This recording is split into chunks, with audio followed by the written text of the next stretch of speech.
Okay, let's get back on track. This is the 6th video in an ongoing project that I have been doing for over 2 years about a series of Nickelodeon shows all set in the same continuity. Things started off relatively normal with iCarly, a show about an internet celebrity and her friends. Then things got kind of weird with Victorious, a program about a future pop star and the people who happen to stand around her. And now we are covering Sam and Cat, the weakest link and the television equivalent of growing nostalgic for a Tuesday on a Thursday. And now, 27 hours into this 400,000 subscriber special, we are finally going to do it. We are going to cover the end of the end. Today is all about reviewing the final 14 episodes of Sam and Cat, along with a few odd tangents, before we finally get serious about things. But before we start this grand Hobbit adventure, there's a couple things I want to talk about real quick. First of all, I just checked my metrics, and did you guys know that only 41% of my viewers are currently subscribed to my channel? If you're not subscribed, then you're never gonna know when my content is coming out, and that just won't do. Alright, I'm no longer asking. Hit subscribe right now, or I swear to God! I do need to clear some things up real quick because I did make a bit of a mess here. So last year, 2022, I told you guys that if we got to the milestone of 1 million subscribers by the end of the year, that next year, this year, 2023, I would make videos about Zoe 101 and Drake and Josh. And directly after I promised that, I managed to only release 2 videos in the entire year. So yeah, I bungled it like I bungle most things in my life, but I think I've decided that we're just gonna keep it going and move everything up a year. So, to renew our vows very quickly, if we get to 1 million subscribers by the end of this year, 2023, then next year, 2024, I will make videos about Drake and Josh and Zoe 101. But we're only gonna do that if we reach that milestone, if we get to 1 million subscribers by the end of this year. So go down, make sure you're subscribed. If you don't have an account on YouTube, make yourself an account, hit subscribe, talk to your friends, talk to your loved ones, call your mom for the first time in a couple months, and just try to get this momentum rolling to see if we can reach this very big achievement. So now that we've got our 2024 vision sorted, let's see if we can do something about your 2020 vision. Ever struggle to read road signs in public? Constantly trip over your feet while walking down the street? Fail to appreciate the beauty of nature itself? Well, if that's the case, I think I know just how to help you. With today's sponsor, GlassesUSA.com.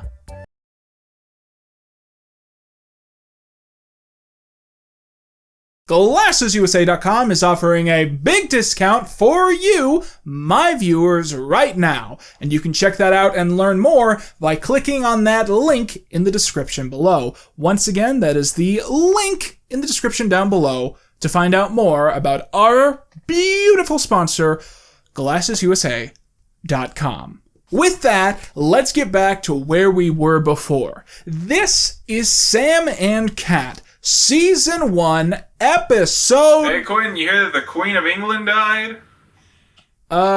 Yeah. People are still pretty upset about that. We should try to be sensitive about that topic.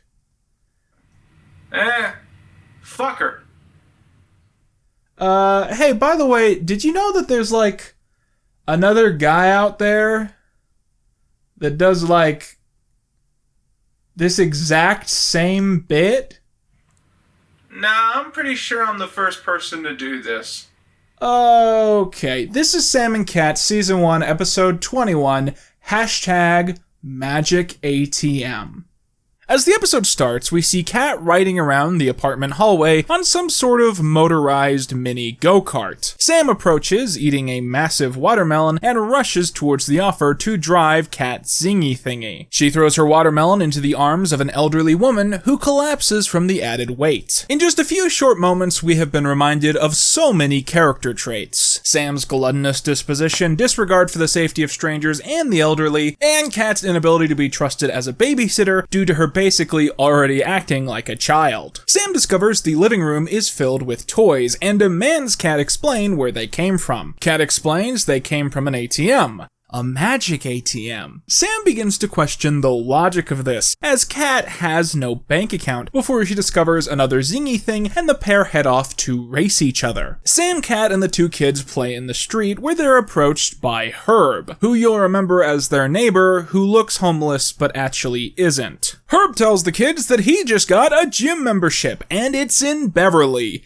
Hills, that is. He says that it cost a lot of money, but luckily, he can afford such expenses. My life's going great. Kat suggests they go off and buy more stuff, and Sam reminds her that they have no money. But Kat says not to worry about it, as they can go to the magic ATM. Dice rolls by, and the two girls task him with watching the kids they're supposed to be babysitting. He takes off his helmet, revealing his own sheared hair is glued to the top, and he offers the kids the chance to fondle his dismembered follicles. After this, the opening titles play, and it's actually a brand new title sequence. This is another reminder of what I was constantly hammering home in the first Sam and Kat video, that all the episodes from here on out are a little more than the end of season 1, but a little less than the second season. After this, we cut to the inside of a small gas station, where a foreign man behind the counter is taking selfies with a front-facing Flash. Interestingly, I think front-facing Flash didn't come out in phones until 2015, a year after this. Anyway, Sam and Kat come in and Kat reveals her secret. She knows a special song which goes along to the music of Take Me Out to the Ball Game, but is bastardized with different lyrics. A few days ago, she decided to try and press the buttons on the ATM like they were keyboard notes, and when the first two lines of the chorus were over, a bunch of money came out. Sam pulls Kat to the side and tells her that she can't tell anyone about this because this is probably not legal. But she says that they shouldn't necessarily give the money back. While they try and think of what is the morally right thing to do, they both run off to the mall to spend a bunch of cash. Later, Dice comes into the apartment and finds the girls unloading groceries. Sam has bought fresh, non-expired meat, an uncommon treat for the household apparently, and meanwhile, Ariana Grande is a furry. No, but she's bought like a tail so she can roleplay that she,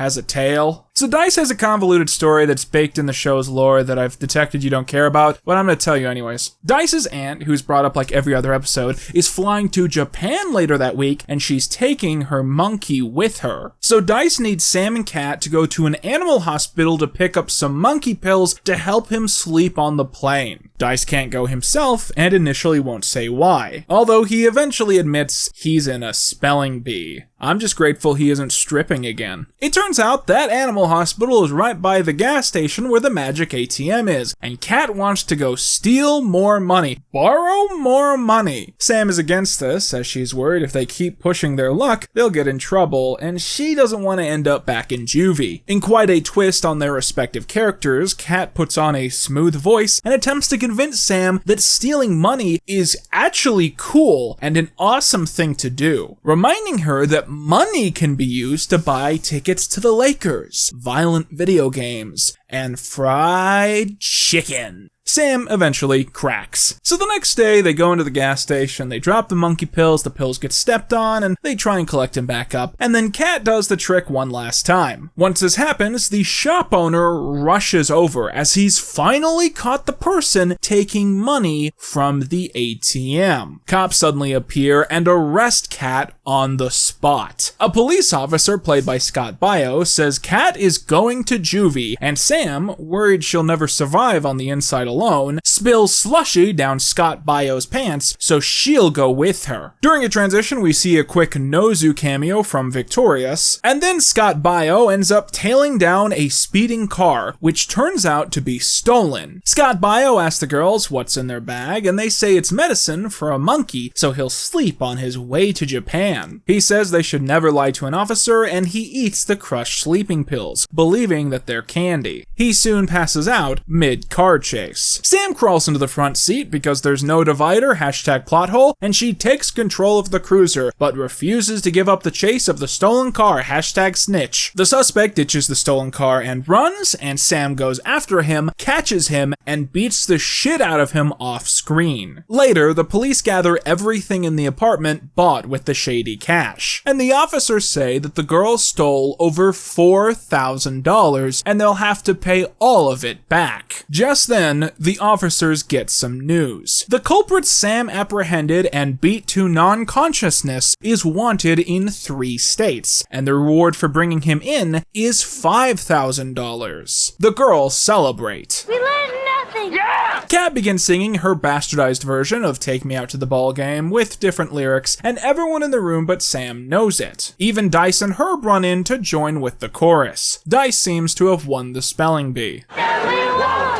won't pay for this song 'cause it's public domain. The end. Season 1, episode 22 is titled Lumpacious, and that's actually a subtle in-joke. You see, they named this episode after the lump in my neck I found after watching these shows for 2 years straight. Okay, so at the start of this one, Sam and Kat are at Bots, the robot restaurant, babysitting some kid and trying to teach him vocabulary. The kid's brother, Jepsen, is coming to pick him up, and this is a problem because everyone hates him because he is a douchebag. Jepsen shows up and yells boo in Kat's ear, and she passes out because she has a disorder that causes her to faint when surprised, which comes up often but is rarely relevant to the plot. So Jepsen is a total douche like we've said, and he acts like a total douche, and trying to insult and one-up him, his little brother calls him Lumpacious. Jepsen mocks him because Lumpacious isn't even a real word. Sam decides to stand up for the boy and makes it a bet. Lumpacious is a word, and if the girls can prove it in 1 week, then Jepsen has to stand outside in a bikini for an hour. I remember this episode of Zoe 101. Jepsen counters this and says if they lose, then prepare yourselves. If Sam and Kat lose the bet, then they have to go to Jepsen's gym after his morning workout routine, where he will squeeze the sweat out of all of his gym clothes into a bowl, and Sam and Kat will have to drink his sweat. The only good part about late-stage Sam and Kat is by the time they've spent 1 billion years setting up the plot in the pre-title sequence, the episode is like a quarter of the way done. So after the title sequence, the girls frantically search everywhere to find Lumpacious somewhere in the human culture, and established mega pop star Ariana Grande says out loud, Sam, I can't drink a boy's sweat from a bowl. Dice comes in with a big dictionary and gets hit in the head by a small dictionary thrown by Sam. The girls run off with the big dictionary and close the door behind them, and when Dice comes in and says his nose is bleeding, Kat says not to get it on the carpet. So Sam can't find Lumpacious in the Oxnard English dictionary, and Dice says this is the biggest, most important dictionary in the world. If it's not in there, it doesn't exist. Fun fact, Lumpacious does make one appearance in popular culture before this episode aired, and that is in the Victorious finale, where it is listed as Beck's mood in one of his final on-screen tweets. Sam says there's only one option left. They must go to Oxnard. Me too.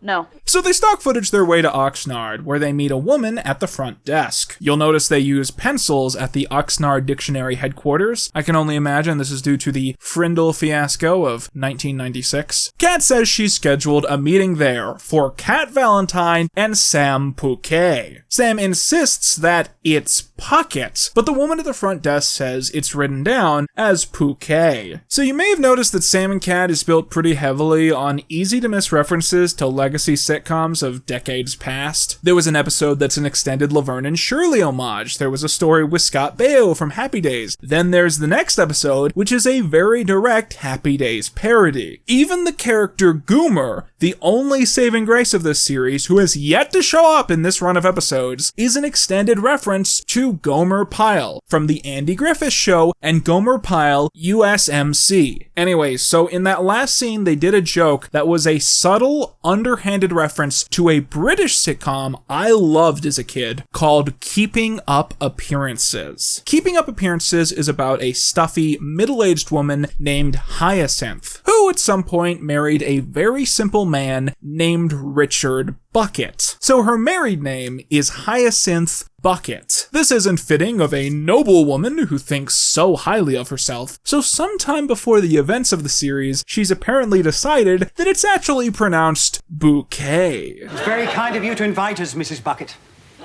It's bouquet, Vicar. It's bouquet is the character's catchphrase, and it comes up quite a lot by the show's design. The best part is that on very rare occasions, Hyacinth will slip up and accidentally say bucket herself. You'll pay for this, Richard Bucket. Okay. So you see, in this Sam and Cat scene, it's that same joke, but backwards. What was the name again, please? Bouquet. Oh, yes, we have a bucket. Pronounced bouquet, dear. Cat Valentine and Samantha Bouquet? It's Puckett. My screen says Bouquet. Anyways, it was fun talking about a good sitcom for 60 seconds. Now back to the drink sweat out of a bowl episode. So the girls witness a man being thrown out of the Oxnard Word Council and sentenced to the basement for submitting a word that the council did not approve of. They soon enter, with the British sitcom reference being reiterated. She's Sam Bouquet. Puckett. The girls pitch the word and the council seems impressed, asking them to present evidence. The girls try to whittle down what good evidence would be, and eventually everyone agrees that if the girls can get a famous person to say the word, lumbaceous will be good enough for the Nards of Ox. Later, at Bots, Cat vents that their mission is impossible, but Sam reminds her that they live in Los Angeles. They're surrounded by famous people. According to her, they even saw David Schwimmer once at a gas station. Although Sam must be confused about this, because as we all know, David Schwimmer died in May 2010. Jebsen jogs into the restaurant rather proud and squeezes some early access sweat into Cat's drink. In response to this, Sam breaks Jebsen's pinky, and he leaves, still confident that lumbaceous will never be a word. Cat suddenly remembers that one of the elderly people Nona lives with actually is very famous, and they rush off to meet him. The famous person is a pilot named Stank, who stopped a plane from crashing in the 1980s and was rewarded with merchandise and even his own Stank-themed cereal. But there's a problem. The plane's landing was so rough that it caused him to bite through his tongue. So Stank has been functionally mute for 3 decades. Stank reveals he still carries that tongue with him in a jar. The girls run off and Nona gives him a lollipop before he realizes what just happened. Give this man an Oscar, he is the highlight of the episode. Light on morale, and probably money too, Sam and Cat go somewhere we haven't seen since the pilot. In-N-Out Burger. Sam is drinking her 10th smoothie, fearing nothing will taste good after she is forced to drink boy sweat, until she looks over and sees who is in the drive-thru line. Chris Christie, the governor of New Jersey. Cat begins screaming for Chris while attempting to jump at his car, and his 2 bodyguards block the way. This distracts everyone long enough that Sam is able to sneak into the restaurant, jump through the driver's side window, and crawl into the back seat, desperate for the Christie crunch. Let me be clear on this. I do not like anyone who is lumbaceous. This is enough for the Word Council, who declare lumbaceous is a word. The girls celebrate that they don't have to drink boy sweat, and the council debates on if drinking sweat is gross. The oldest white man there says that he likes it. So the douchebag has to wear a bikini, and his brother entices a biker gang to beat the shit out of him. End of episode.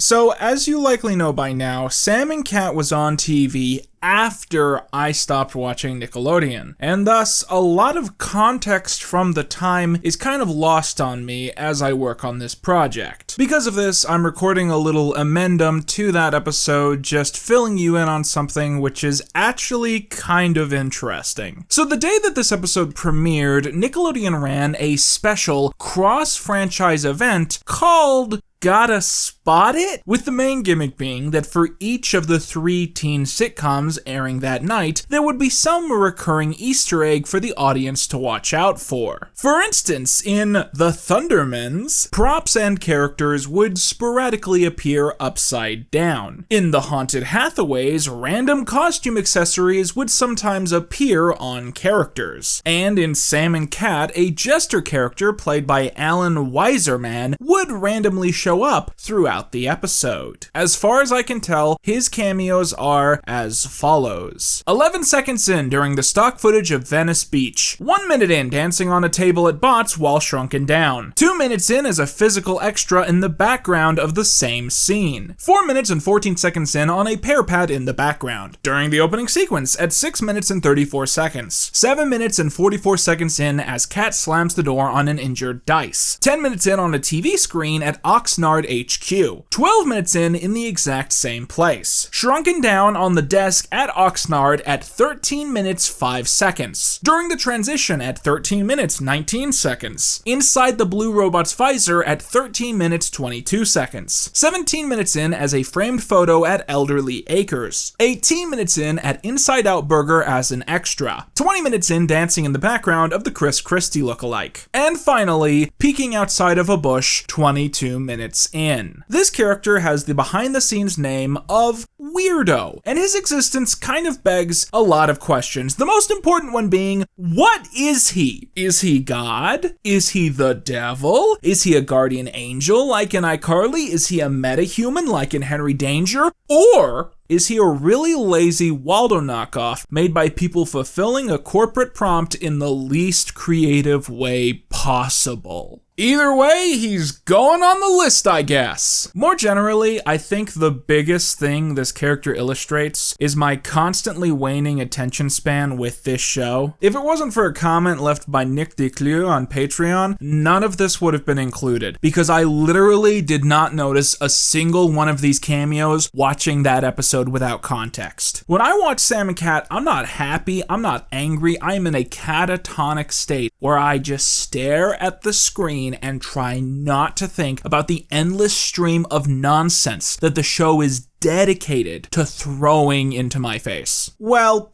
except for maybe this next one. This next one gives you a lot of things to react to. Season 1, episode 23 is called full title #The Killer Tuna Jump: #Freddy, #Jade, #Robbie, and you'll never guess who shows up in this one. Also, it turns out that this is Sam and Cat's only double-length episode, and throughout this miniseries so far, we've been consistently counting double episodes as one long episode, not 2 separate episodes. So in my last video, when I said we have 15 episodes to review today, I was wrong. We only have 14. Sorry about that. So at the start of the episode, Sam is loudly mixing sauces into a stock pot as Cat tries to study over the noise. Sam explains she's mixing sauces of all kinds and varieties to make the perfect sauce that will go well on any food. Cat tries the perfect sauce and blurps it up all over Sam's shirt. At this moment, Dice runs in and apologizes for not knocking, but he has a situation that only the girls can fix. We flash back to earlier and see a poker game being played by a variety of Sam and Cat lore characters. Tandy, the red robot, one of the spear fishermen, the egg kid from the texting episode, and Randy. I don't remember who he is, and there's an extra kid. I've got nothing. So the spear fisherman says he's betting all his tuna on his cards, and through a stroke of luck, Dice ends up winning the game. We cut back to the present, where it's revealed that the spear fisherman was not being metaphorical. Dice has literally won 1,200 pounds of live tuna, but not regular tuna. Kansas Razorback tuna, a toxic variant that isn't edible and can eat anything, even people. Sam says once she changes her shirt, she'll help Dice figure this all out, but Kat says she can't come because she's meeting a friend to work on a project for school. Just as she starts to explain further, there's a ring at the door, and as Dice opens it, we see Jade from Victorious. Kat freaks out and runs out the front door, trying to body block Jade from coming inside. Jade asks Kat if she forgot to take her, quote, special vitamins, and Kat tells Jade not to move as she goes back inside. Jade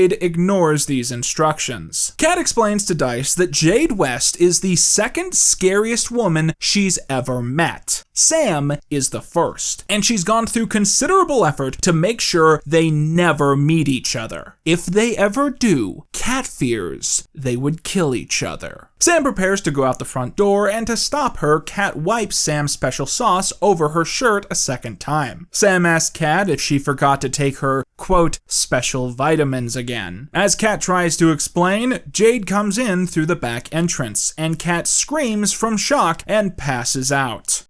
Hours later, and after the title sequence, Kat wakes up to the sound of Jade and Sam screaming at each other from the bedroom, and she thinks they must be killing each other, which I imagine was also the presumption that you made at that description. Instead, we find out the two are playing a Wii Motion style game where they hit the ground with baseball bats. Kat admits her anxieties that because they're both antisocial misfits filled with rage, she was worried that they would murder each other, which Sam and Jade find hilarious as they get along fine. Jade and Sam do a little mildly flirty banter, decide that Kat should just do Psychowitz's assignment on her own, and they rush off to the wharf to see Dice's tuna. At the wharf, Dice has just discovered that it's costing him over $100 a day just to keep the tuna in the 25-feet tank, and he begrudgingly pays the money out to the callous workers. Sam and Jade arrive on the motorcycle, and Kat arrives moments later, having run on foot behind the girls. The mean team study the fish, which are very piranha-like, and Sam throws in a sandwich to show how fast they eat everything in their path. Dice says he's going to lose a lot of money, but Sam has an idea. They will set up ramps on either end of the tank, sell tickets to see a live stunt for the ages, and then Sam will jump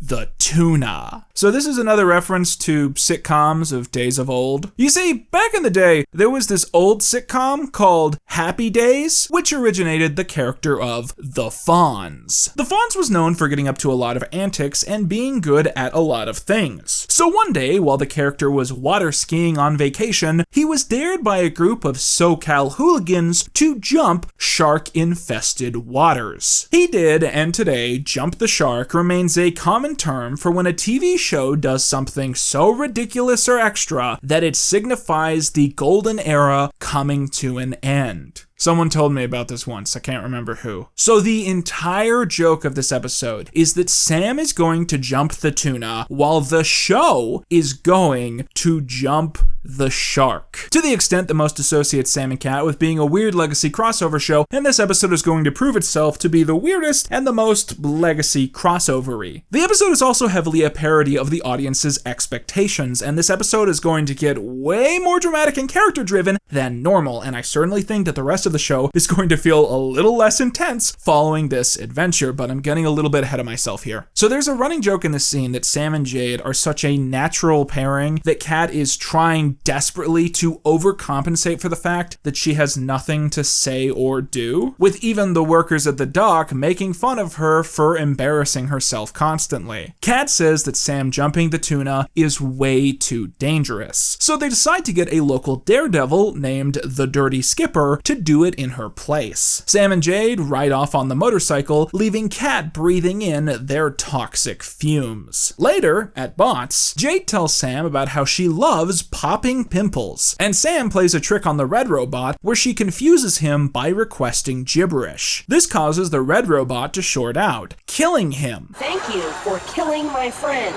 Kat enters Bots with Dice and Nona and confronts them for constantly hanging out without inviting her, specifically calling them out for going to the movies the night before. The girls say it was a horror movie and Kat wouldn't have had fun, but she's still upset. After sitting with Dice and Nona, Kat vents about her frustration. Sam stole Jade from me.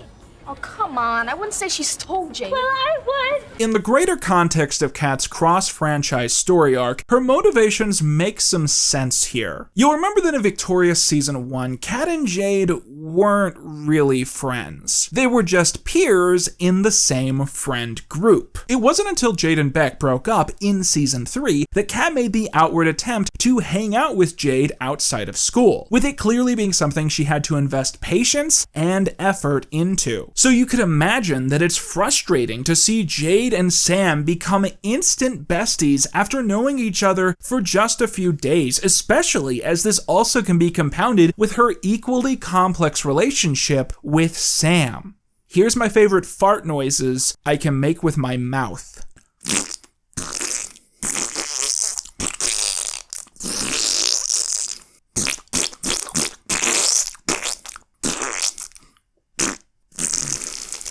Nona says where she's from, when someone steals your friend, you steal one of theirs, and Kat likes this idea. So later, as Sam showers before a date with Jade, Kat steals Sam's phone and finds the contact information for one Freddie Benson. We cut to the iCarly hallway set, perfectly preserved, where Freddie gets a call from Sam's cell phone. He picks up, not knowing if it's butt dial or booty call, before he finds out it's Kat. Freddie's mom comes out into the hallway and asks if he's been staring at Carly's door again. She is in Italy, and she will never love you! Kat tells Freddie that Sam has been run over by a sports utility van, that she's in dire condition, and he needs to come to LA right away. The next day, Freddie comes in asking where Sam is and what her condition is. Kat blows these questions off and attempts to flirt with Freddie. Buttocks don't offend me. Oh. You want to hang out with me today? There's this really weird moment where Freddie starts speaking Spanish out of the blue. Now, this was a running joke on iCarly, starting with season 2, I believe. Freddie would just start randomly saying phrases in Spanish. I never brought it up because it was never funny or relevant. But in this scene, when he does it, Kat speaks Spanish back to him, and for a very quick moment, Freddie acts like this is the most erotic thing a woman has ever done to him, and he briefly forgets about Sam and agrees to go do whatever Kat wants. So later, Jade and Sam go to Bots, but find all the tables are taken. Jade can't put up with this, so she sits at a table of boys and gives them all the eyes, until they run away in fear. Sam eventually looks at her regular booth and sees Kat laughing loudly as Freddie sits confused as he hasn't said anything. Freddie is ecstatic to finally see Sam, but she is extremely hurt seeing him out with Kat, and Kat cuts him short of explaining the misunderstanding. Kat announces they have to go as she's taking Freddie on a tour of Los Angeles freeways. Jade says that when she has friends visit LA, she likes to take them on a tour of places where famous people have died, or will die someday. Kat and Freddie rush out the door, and Sam says she can't believe Kat. For some reason she's always loved freeways. Sam wishes she could get even, and Jade knows just the way. She pulls out a photo of Robbie Shapiro and says that Kat has had a crush on him for a long time. Him? He's sort of a him. Okay, so, random tangent that's maybe mildly offensive to even bring up. Since I did my 13-hour dissertation on the Victorious TV show, I've become kind of submerged in the show's various community discourse and fan theories, both things that were prevalent in the original fandom and in the more recent resurgence of the 2020s. And there's one fan theory that gets brought up to me at least once a month that I just can't escape from. That being that Robbie Shapiro is actually a transgender man. The theory stems from various clues, like how Robbie was in the women's prison when they were all arrested in Yerba. In the season 4 episode where the boys and girls compete with each other, Robbie has to go out of his way to remind everyone that he should be on the boys' team. And in one of the web exclusive skits, Rex mentions Robbie having a bat mitzvah, implying he didn't identify as a boy when he turned 13. I find this theory really funny because basically, to buy into it, you have to believe two things. 1, Robbie is transgender. 2, not only is every institution in the Victorious Universe outwardly bigoted, every single person that Robbie knows hates him so much that they go out of their way to ridicule him for being trans. He's sort of a him. It's just this interesting crossover where obviously the joke with this character was supposed to be that everyone thinks so little of him that they assign him effeminate traits. But now the franchise has an active following with a specific demographic that feels solidarity with anyone facing that kind of ridicule. This next scene is unreasonably intense, by the way. So Kat brings Freddy home to the apartment where he attempts to explain why he doesn't say 1 in the iCarly web intro. But before he can go further, she is distracted by a great injustice. The sound of Robbie Shapiro singing the song You're Swell to Sam. In case you forgot, You're Swell is the love song Robbie wrote to Kat in the season 3 finale. So him singing it to another person is extremely upsetting to Kat. It's a song that not only represents their relationship, but also a world of missed opportunity for both of them. So here's the new situation. Sam's mad at Kat for inviting Freddy over. Kat is mad at Sam for inviting Robbie over. Robbie is mad at Kat for going around dating another boy when their story arc never got a resolution. Freddy has no idea what the fuck is going on. Robbie is in love with me. So, Freddy's in love with me. Now, wait a second. If you're so in love with Sam, then why have you been running around Los Angeles fadoodling with Kat? I haven't fadoodled with Kat. You could have if you wanted to. Robbie is enraged by this and punches Freddy in the gut. But Freddy is more yoked than an egg at Venice Beach and it has no effect. Kat says Sam is a terrible friend for stealing Jade. Sam says Kat is a worse friend for going on a date with the only man Sam has ever loved. What now? Sam sheepishly claims she only said that to win the argument. Freddy explains to Robbie that they're just being used. Sam and Kat don't care about either of them, and this is just a chess match in their personal lives. Robbie is ecstatic, for he is so used to being ignored that he is grateful to even be included as a pawn in the story of love. Robbie actually says this. He says the phrase pawn in the story of love, which seems to imply that Sam and Kat are also a potential couple in this scene. Suddenly Dice comes in and Kat starts yelling at him because he's always running in with a new problem for them to solve. Dice says that he does have a problem because he sold 200 tickets for a stunt show where the dirty skipper jumps over a big pot of fish he can't get rid of, and now the dirty skipper says it's too dangerous and he won't do it. But Dice doesn't have to worry because Sam says the thing. I'm gonna jump the tuna. Kat reminds Sam that she promised not to jump the tuna, and Sam says Kat doesn't care about her, as she flirted with her ex right in front of her face. Kat says Sam did the same, and Sam responds by kissing Robbie full on the mouth.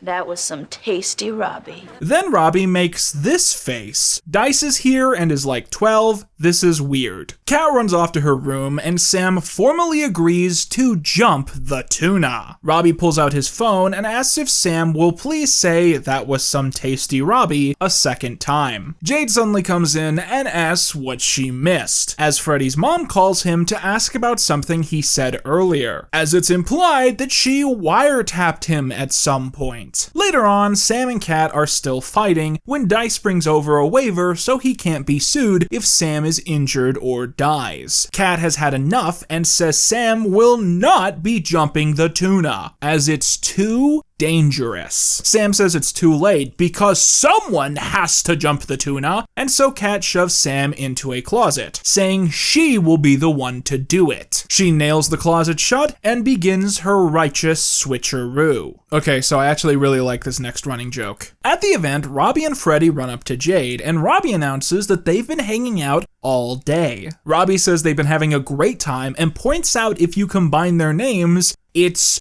Frobby, implying the audience should ship them after this episode. Robbie goes to buy tickets and Freddy says to Jade, Help me! At the apartment, Kat has stolen Sam's clothing and helmet so she can be the one to jump the tuna. Sam says they have different body types, so Kat grabs 2 oranges and stuffs them down the front of her shirt and into her bra.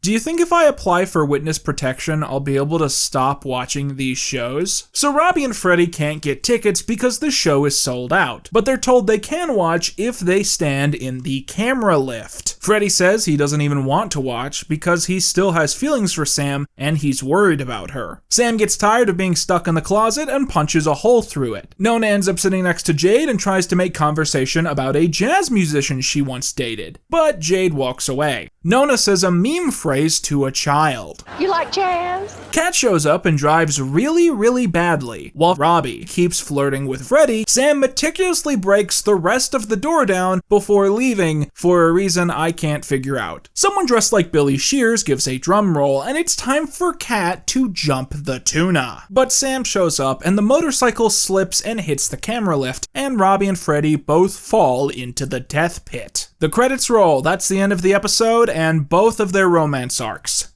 But no, for real. Sam and Kat make up and Jade yells that someone needs to rescue Frobby. Please don't call us that! Sam jumps in to rescue her boo, and after that it's questioned who is going to save Robbie. No one is interested in doing this except Kat, who knocks herself out trying. So no one is going to jump the tuna, but the audience is still satisfied because at least someone got hurt. People begin to leave, still ignoring Robbie being eaten alive, and the spear fisherman and Jade exchange brief banter before she declines to reciprocate a fist bump. Later, at the hospital, Kat says Freddie isn't her type because he's too tech nerdy, and Sam says Robbie isn't her cut of beef either. We cut to 2 hospital beds, where we see both men are not in great condition, with Freddie being unable to talk. Sam says when Freddie is healed up and can talk and chew again, she'd like it if they went out and got some dinner and had some fun. And Robbie tells Kat that when he's out of there, he'd like to take her out. Just the 2 of them. As the girls leave, Robbie says he knows just what will cheer Freddie up, as he takes out his guitar and begins playing Freddie the same love ballad he has previously sung to Kat and Sam, all while Freddie screams barely tangible yells of disgust. The moral of the story is, in LA, everyone is bi and swinging. Okay, so I'm not sure if I've mentioned this before, but this episode was actually the only one that I saw back in 2014. And even then, I don't even really think I finished it. As you'll recall, I was big into the Sam and Freddie ship on iCarly, and because Sam and Freddie were left on an open note, seeing a revival of sorts tackle that felt like something worth checking out. Now, I didn't see all of the episode. I'd say I probably saw about a quarter of it, but I do remember just being mystified by the direction in this one. So what they did in this episode is take 2 ships from 2 different shows that both had mishandled conclusions and a lack of resolution, and they were like, let's make an episode that makes no one happy, which is very typical with the standard of these shows actively mocking people who were invested in the show. But it feels even more insulting here, where practically everyone who is really into these romantic pairings weren't watching this show and probably only came back by word of mouth for this one episode, only to find out that it was like the same shit. As an adult, I do think it's funny that the joke of this episode is that almost every possible pairing in this polycule is seriously posed in episode as a romantic possibility. It is a little bit funny that so much of this episode is about how Robbie very clearly has a crush on Freddie. It's actually probably the most funny joke in the series so far that hasn't come out of Goomer's mouth. Overall, I was actually shocked by this episode, rewatching it properly. Not only because so many scenes were outright weird and inappropriate for the target demographic, but also because if you delete those moments, this is the best episode of Sam and Kat. In fact, and I want this to be something you're thinking about going forwards, given that Sam and Kat's production fell apart at a very awkward point in the season, I'm kind of surprised that they didn't hold this episode and make it the show's finale. I'm sure there will be continuity in future episodes that makes this idea impractical, but this episode does carry a lot of ideas that you would want a Sam and Kat finale to have. It has the origin show legacy characters, it has the drama, the humor, but more importantly, it actually does supply resolution that the original source material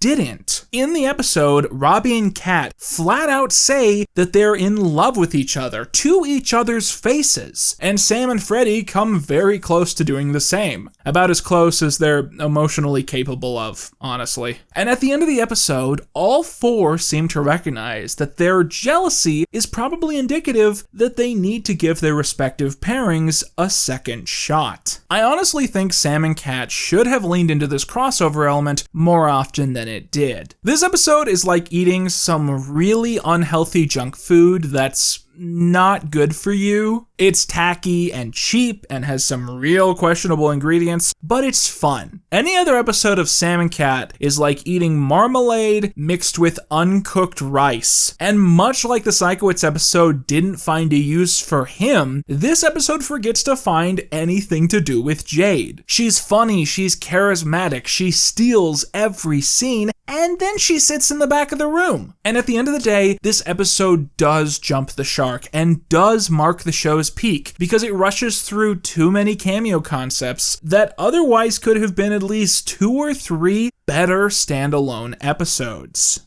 After that episode, we only have one more significant Ted Danson episode to get through, but we won't have to deal with that one for a while. For now, it's time for Season 1, Episode 24, #YayDay.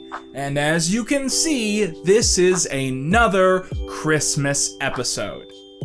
Except it's actually not. You see, it's a really controversial topic in the Sam and Kat fandom because the episode aired in January, but in some international markets, it was marketed as a Christmas episode. So it really depends on just how you look at it here. But at the end of the day, it's more of a Christmas parody than a Christmas episode, kind of like Sam and Kat's version of the Festivus episode of Seinfeld. But I already put all this shit up, so who cares?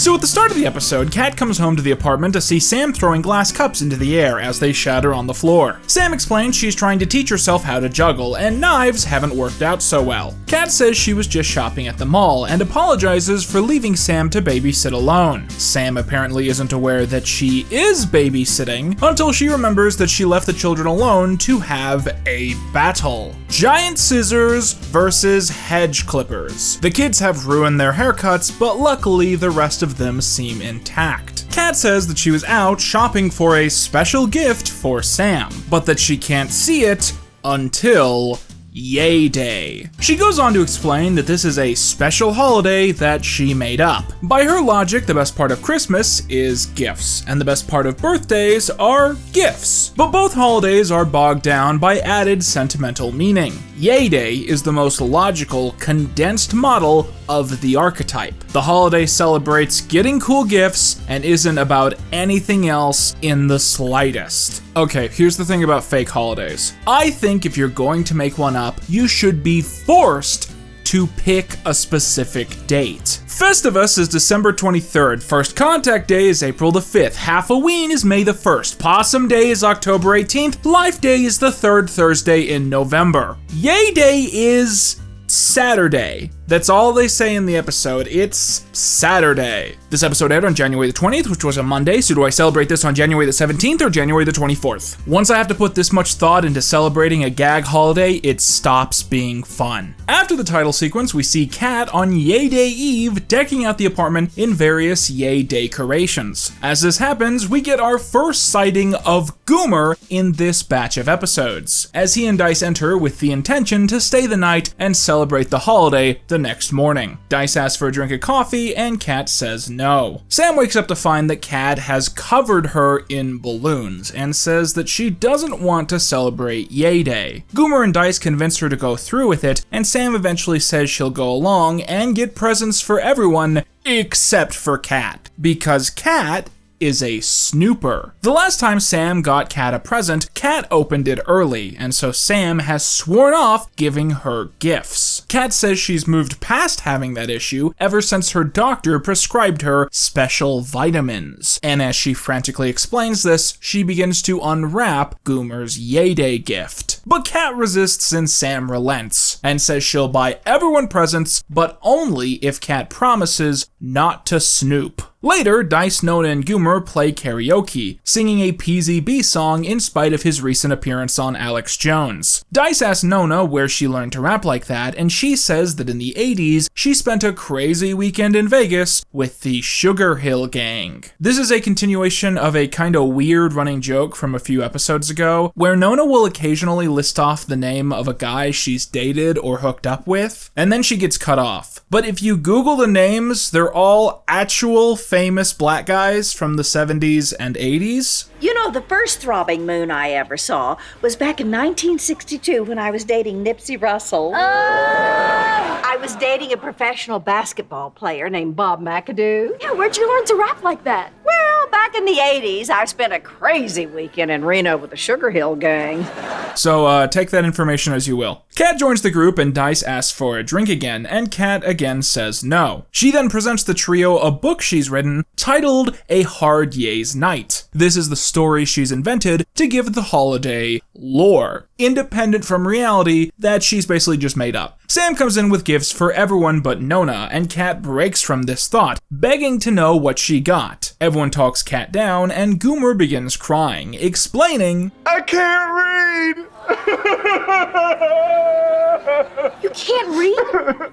Nah, I can. I was just messing with all y'all. That night, while Sam sleeps in bed with her food, Kat sneaks out to the living room and takes the gift Sam had left for her, discovering Sam has given her the gift of mouthwash, specifically for those with horrible breath. And as a bonus, foot wash, for much the same, except with feet. The next morning, Dice asks Sam if there's any orange juice, and Sam says no. Dice begs for a drink of any kind, and Sam insists they have nothing, while everyone else mocks him for being so thirsty. Nona says that when she was young, thirsty kids on a hot day would just find a damp rock and lick the underside of it. Eventually, Kat walks out, being very passive-aggressive, and asks for some orange juice, to which Sam says there is some in the fridge. Kat says she'll let the others open their gifts alone, as she is now a Yay Day Scrooge. But everyone begs for her to join in. Still feeling very angry, Kat takes the gift that she had intended for Sam and runs to the bedroom, as Sam quickly stops Dice from getting a sip of orange juice. Kat decides not to give Sam the expensive jacket she bought and suddenly sees Herb at the window. Herb says that he just bought a new boat and that he'd like to park it in the girl's garage. Kat says they don't have a garage, and Herb says that he just found a dirty, stained pillow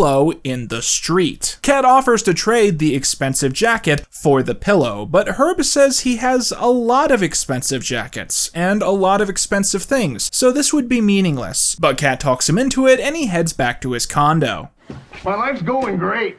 Good for you. So Kat does the switch and watches Sam open the pillow. Kat then passive-aggressively opens Sam's gift, but Sam realizes she made a mistake labeling them, and that it is actually the gift for Goomer. Sam explains that she called Goomer's mom, and this was the gift that she recommended. It turns out that this mouthwash is Goomer's favorite, but is only available in Australia, reminding us of Goomer's origin as the adopted son of a well-traveled Frenchman. I guess. Probably not. They probably didn't put that much thought into it. I actually just realized as I'm recording this, I don't know how Sam imported that from Australia if she decided she was doing this 24 hours ago. Goomer is ecstatic to see that she even got him the foot one as well. It turns out that Sam's gift to Kat is actually Mr. Roper, a new jump rope that lights up and plays music. Along with this gift, there is a note. I hate most people, but it's you I like. Sam is visibly distant about the tonal difference between their two Yay Day gifts, and quietly leaves the apartment, while Goomer gargles the red wash until it's pointed out that that is the foot wash, and he spits it all over his bare foot. Kat and Sam meet up, where Sam shares an honest dissertation on her trauma. She says that she's never had a great gift given to her before, which is bullshit because there's no way that Carly gave bad gifts. But anyways, yeah, so she says she's never had a great gift given to her before, and she was hoping if someone got her a great gift, it would show her the meaning of gift giving. And she shares a story about what living with her mom was like back in Seattle. When Sam turned 9, Sam's mother gave her a shovel and a bowl of meatballs for her birthday. Sam, in a youthful out-of-character moment, did not eat the meatballs, instead planting them in the ground with the shovel, thinking that a meatball tree would grow. She notes that it never did and begins crying.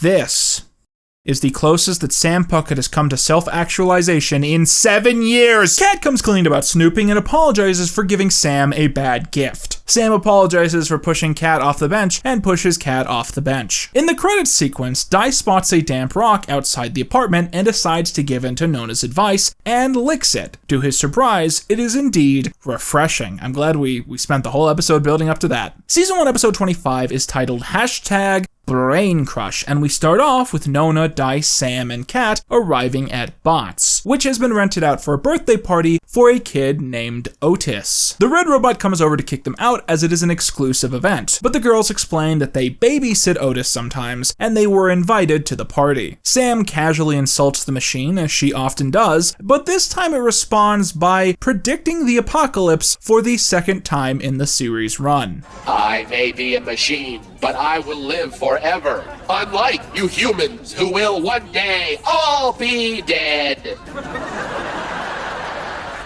Enjoy the party!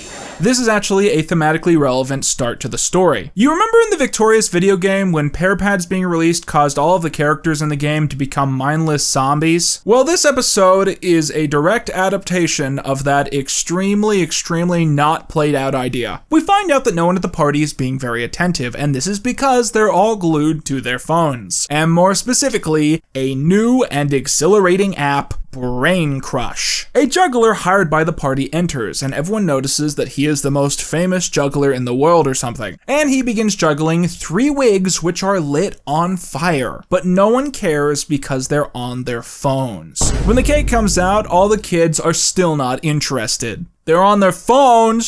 So, because no one else wants the cake, Sam comes over and takes 2 fistfuls and walks off screen to husk into a poorly lit corner and lick her hands clean in darkness and shame, I presume. After the title sequence, we see Sam putting the door back together after kicking it down the night before because she couldn't find her keys. Kat comes out and reminds Sam that she's currently preparing for a one-woman theater show that she's doing the following night, titled Abraham Lincoln, an alternate universe monologue about Abraham Lincoln, except he's a babe. Sam doesn't want to go, but Kat says that if she does, Kat will pop the pimple on Sam's back. Sam agrees, as it has been a problem. So you can go ahead and put this in, I guess. I wrote this in the script, and it made me so sick to my stomach that I deleted it, but I think I should say it because I'm tired of not talking about the weird stuff in this show. Sam and Kat is such a weird show to sit through and watch because it exists perfectly in between 2 of the worst moments in both the NSU and the Grande extended celebrity fandom. And those 2 moments are Ariana Grande sticking her foot in her mouth on the slap.com and Frankie Grande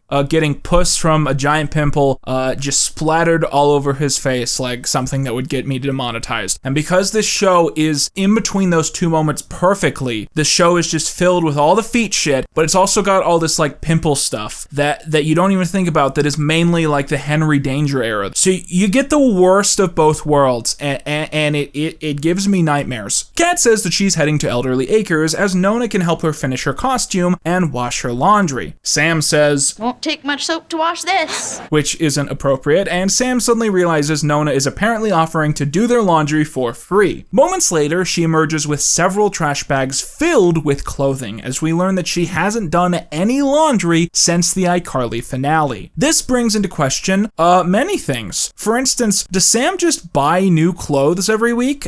Is that where their babysitting income is going? Did Sam bring any of her clothes from Seattle? Is she just spending a fortune on her wardrobe every single fiscal year. However, Sam and Kat's conversation is interrupted by Dice, who has now become a brain-crushed zombie. He hasn't slept, fails to respond to anything around him, and is soaking wet because he accidentally walked through a car wash a la Fred. Now, an odd thing worth pointing out, in this episode, Brain Crush is described as a parody of Candy Crush, with the only difference being that you match pictures of brains instead of candy. But the tie-in video game released on Nick.com, and by association, the visuals of the game which appear in this episode depict imagery relating to the show itself, with shapes including the logo ampersand, the pineapple the girls hide their money in, Sam's chicken leg, and of course, a sock. You know, cause like feet and shit. So Kat openly contemplates getting into Brain Crush since it looks so fun, but Sam warns it would destroy her life, as Dice is already so far gone he doesn't even notice when Sam starts hitting him with a pillow. Kat points out that Dice's Pearphone is about to die, and because Kat has a slightly older Pearphone, she doesn't have a cord compatible with his, a scheme which she says the Pear Company does to make you buy more cords. And so as Sam goes back to fixing the door, Dice runs out and slams it, getting Sam's fingers crushed in the process. Later, Kat rolls Sam into Elderly Acres in a shopping cart, as Sam's hands are bandaged up, so she can't walk. Kat tries to help Sam out of the cart, doing so by sticking her head between Sam's legs and lifting that way. However, they suddenly see a terrifying sight. Nona is now also addicted to Brain Crush, as she's been playing it on her Pear Pad. As the girls try to reach Nona, everyone in the home starts moaning like zombies, saying they have to find brains to crush. The girls lock the zombies inside the home and find a police officer and beg for his help. We see that he's also affected by the virus, and he becomes distracted long enough that Sam and Kat steal his utility belt. You know, like Batman has. He has one of those. I've got a tool belt, like Tim the Toolman Taylor. And they steal it, and just because it's cool, they don't use it later. So the girls manage to get Dice and Nona back into the apartment, where they play the game quietly in the corner. Sam can't change the channel because her hands are all bandaged up, so instead she takes off her shoes and socks to begin controlling it with her feet, because what else would you do? However, in this process, she accidentally switches the TV to composite video. So later, Kat is backstage prepping for her one-woman show, wearing a fake red beard and, confusingly, speaking with a British accent. Sam enters and begins a long bit about how hard it is to use the bathroom, as loud banging noises suddenly emit from the walls. Kat explains that there is a kids' dojo next door. A theater employee says the audience is ready, and Kat can begin. So Kat starts her show, and you could have guessed this, but no one is watching because they're all playing Brain Crush. The play is really embarrassing and just sad, to the point that even Nona and Dice occasionally break from their zombie mind virus to question Kat's creative choices. Meanwhile, the biggest creative choice I want to bring up is that of the actual showrunners. It's interesting that this episode was filmed pretty substantially far into Ariana's career blowing up, but despite this, it seems that the show is pivoting in no way to take advantage of this. And I'm not angry or in disagreement with that creative decision, I just think it's pretty interesting. In some ways, you have to wonder if Ariana liked it this way. Maybe to her, taking a break from her serious and hectic celebrity life to go back to doing absolutely absurdist stuff like this on the weekends was somehow therapeutic. Or maybe she hated it as much as I do. It's just hard to tell some days. The audience tells Kat to shut up so they can concentrate on the game, and Kat runs away crying. Sam nearly assaults a random child, with her bandages being the only thing stopping her. Back in her dressing room, Kat apologizes to Abraham Lincoln, whom she now feels a spiritual connection with, as they both have incredibly bad luck at theaters. That's the actual line in the episode. It's not me making a witty joke. That's what they say. Sam tries to comfort Kat, but Kat won't be happy until the audience pays her attention. Sam, listening to the noises next door, comes up with an idea, and soon enough, all of the young dojo members are running in and begin breaking the audience's phones and Pear Pads. Several minutes later, and all of the technology is broken, and the audience is thoroughly terrified into watching Kat's awful play. Later, at the apartment, Kat says that she can't get her fake beard off because she used Grizzly glue. Yes, the same Grizzly glue that Kat used in Victoria Season 1 to put the monster makeup on Tori. Kat literally never learns anything. However, Nona rips the beard off and Kat seems to be okay. Dice and Nona reflect on how easily they got addicted to the game, and the quartet agree that it's sad how so much of humanity is now addicted to screens, always gaming or tweeting, never being able to experience the world around them. A quietness fills the room, and they all decide to watch TV. This episode is just supposed to be cartoony and stupid, but how it comes across as an aggressive metaphor for the iCarly culture takeover from the perspective of cable television, which really only speaks to the sadness of cable television. Because for a long time, cable TV was the thing, right? It had everyone's attention because there was nothing else to do. If there was a cultural phenomenon that took the nation by storm, it either came from movie theaters, the radio, or cable. That was pretty much it. But then phones came out, social media algorithms came out, new media in Silicon Valley started a bidding war for your attention span. And suddenly, cable TV couldn't get anyone to look twice at their content, and they were left babysitting children with a constantly decreasing attention span, just begging for anyone to give them even the slightest amount of praise and attention that they so easily had before. Fart noises, part 2.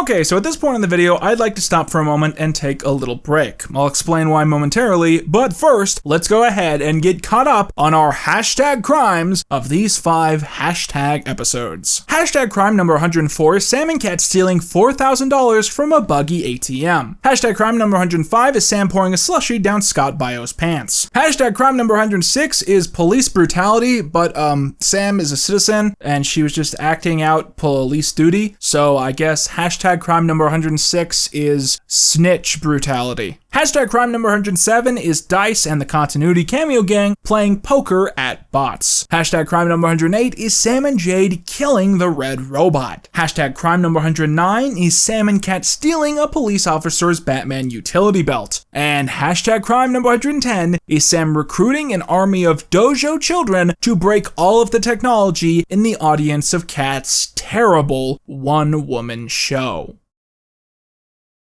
Hey Quinn, did you hear that Betty White died? Yeah, I'm gonna miss her. I love that scene in the Star Wars Holiday Special. There was more than one Golden Girl?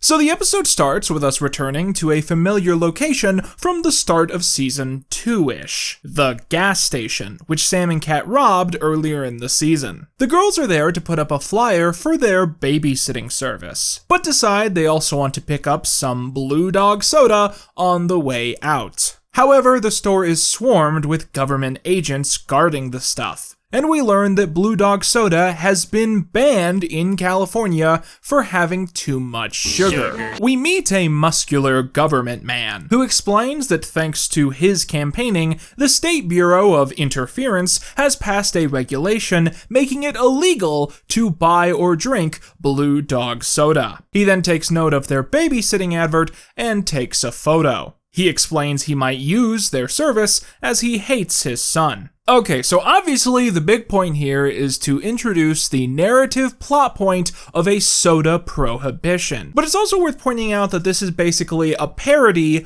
of a real thing that happened around that same part of the decade. In 2013, New York City attempted to implement a regulation banning the sale of sugary drinks past a certain cup size. Famously announced by Michael Bloomberg, the regulation would have been enforced as a health code in the city. And while this change did pass that year, it was struck down by the New York Supreme Court. The most obvious parallel here is that Blue Dog soda is being banned due to a bureaucratic regulation and not an actual law. But furthermore, this episode did predict a similar war on soda that happened in California throughout the rest of the 2010s. In November 2014, Berkeley, California became the first city in America to implement a controversial soda tax, which made buying sugary drinks within the city more expensive than other options. Some reports indicate that this led to a 50% drop in soda sales. More cities adopted this in years to come,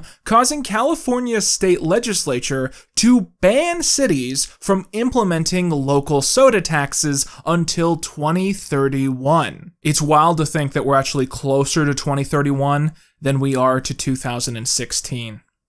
That's not actually true, I just wanted to scare you. But on top of all that, this episode is also defined by being yet another ripoff of an episode of Zoey 101. This one is based on the season 4 episode Coffee Cart Ban, where coffee is banned on campus and the kids start selling it illegally. Anyways, let's get back to the bad show. After the title sequence, Kat tries to teach Goomer to hula hoop, before Dice suddenly runs in, revealing that he has, in a closed safe, his last bottle of Blue Dog soda. Dice says it's likely the last bottle in California, and tells Goomer to check it out. Goomer mishears this as chuck it out and throws it at a passing car. So they go into the apartment, where we discover that Sam has taken things into her own hands, as she has studied the soda online and is trying to deduce the exact formula. However, when Kat tries it, she says it's all wrong. Well, if we're talking about the basic flavor profile of Blue Dog, the primary taste is a 60-40 blend of vanilla and citrus, with trace amounts of cherry, clove, nutmeg, and juniper. Jupiter!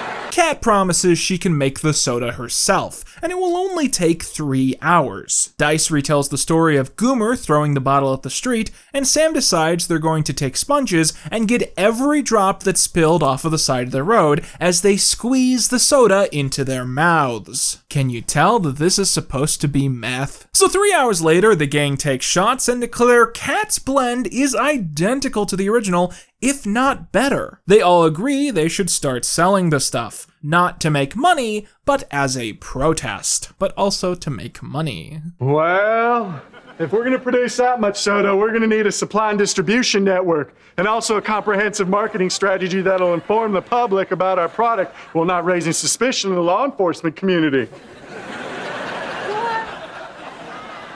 I just found a worm in my pocket. Sam says they need somewhere secret and hidden to make the soda, and Dice suggests the secret room hidden behind their wall safe. So Kat texts Sam all the ingredients they need, and they go out and buy it all at once. A rookie mistake. Don't buy everything in one place. Do it piecemeal. Different items, different stores. Attracts less attention. We see a long musical montage of the girls making Blue Dog soda, with emphasis being put on close-ups of the blue fluid flooding tubes and measuring equipment. The background music is very swanky, emphasizing the intended gag, that this sequence is a parody of the meth montages from Breaking Bad. My favorite thing about this is that on the Sam and Kat wiki, it says the concept of the episode may be a reference Breaking Bad. The article basically says this twice and it doesn't elaborate any further. And I love that because it carries this hilarious energy of like, this episode might be a parody of Breaking Bad. I'm not sure because my mom won't let me watch that show. So the girls get many desperate customers coming to their window, including a cameo by Woody from iCarly and Victorious, and Randy. You remember Randy, right? I don't. There's a knock at the door, and Kat opens it to find the State Bureau of Interference guy, who wants to ask some questions. Sam comes out and shuts the door in his face. The vibe I get is that the Bureau guy is supposed to be a parody of Hank, right? Because obviously they eventually reveal that he's only there to ask about the babysitting service and they're all friendly with him. So he is the figure who has a close kinship with the main characters, despite it being his actual job to stop the illegal stuff going on in the show. Okay, so it's time for another one of my pointless tangents about something else entirely. When I was in high school, we had this class called media that everyone wanted to take, because when you were in media, what you did was you made presentations and monthly, specials that everyone in school had to watch. that were supposed to be recapping what was going on at the school, but everyone just used it as an excuse to make skits. Every wannabe YouTuber at that school just joined media so they can make comedy, and it was really beautiful for what it was. So my junior year of high school, to advertise the yearbook, they did an elaborate Breaking Bad parody, where our yearbook teacher played a parody of Walter White, with the joke being that he was making illegal yearbooks.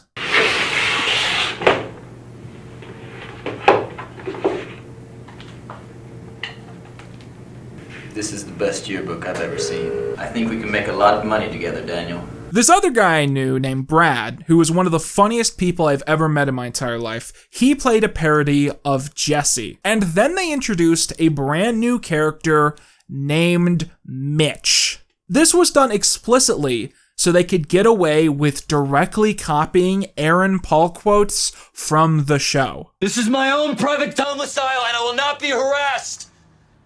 Bitch! This is my own private domicile, and I will not be harassed. Mitch. This joke has never left my mind. Sometimes it's still the first thing I think about when people bring up Breaking Bad, even 10 years later. And I think that speaks to the power of a good joke, even in the least professional setting possible. Look at that, Mr. Roof. That's the best I've ever seen. Do you have any idea of the street value of this? So here's why I've told you all this. The bureau guy explains he's just there because he knows about the babysitting service, and he introduces to the girls his son, who is named Mitch. So now the show has unknowingly set up an extremely specific expectation. This episode will get a passing grade, but only if they go out of their way to have Mitch linger around scenes so that Sam or Kat can occasionally blurt out Aaron Paul quotes, but instead of saying bitch, they say Mitch. And if that doesn't happen, then this show is officially the least creative thing ever made by human hands. So the bureau guy explains he needs the babysitters not just because he hates his son, but also because someone is making illegal Blue Dog soda, and he has to find and arrest them. Back in the bedroom, Kat freaks out and says they have to quit making Blue Dog because it's going to get them in trouble. But Sam insists they only need to make 100 more bottles just to keep for themselves for the next few years. While Sam babysits Mitch, Kat, Dice, and Goomer get to work, but nearly cause an explosion when Dice forgets to shut off the pressure valve. Yes, that's really what they say. So 3 days later, we see Sam and Mitch carving with cheese, and Mitch has made a dinosaur. The bureau guy comes in and says that he still hasn't found the crooks. But just as he's trying to pay Sam, a cataclysm shakes the apartment. The meth lab has exploded. So the girls get caught in the act, and the bureau dude says they're in big trouble. The gang stand up to him and ask why Blue Dog soda had to be banned. And he says it's because it's not healthy and some people drink too much. So the gang asks, well, why not ban sandwiches? Or sleeping? Or roller coasters? Or pooping? The bureau man is moved and breaks down crying, saying he will turn back the Blue Dog soda ban the next day. He then sees his son's sculpture and hugs him, saying he's very proud of his son. The gang share a final soda as we fade to black. They didn't do the joke. They didn't say Mitch's name like Aaron Paul says bitch. They introduced a character named Mitch and they didn't fucking. Anyways, the moral of this one is that crystal meth should be legal. With that, it's time for Sam and Kat to continue another tradition of the shows that came before it. So let's go ahead and talk about Sam and Kat Season 1, Episode 27, #blooper episode, aka the one that definitely shouldn't count. So a quick recap to those of you who are watching my Sam and Kat saga as a standalone project. One of the biggest contributions that iCarly made to the NSU was the introduction of a divergent parallel universe, which we know as the Metaverse. This is a universe somewhat like our own, where iCarly, Victorious, and Sam and Cat are all TV shows made by heavily fictionalized versions of the actual cast and crew. Some of the main difference so far have been that Miranda Cosgrove was presented as the producer and director of iCarly, even being in charge of who was fired from the show. Rex from Victorious was presented as being portrayed by a sentient puppet named Christopher Kane, infamous for having many accusations in the acting community, and many actors have been portrayed as having identical personalities to the characters they play on TV. So, #blooper episode starts with Jeanette McCurdy, Ariana Grande, Cameron Ocasio, Zoran Korak, and Marie Cheatham arriving at a diner, as they're spending time together during their lunch break. Although, Zoran is instructed to sit at an island away from the rest of the gang so he doesn't block their view of the fourth wall. How come I can't sit over there with you guys? Because you're not a main character yet. Oh. Hey, man. I know how it feels. The ongoing complete contradiction that every single memorable episode of this show features Goomer as the driving narrative as per why the episode happens, but he's not a main character somehow. So a waiter comes out and recognizes everyone as being from the show Sam and Carly, which they quickly correct to Sam and Cat. The waiter asks what they're doing there, and Jeanette says they're hoping he'll bring them food. The waiter says Jeanette is just like Sam, and everyone agrees without commentary. Zoran says that he plays Goomer, and everyone stares at him. The waiter explains that he's an aspiring actor, and pulls out a headshot. He asks if the gang ever has problems remembering their lines. Jeanette says they do, and pulls out a pear pad.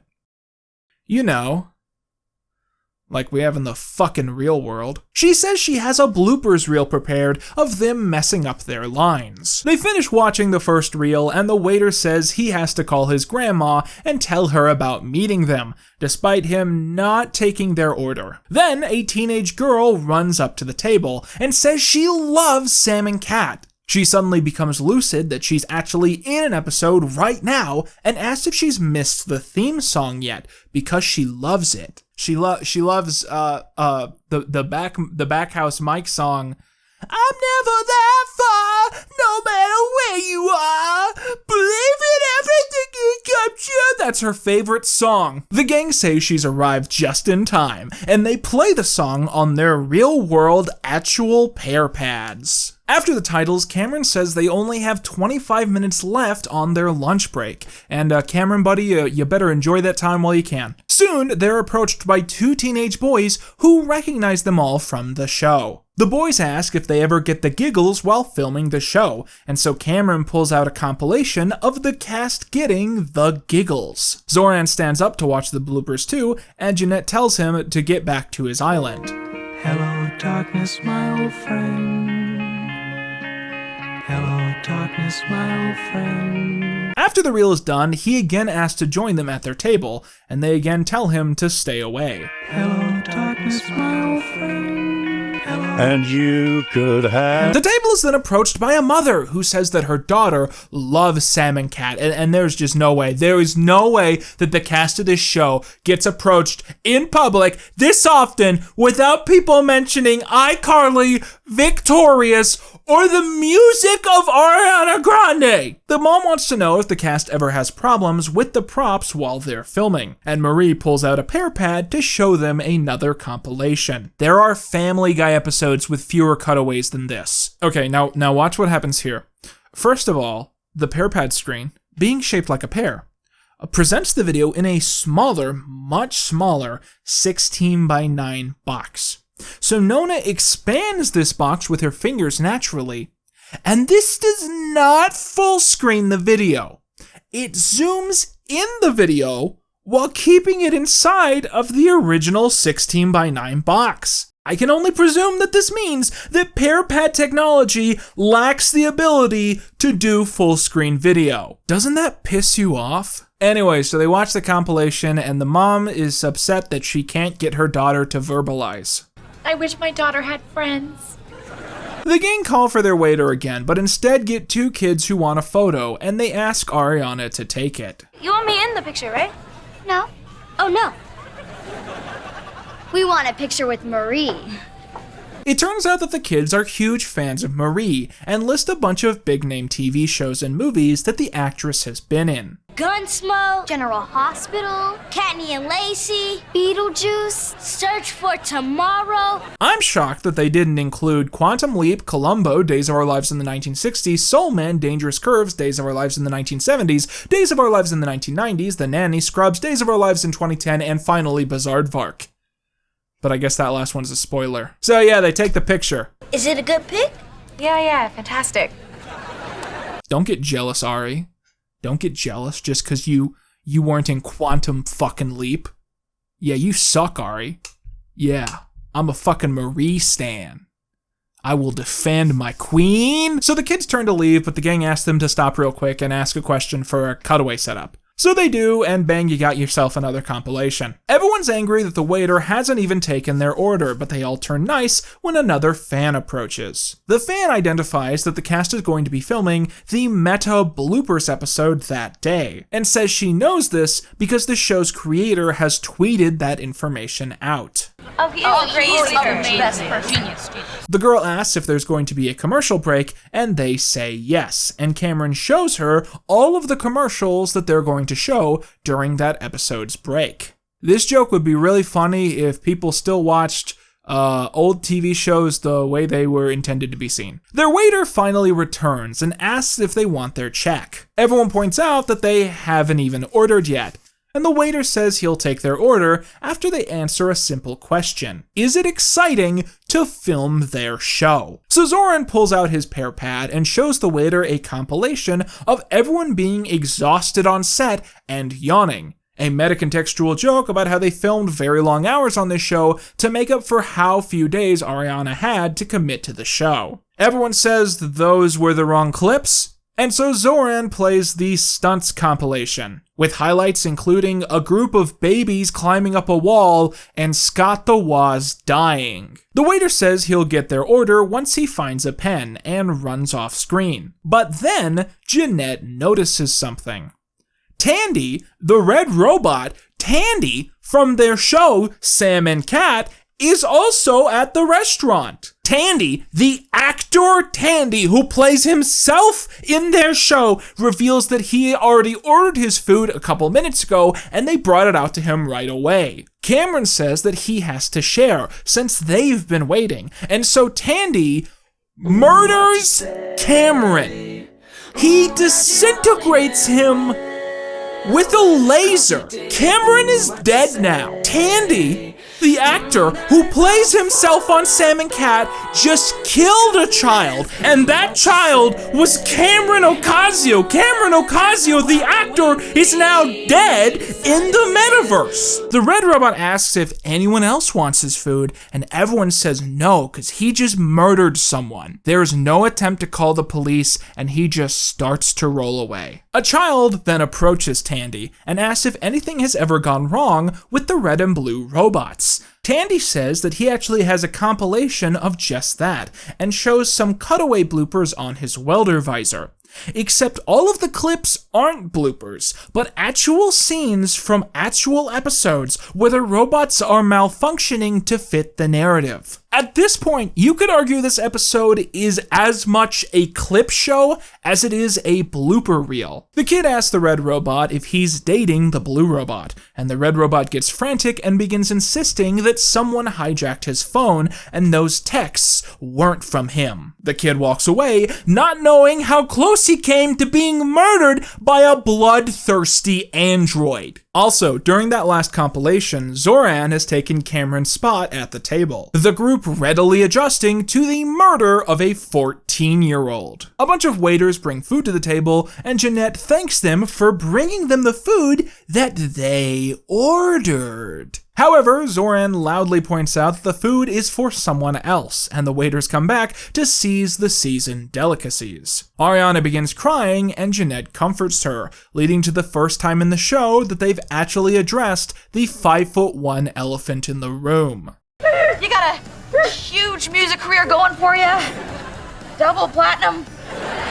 Thank you. The girl who was setting up the opening sequence returns and reveals that she's brought her friend, JD. He's never seen the show, so she was hoping the girls could show him a compilation of funny clips that represent the magic of Sam and Cat, alongside one exclusive blooper from the show Drake and Josh. This is the compilation that includes the most actual bloopers, where the cast says funny stuff and they riff a little, and it's sort of sad that they have to subsidize these moments with clips of loud noises and stunt work from the show itself. It kind of implies that the show maybe wasn't a blast to film, so they have to fill in the bloopers episode with filler and sawdust. And then at the end, we get 3 bloopers, count 'em, 3 bloopers from Drake and Josh.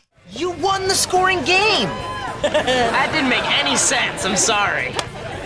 Yay! Now, a quick tangent about this, since it's something I've been wanting to talk about for a while. So you might remember that in episode 1 of this miniseries, I binged iCarly, not to be confused with episode 0, The Reign of Fred Figglehorn. I did a segment discussing the history of aspect ratio and iCarly. To recap, iCarly was originally broadcast to most Americans in 4:3. However, the show began when it was clear that the total switch to HD was not far away. So every episode of the show was actually filmed in 16:9, edited in 16:9, and then cropped to 4:3 for both initial broadcast and the DVD releases. This meant that when Nickelodeon did eventually make the full switch to HD, they could continue airing even the oldest episodes of the show. This is notable because some iCarly episodes have extended editions with long, exclusive deleted scenes available only on the original DVD releases. So a lot of these scenes are not available in the 16:9 format, despite the original edits being readily available in HD. Another detail worth considering is that even through the production of Sam and Cat, it was more than common for foreign Nickelodeon affiliates to still broadcast in standard definition, 4:3. So even episodes of Victorious, for instance, are framed for the 4:3 aspect ratio and only follow the fundamental rule of thirds if you crop the sides off. Anyway, so here's the big mystery. Occasionally, throughout iCarly, Victorious, and now Sam and Cat, they have shown old clips from the program Drake and Josh. But every time they do this, the show is presented in the uncropped 16:9. But ignoring TV movies, Drake and Josh was always presented in 4:3 across its entire broadcast and on all home media releases. But these sparse HD clips have led Lost Media hunters to theorize that a 16:9 edit of Drake and Josh seasons 2 through 4 must exist somewhere at Nickelodeon. However, I think a lot of this can be easily debunked just based on what we see in this episode. You'll remember that I said earlier that iCarly was originally edited in 16:9, then cropped right before broadcast. This is obvious when you switch back and forth between the two versions, as the only difference is additional material at the side of the screen, balanced with the same amount of material on both the left and right. I do not think that Drake and Josh was originally done like this. For those early seasons, I believe that the show was always edited in 4:3, and only the raw footage from the cameras exists in 16:9. Take this blooper that they show in the episode from Season 2, Episode 4, Football. Let's compare this clip to what we actually saw on TV. If Drake and Josh had been edited in HD and then cropped right before broadcast, then the cropping would have been consistent across every single cut, with an equal amount taken off of the left and right sides of the screen. But presuming that the camera wasn't shifting substantially between takes, what we're actually seeing is evidence of pan and scanning. That's when an editor manually zooms and adjusts the footage to look best in 4:3, instead of just cropping off the left and right sides identically. If this is an accurate conclusion, what it basically means is that the football episode of Drake and Josh must have been filmed in HD, then tweaked shot by shot in a standard definition editing suite. I would further speculate, based on the quality difference, that the episode was likely dubbed to an analog format at some point. Probably Betacam, if I were to guess. Now, this was season 2. Apparently, the final season of the show has occasionally been broadcast in 16:9 in the modern HD era, which makes sense, as this was directly before iCarly started. So they were likely experimenting with this evergreen editing compromise. But it's worth noting that the HD Season 4 edits of Drake and Josh are ridiculously sloppy. You'll notice that occasionally these thin black bars will appear at the left or right side of the screen. I take this to mean that these shots were shifted left and right with 4:3 cropping in mind. But despite whatever they were doing with the 4th season of the show, I'm going to presume that every time Drake and Josh clips have been presented in later shows, the original files have been dug out and re-edited shot by shot. This means that, realistically, the only way we could watch seasons 2 and 3 in HD would be if Nickelodeon paid someone to fully re-edit all 31 episodes of these 2 seasons, carefully recreating transitions, title sequences, and any special effects while using the HD files. Given that this era of Nickelodeon has proven to be something that ages best when it's barely inspected past brief glances, and that there isn't any money being lost on continuing to release the SD copies, I don't see this happening. This is especially true when you remember that other standard definition shows filmed in HD, like Malcolm in the Middle and Buffy the Vampire Slayer, are infamously worse looking after being restored to 16:9, with restorations often leaving in camera equipment and failing to recreate color corrections and special effects. Anyways, this is just my typical reminder for you guys to hit subscribe, so maybe I'll do a Drake and Josh video next year. So they come out of the cutaway and JD says the show looks awesome and he'll check it out. After this, they're approached again by Michael Eric Reed, who says he hears there's 45 seconds left in the episode and he wants to do his blooper dance. Jeanette asks what that is, and Mikey begins an erratic dance that lasts the rest of the episode, and he soon hypnotizes the rest of the cast to join in. Soon, all of the Shruggers join into the dance as well. The universe comes to an end. Consciousness itself is no more. There is only Mikey Reed. Returning ourselves to NSU Prime, episode 28 is called #FresnoGirl, and we start out with Kat cooking in the kitchen. Suddenly, her measuring cup shatters, and we see the culprit. Sam has bought a patented wiener flinger, and has shot a hot dog straight through Kat's cup. Kat reveals she's cooking for Kim, a girl they babysit often, and she's already made her specialty, fudge piles, which of course look like little piles of poop. Suddenly, Goomer bursts through the door, exclaiming that he has to find Timmy T. Silly Goomer! Drake Bell isn't in this show! As Dice runs in, Goomer continues freaking out, and so Sam shoots a hot dog directly into his face. So it turns out Timmy T is a lucky t-shirt that Goomer always wears before his MMA fights. This is the first time that Goomer's MMA career has been mentioned in a very long time, and also I don't think that Goomer consistently wore the same shirt every time he went to a match, but at the exact same time,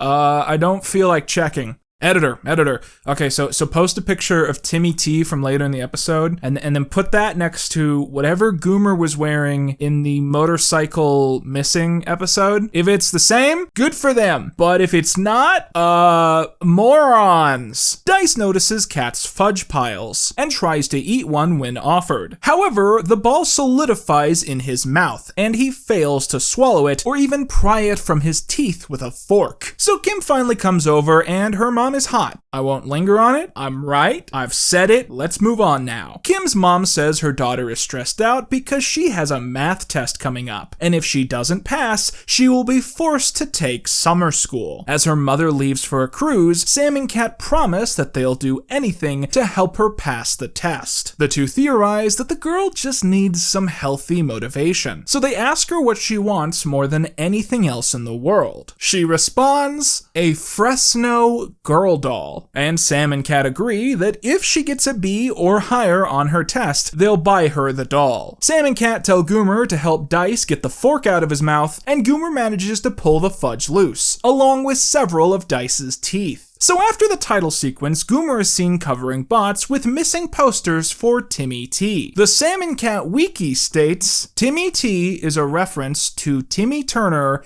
in The Fairly Odd Parents.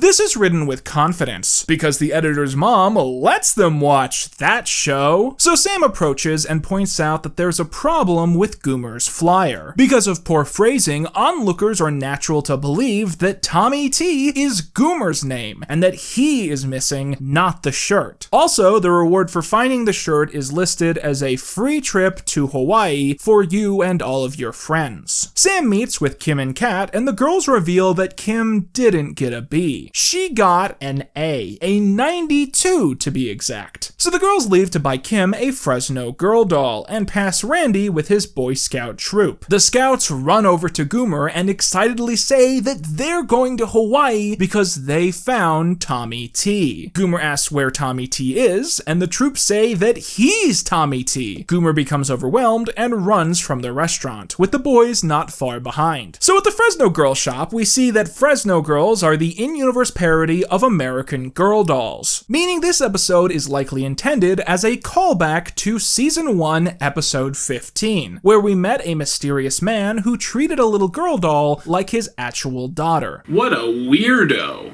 If one takes this retcon very seriously, we could argue that the first time we saw a Fresno girl doll was in Victorious Season 3, Episode 11, when Tori found a talking Tori doll inside of Crazy Pawnee's backpack. So back in the present, Kim picks out a Fresno girl doll named Gabriella. All is well until the staff reveal that the doll will cost $150, which is over $185 today. That's a thing I do now. I calculate inflation to make you feel bad about the economy. The girls agree to pay, but are frustrated when Gabriella is presented to them without hair or clothes. It's explained that this is the doll without accessories. The girls have the clothing and hair added back on, and are told that the doll now costs $275.25, which is $340 in today's money. The shop then shows Kim the official bicycle, bringing the total to $340, which is $420 today. Later, Sam briefly yells at Kim for the situation before apologizing and trying to cool off. Kat asks Sam to put down her wiener flinger because you're mad, and when you're mad, you shouldn't handle wieners. At the same moment, Kat prepares more of her fudge piles, in spite of Sam's insistence that she always makes them too chewy. Suddenly, Dice runs in with a heavily disguised Goomer, and they recap their predicament. Dice explains that Randy is the primary antagonist of this episode, as he saw Goomer's flyer and now wants the promised prize. The trip to Hawaii?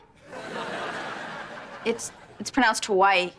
I thought it was Hawaii. Dice needs the girls to hide Goomer while he goes around and takes down all of the flyers to save face. However, Goomer is weird, so the girls tell him to go to their room and lie on the ground, face down. Sam suddenly notices a squirrel outside and tries to shoot it with a wiener, but Kat interferes and, by accident, they shoot Gabriella with a hot dog, knocking her leg off. Sam says the store can fix her and that it's no big deal. We then wipe to the store, where the employee says that it is a big deal. The episode cuts there, but there's an extended edit of this scene in the credits, so I'm just gonna keep describing it. The employee says they can fix the doll in their on-site Fresno Girl Doll Hospital. The girls want to know how much this will cost, and the employee says that all Fresno Girl healthcare is free, presuming the girls have previously bought the Fresno Girl Doll health insurance package.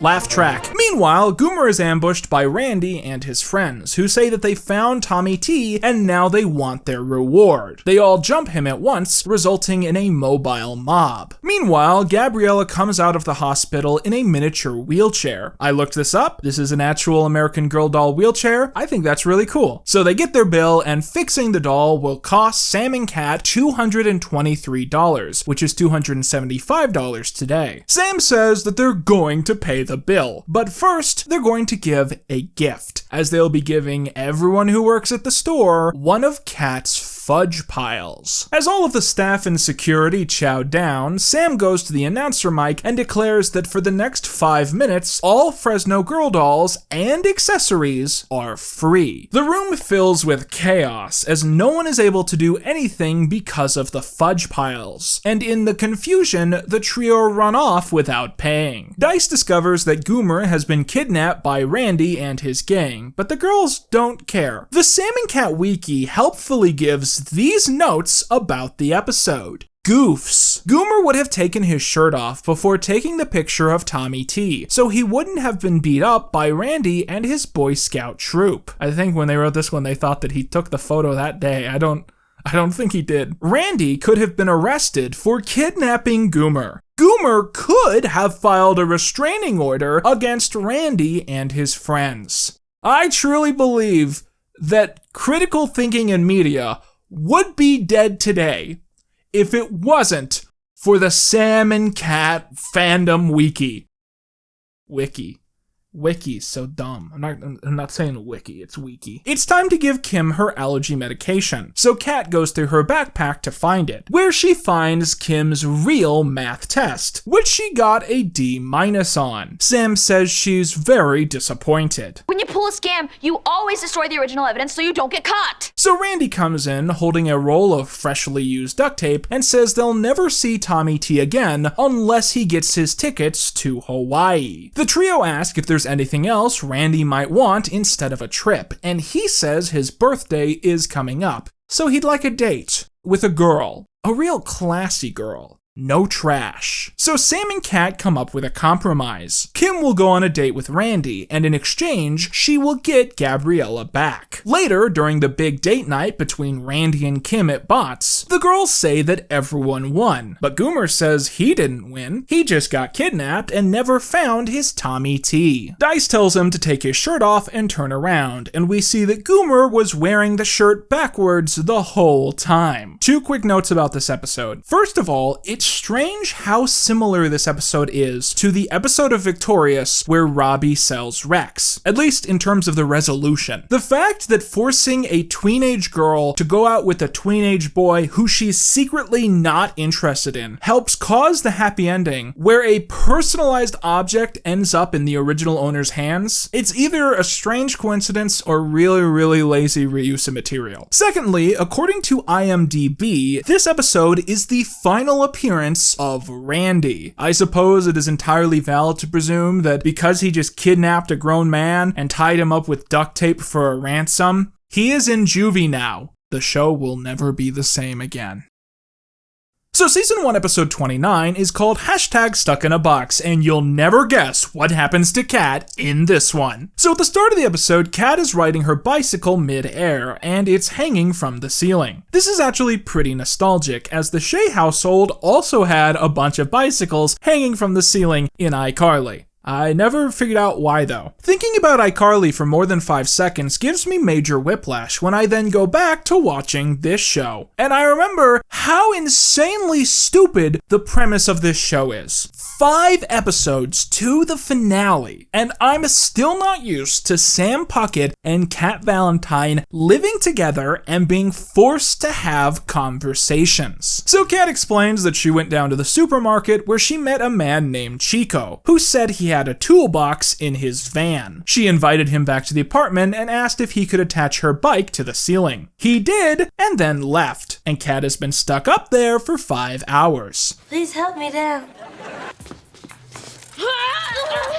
Kat asks where Sam has been, and she explains that she was getting them tickets. Tickets to ride all of the roller coasters at Mystic Mountain Saturday night. Mystic Mountain, by the way, is a theme park in the NSU commonly brought up in shows set on the West Coast. If my memory serves me right, it originates in the 2006 Drake and Josh episode, The Demonator. It then reappeared in the 2008 Zoe 101 episode, Roller Coaster. After this, it was mentioned quite often in Victorious, but never actually seen. Mystic Mountain is supposed to be a parody of Six Flags Magic Mountain, and episodes set at Mystic Mountain were also universally filmed at Magic Mountain. Kat says that she thought Mystic Mountain got shut down because all of the rides were unsafe and a lot of people got hurt. But Sam says that they fixed most of them. And before they reopen the park officially, they need guinea pigs to test all of the rides. Kat asks why they would want to ride roller coasters that might be unsafe. And Sam says that it's because they won't have to wait in line. They both holler in celebration. Dice and Goomer come in and they have a heavy box. I wonder where this is going. Dice reminds us that he's a magician, just like his actor is, and says that this is a rare item. Whoever they put in this box disappears. Goomer wants to be the one to be vanished by magic, but he's too big. If only there was someone in the room worth too much money to constantly be wasting their time on set. Oh wait! So Kat gets in the box, Dice closes it, and voila! The box will now not open. Kat is hashtag stuck in a box. Ha! I love it. Can we get my mom in there? Goomer breaks the handle trying to open the box, and Kat begins freaking out because she's stuck in a recording booth. I mean, stuck in a box, and also totally on set at the same time. I hope there's a magic toilet in there. After the title, Sam tries to take a crowbar to the box, but it bends in half. Sam asks Kat if she's okay, and she says that she's fine. It's kinda cozy. It reminds me of my closet where I used to hide from my brother. Why would you hide from your brother?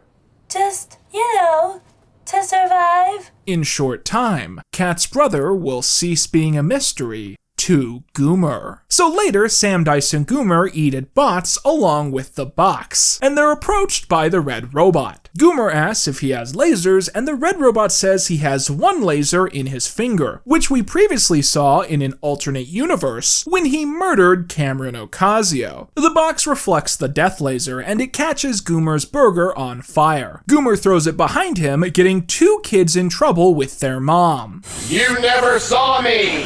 Later, Sam tucks Kat into bed, and Kat eventually begins monologuing about all the deep thoughts she's been having while stuck in a box. I've been going to school at Hollywood Arts for a long time now, and I still don't know.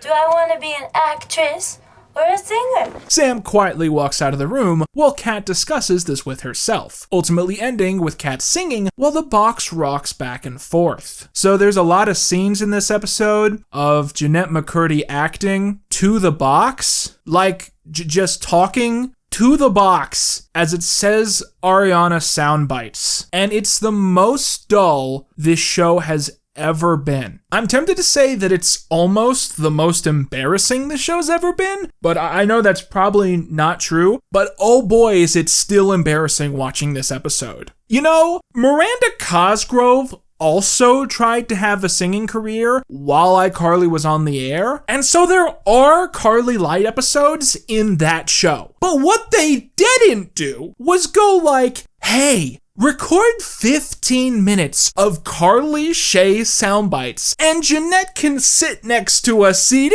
player and pretend that Miranda's still in the room. I'm still in a box. Sure you are, Ariana. So Goomer comes in to save the episode and says it's weird talking to Kat while she's still in the box and they can't see her face. So he's drawn a picture of her face and yep, that's her alright. So Dice explains that he knows a guy at the magic shop downtown named Vance Anderson, who is a total jerk but also used to be a famous teenage magician. If anyone can get Kat out of that contract, I mean box, it's him. They used to make baseball bats out of wood, but now they're mostly made of aluminum. I just wanted to say something. So Sam wants Goomer to put the box in his car, but he says that he lost it. This begs numerous questions. How did they get the box to Bots? What happened to the homeless person that was once living in the back of Goomer's car? All questions that would have been answered if episodes from this show got second drafts. But Kat has a solution and says that Nona still has the keys to her brother's car. Kat's brother, you'll remember, moved to Idaho to live in a mental health treatment facility. We've also previously seen her brother's car in the Victorious episode Car, Rain, and Fire. And, in a twist that I didn't see coming, the car they drive for the rest of this episode is actually that car. So they clearly only wrote this into the episode to show off that they somehow managed to keep track of this prop after Victorious ended. So they go to the magic shop and meet Vance Anderson, who looks like the talking cookie from Fred the Show. If you're watching this video right now, pause this video, go to IMDb, make an account, and give Fred the Show 10 stars. Then come back to this video and comment, Fred the Show has a poor reputation exclusively with people who have never watched it and thus don't understand that it secretly has all of the qualities of a cult classic. I'm gonna get that cake, Fred, and there's nothing you can do about it. So Shane Top recalls that he gave Dice the advice to give up magic because he's terrible at it, and the two squabble. He also mentions that the box is made in Yerba, a country featured in Victorious. So Shane Top wants to go on a date with Sam after he opens the box, but she says that they're already going to Mystic Mountain. Shane pivots and says he'll open the box if they take him in Dice's place. Kat comments that she's suddenly finding it very hard to breathe inside the box. After they settle the topic, he explains there's a button on the back that automatically will open the box. But it doesn't work, and he explains the box must be defective. Shane says that before they leave, he'd like a kiss from Sam. You want a kiss? From me? Oh yeah. KK. Sam says she wants them to do it in private, and you guessed it, extreme acts of violence occur off-screen. A red liquid puddles onto the floor. Sam comes out and explains she knocked over a bucket of red paint. Laugh track. So Sam decides to keep her promise and takes Kat to Mystic Mountain, box and all. But when Goomer hits a speed bump, the box comes flying out of the car. The rest of the gang don't notice and keep going, as Kat yells for Sam. No one comes for help, and we fade to black. So remember a few episodes ago when I instructed you to start wondering about what the ideal final episode of Sam and Kat would be? I pick this one. I pick the episode where Kat is left trapped inside of a metal box, screaming for help on the ground, suffocating. And then the show ends and Kat Valentine is never seen again.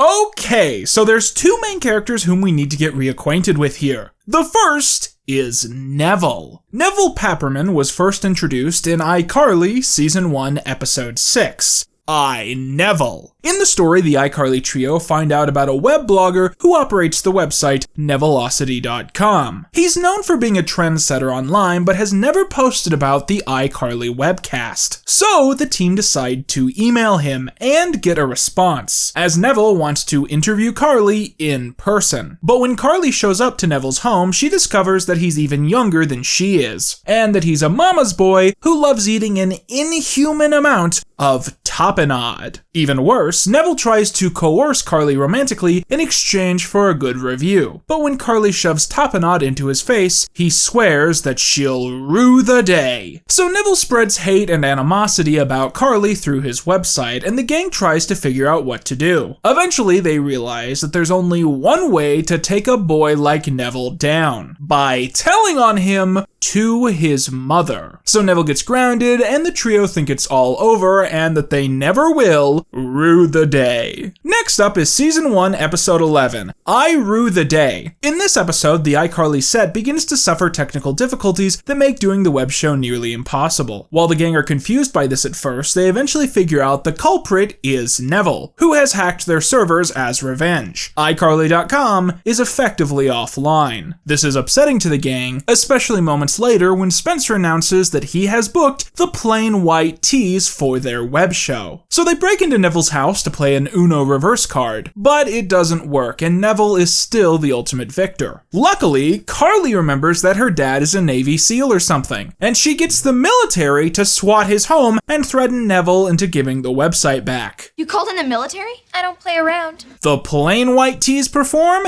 and all is well. The iCarly universe is terrifying if you think about it, because you can just go out and beat someone to non-consciousness because they were mildly rude to you and no one cares. But if you download music without paying for it, the FBI arrests you immediately. In iCarly Season 2, Neville appears a record 4 times, although he doesn't appear in Season 3, broadcast numbering, so this works out. In his first episode, iChristmas, we see Neville in an alternate timeline caused by Spencer being a lawyer instead of an artist. Neville and Carly are dating in this world, and incidentally, from this point forwards, Carly and Neville are always depicted as being the same age. The rest of his appearances this season revolve around his various failed schemes. In Season 2, Episode 9, I Give Away a Car, Neville impersonates a local car dealer and tricks the gang into promising to give away a car during a webcast before awarding himself as the winner of the competition. If the gang can't come up with a free car in a set amount of time, they lose the web show or something. But they give him a car from Stargate and he crashes it into a flower shop. In Season 2, Episode 13, I Want My Website Back, Neville steals the iCarly website again, because at his best, this character is a one-trick pony. This time he says he'll only give it back if Carly gives him the kiss which she rejected in the first place. They get him to sign the website back over, but Carly is grapple-gunned away before he can get the kiss. Finally, in Season 2, Episode 21, I Fight Shelby Marks, Neville uses his editing talents to deepfake Carly and Sam into saying mean things about Shelby Marks' grandma. And so when Shelby and Carly go to have their MMA fight, Shelby wants to kill Carly for real. When the deception is figured out, Sam, Carly, and Shelby Marks trap Neville in the ring and violently assault him as the show fades to black. Neville next appears 26 episodes later. In Season 4, broadcast numbering, Episode 9, I Pity the Neville. This is a strange one, as along with the Christmas episode, this is one of the few stories to not feature Neville seeking revenge as an antagonist. Instead, at the start of the episode, we learn that Neville has recently been cancelled, as viral footage has surfaced of him yelling at a child in a store. Neville becomes a social outcast, attacked by strangers on the street with no one left to turn to. The iCarly team initially celebrate his downfall, but eventually come to pity him and decide to help him gain a web redemption. They do a long iCarly livestream about how sorry he is, and even bring in the little girl so Neville can apologize to her. Their former enemy has a new lease on life, but is soon rude to a man in a wheelchair who bumps into him. As he lashes out verbally, he turns to see a camera in his face, and it all starts over. Neville's final appearance in the original run of iCarly was in Season 6, Episode 4, I Half-a-Ween. So the iCarly gang decide to throw a Halloween party on May the 1st, and invite their audience to come and join them. One person who shows up to the party is dressed as a robot and gives them all candy. But when they eat the candy, it makes their voices sound low-pitched. They eventually figure out that the robot is Neville, who reveals he wants revenge because the iCarly gang didn't help uncancel him a second time over the wheelchair thing. Yes, that's really the reason he gives. So Neville kidnaps Freddy and locks him into the robot costume, causing everyone to think that Freddy is Neville, and they tie him up and drop him into a big container of plushies over and over again. Until Neville reveals it was all a ruse, and so the gang tie him up instead and do the plushie drop thing again.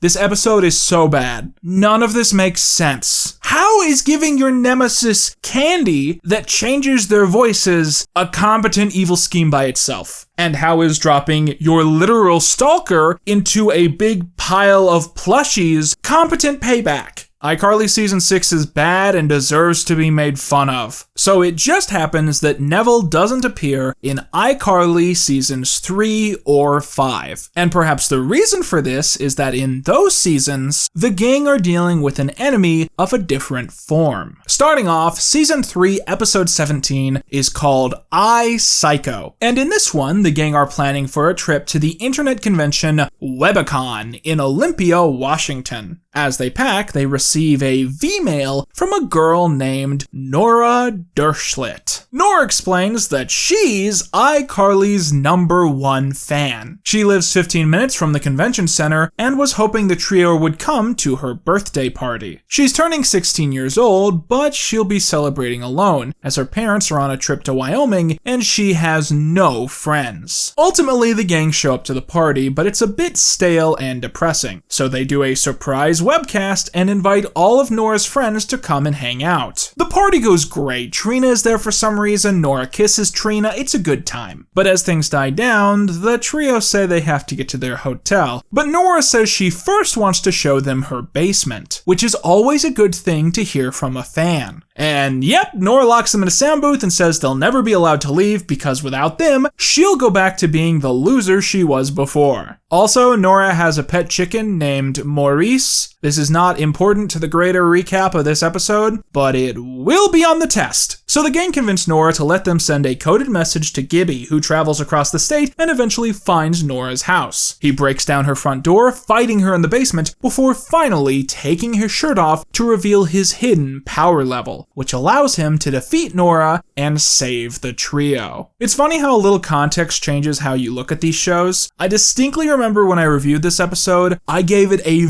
very harsh, negative review for being so mean-spirited. But looking back, I would now argue that iPsycho specifically was when iCarly jumped the shark. Let me explain a little bit. I think people often misuse the phrase jump the shark because it's often used to imply that a specific episode is bad. But when Fonz jumped the shark, it wasn't considered a bad episode at the time. It was just considered very extreme and represented a peak in intensity that the show never achieved again. iPsycho is a lot of things. It's the last time Gibby was distinctly funny without being flanderized. It's one of the last boss battle episodes to actually be coherent, and it's one of the last episodes in the series to realistically cover the potential negative repercussions of internet fame. So it's very natural that this episode would eventually get a very overblown sequel. In Season 5, Episode 7, I Still Psycho, we learned that Nora eventually ended up in juvie, and she is now up for release. So the iCarly sextet, Carly, Sam, Freddie, Gibby, Gibby's Head, and Spencer, all go to her hearing. Initially, they want to make sure she remains imprisoned, but upon learning that she's changed and that she's not still psycho, they agree that she can be let go. Nora's parents say they're going to throw a party, but it's going to be really sad because Nora doesn't have any friends, and yep, they fall for this a second time. Nora invites Spencer to check out their basement, but is apparently strapped to a spinning wheel instead. The doors are locked, the windows are bulletproof, and the gang quickly learn that they are trapped inside of Nora's house, because she is I Still Psycho, and her parents are too. Gibby tries to escape through the chimney to save the day again, but gets stuck up at the top. However, Sam manages to save the day by concentrating enough on in-series continuity. She remembers the electroshock pen she stole from Spencer in the Season 4 prank episode, and the tracker inside of Freddy's head from Season 2. By using the pen to fry out Freddy's tracker, they alert Freddy's mom that something is wrong, and she and T-Bo come and save the day. Sam gets bored and decides to electrocute all of the Derschlits, but Nora warns that if she does, and then she gets electrocuted. I think that was a threat. So then Carly moves to Italy, Sam decides to move to California to live with a redhead she met in a dumpster, they befriend an MMA boxer, Sam wins a texting competition one-handed, and I think that brings us up to date.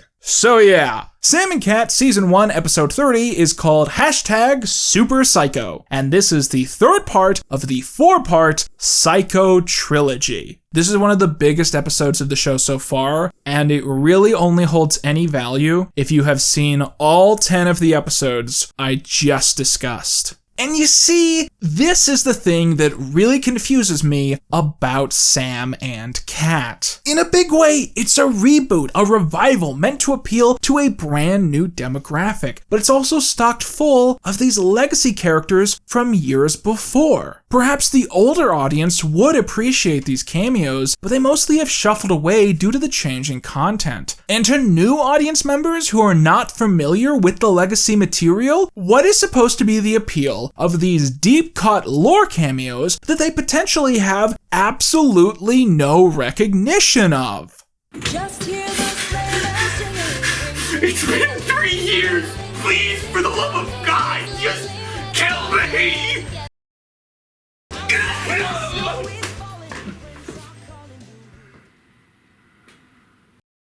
Before we get into this, if you thought a Breaking Bad parody was too edgy for a kid's show, you're not ready for this one. So at the start of the episode, Sam and Cat are babysitting while Sam watches a mixed martial arts match. However, Sam turns off the program as the kid they're watching won't stop staring at her face. The little boy can't believe that she's actually Sam from iCarly and begins asking a series of questions that Sam has obviously been asked hundreds of times. Remember Gibby?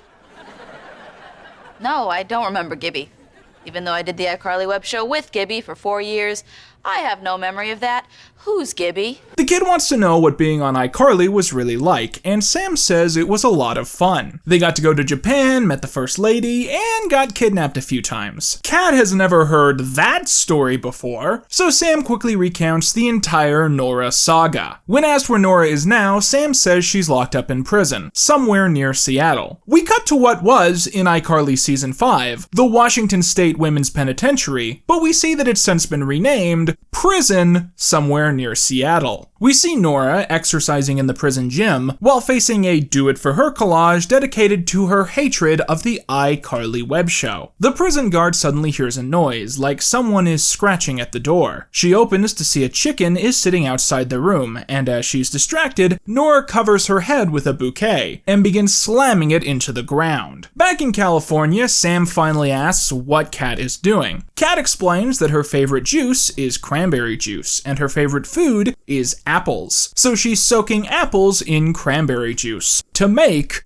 crapples. We cut back to Nora and the incapacitated guard. Nora opens the door and we learn this chicken is Maurice. See, I told you this would be on the test. As she climbs into a wall vent with Maurice, she says that it's time to get revenge on the iCarlys. We soon see a news report detailing Nora's escape, which Cat watches as she makes a crapple pie, which as you can imagine, tastes like crapple. Dice comes in and we learn he's staying over for the weekend as his mother and aunt are off on another road trip. Sam rushes in, acting frantic, and tells Dice that she needs him to get her a fake Mexican driver's license. Meanwhile, in Seattle, we see our second special guest of the episode, Noah Monk, reprising his role as Gibby. Gibby is on a date with a beautiful woman when he's suddenly approached by Nora. Gibby immediately recognizes her, and it's a pretty funny scene, where the joke is that Gibby is being really chill and helpful despite the circumstances. So Gibby, I don't want to injure you.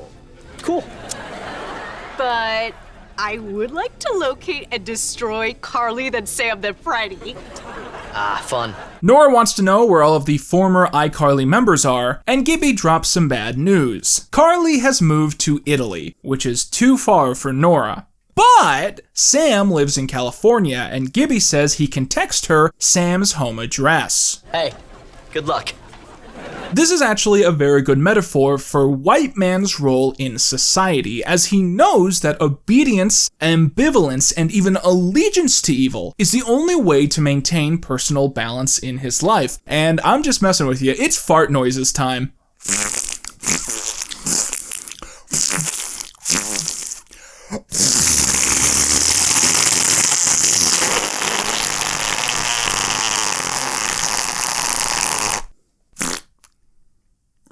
God, I'm dizzy now. Hold on. What the fuck? Oh, God. So Nora goes to California and spies on Sam and Kat at Bots, where she finds out about Sam's fake Mexican ID and notes that Sam is very fond of Dice. Suddenly, Dice has to run off, as Goomer just texted him, "Dice, I need your help. I thought I was in the bathroom, but I wasn't," meaning Dice likely has a mess to clean up. In the parking lot, Nora gets out a massive inflatable raft and pretends to struggle to get it inside of her tiny car. She asks Dice for help, and when he says it's not going to fit, she says that her car is actually shockingly spacious, and invites him to look for himself. When he does, she shuts the back door and kidnaps Dice. There's no such thing as stranger danger in the iCarly universe. So the next day, the girls are freaking out because Dice is missing, when Gibby suddenly calls. He reveals that he has big news for Sam, as he's bought a hat for the identical copy of his head. Just when she's about to hang up, he gets around to recapping what happened the other day. She came to see you for what? Let's see. She said she wanted to locate and destroy Carly, then you, and then Freddy. Oh, but what did you say? Don't worry. I told her Carly's in Italy and Nora said that was way too far. Good. And then I told her you were in LA and I gave her your address. What? Hey, can you text us a pic of the hat? Yes, I can. There's a knock at the door and the girls find a random note, along with a tiny clipping of Dice's afro. Nora then calls the girls and reveals that she still has Dice, and if Sam doesn't do anything, she intends to shave his head and make a wig of his hair, which she will then wear upon her head. Give me back my Dice! After Nora hangs up, Sam says they can still save Dice, but they have to think like Nora to figure out what Nora would do. And there's only one other person in the world who could possibly understand how Nora thinks. We cut to a mental asylum, where Sam and Kat have come to see the hospital's most challenging case. A boy from Seattle who has a disease which is too contagious for the outside world. It's called porcupox, and all they know is that he somehow got it from a porcupine. The girls head down the hall and pass by some other guests of the asylum, such as two men who believe that they're Simon and Garfunkel, and in a surprising cameo, Steve from Drake and Josh.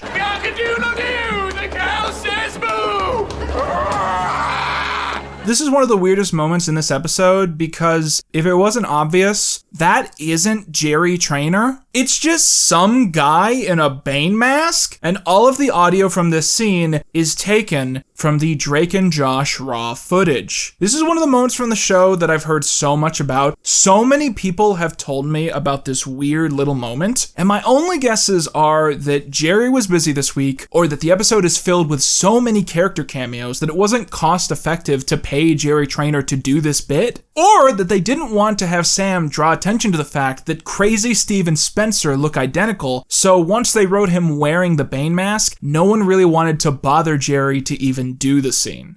Anyways, so we meet the asylum's special guest, and it's none other than Neville Pepperman in the flesh. After some off-putting banter, Neville asks why they are there. We have this friend, Dice. You mean the young boy, age 12, whose full name is Decenio J. Corleone? 6th grade, magnificent hair?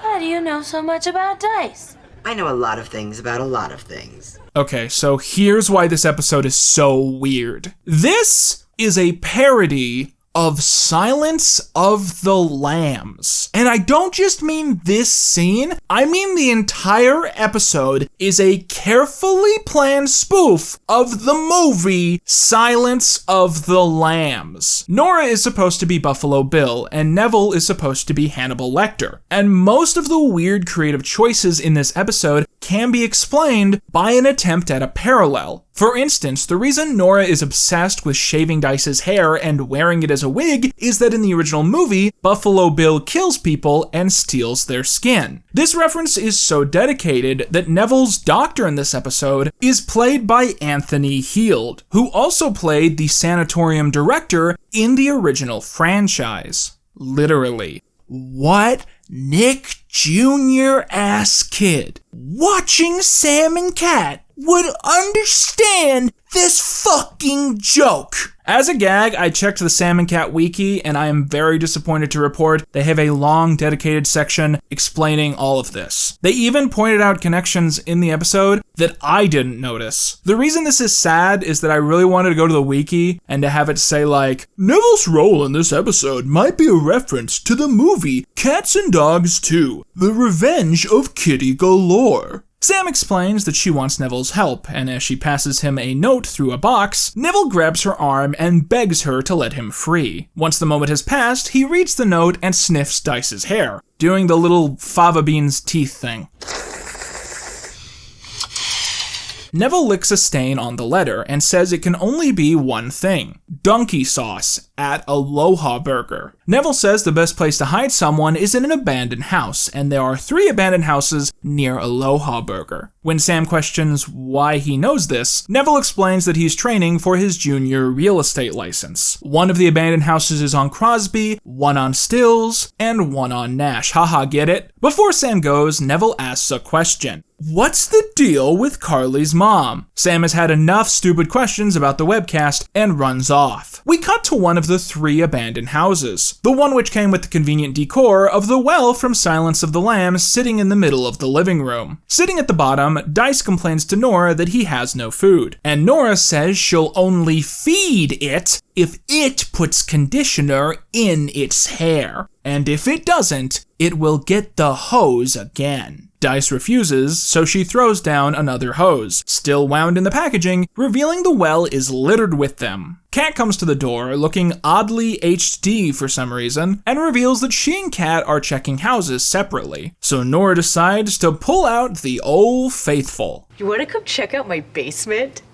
Well, sure. So yeah, Cat gets thrown down the well, and Nora says she's going to make a wig out of her hair as well. Sam enters moments later and threatens the life of Maurice. She and Nora strike a deal. They will fight, and if Sam wins, the 3 can leave. But if Nora wins, Sam will go down the pit. Nora says not to underestimate her, because she's been in prison for 2 years. Fuck off. No, it has not been 2 years since iCarly Season 3. Go fuck yourself. It's one thing to turn a non-time loop franchise into a show where time never moves, and it's another thing to say that Sam and Cat are still 16 despite this obviously being a lie. But telling me that this show is set before the iCarly finale even aired? You morons should try giving a shit every once in a while. It's very therapeutic. So Nora says she's been in prison getting harder, stronger, and angrier, while Sam has been babysitting. So she should be ready for a real fight. So yeah, Sam throws her into the pit, fight over. After this, we cut to the major twist in the episode. Although it's not a twist if you've been paying attention to what the episode's making fun of, I guess. The asylum doctor rushes down the hall to find that Neville has escaped. He calls the staff to alert them to the situation. The police arrive at the house and say that Nora is going back to prison near Seattle, where she'll be put on maximum security. But she swears she'll get out eventually, and she'll get revenge. That goes for all the filthy iCarlys. And you dirty Sam and Cats. I'm a character that never dies! That is the worst meta synergy I have ever seen in a TV show. So an officer says there's a call for her and hands her a cell phone. We see on the other end that it's Neville, who's dressed to the teeth and is sitting at a bar. Both the outfit and the bar itself are visibly copied directly from the end of Silence of the Lambs, as is most of the dialogue in this scene. Neville is soon joined by Gibby and Gibby's head, and Gibby asks Neville if he wants to get some food. Neville looks Gibby up and down and says, absolutely. Neville, tell me where you are. Oh, I'm afraid I can't do that, Sam. You see, I'm having an old friend for dinner. Okay, so I'm going insane over here. Mild context check real quick before I just go off the deep end. One of my closest friends is a guy named Hippie Rat. He runs his own channel, his stuff is great, and if you've watched this channel, you probably know his stuff already. So Hippie is the only person I've ever known who watched Sam and Cat when it was on the air. And not because he wanted to, but rather because he had a little sister who was obsessed with it. So several years ago, when he first told me that there is an episode of Sam and Cat that is a parody of Silence of the Lambs, with Neville being depicted as Hannibal Lecter, and that it ends with the implication that Neville is going to murder and eat Gibby, I thought he must have been remembering wrong. I presumed it was written with extreme innuendo that he just forgot about, or that there were numerous ways to interpret it, but it's pretty explicit. They even use the same dialogue in the same way as the original film. I'm having an old friend for dinner. I'm having an old friend for dinner. Although I should be transparent and say that the moment right after this does seem to imply that they really are just going out for dinner. Come on, let's go get some tapenade. Ooh, all right. But we're splitting the check 3 ways. But like, these aren't mutually exclusive things. They can go out to dinner and then Neville can kill and eat Gibby's brain. They're not incompatible. And the reason this is so crazy is that Noah Monk apparently has a very negative relationship with the iCarly franchise, to the point that he has no role in the 2021 iCarly reboot. So canonically, the last time we ever see Gibby, he's hanging out with Neville, and it's implied that Neville is a cannibal and is going to eat him. And shockingly, with all that's been dropped in our laps, we are still not done. In the bonus scene playing over the credits, the inflatable kayak is found by Herb, who brags that he can use it at his beach house. Well, life's going great! So there's a lot to talk about with this episode, but a lot of it's less thematic and more technical. First of all, returning to our discussions of an ideal end to Sam and Cat. If you watch Sam and Cat on Netflix like a degenerate, this episode is listed as the show's finale at episode 35. There's 2 reasons for this. Firstly, Netflix counts the double episode earlier this season as 2 separate episodes. And secondly, Netflix uses production codes to decide ordering on Nickelodeon TV shows. This is actually ridiculously stupid, because a lot of these shows had alternate production codes for the extended specials. For instance, I Go to Japan, the first iCarly special, had a production code of $9.99. The next iCarly double bill, I Date a Bad Boy, had a production code of $9.98, and with each special after that, it kept counting down. This means that if you watch iCarly on Netflix, all of the specials are at the end in reverse order. So I Go to Japan is the last episode on the service. In the case of Sam and Cat, the tuna episode had the alternate production code of $9.99, and I'm guessing that this episode must have had the production code of 1,000 or higher. Although I can't find it listed that way anywhere, it's the only thing that would explain Netflix listing this episode as the show's finale. On Paramount Plus, all of the episodes are listed in broadcast order, which in my humble opinion is pretty much the order that these shows should be watched in. Although I still have beef with iCarly being sorted into 5 seasons on the service instead of the original 6. But there's a bigger discrepancy at play here, as Netflix and Paramount Plus actually have 2 different edits of this episode. The copy on Netflix is 22 minutes long, while the copy on Paramount Plus is 30 minutes long, and is the version that we just talked about. The reason for this is that, shockingly, when this episode first premiered, it was indeed 30 minutes long, which means that it was 45 minutes once commercials were added in. This was extremely irregular, as the episode was 8 minutes heavy, too long for a normal episode, but too short to be split in half. To compensate and get the schedule back on track, Nickelodeon premiered SpongeBob episode 188A, Kenny the Cat, right after this. Nickelodeon would not broadcast 188B until 365 days later. This means that Nickelodeon premiered half of a full SpongeBob episode an entire year early just to make up for this episode being a little bit long.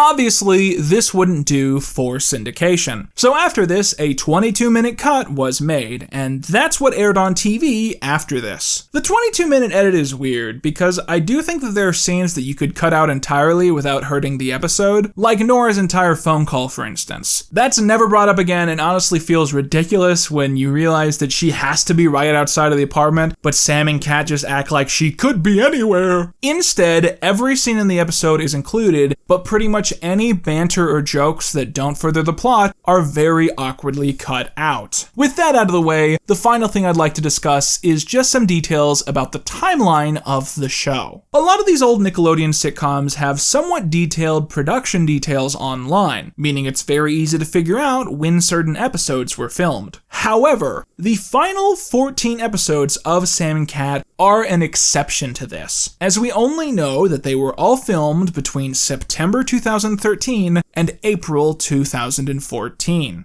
But according to my math, I believe that this episode should have been filmed in or around December 2013. Presuming this to be correct, then it's interesting to note that the same month that this tribute to the past was being filmed, the future was also coming into view. As on December the 20th, 2013, the pilot episode for Henry Danger was filmed in Burbank. The full season would begin filming in July of the next year, just a few months after Sam and Cat came to a crashing crescendo. Now, some people might argue that Nickelodeon preparing this other show is a sign that they knew that something was wrong and that the show wouldn't last much longer. And you might be right, but it's important to note that for years, the status quo was that 2 NSU shows were meant to be on the air at the same time. Zoey 101 with Drake and Josh, iCarly with Victorious, etc, etc. So it's possible that Nickelodeon expected Sam and Cat and Henry Danger were going to be siblings on the network. But personally, I do think the writing was on the wall, but I won't be able to explain why until much later in the video. So as we've now reviewed 30 episodes of Sam and Cat, it's time for yet another intermission. But first, let's go ahead and jump back into our Hashtag Crime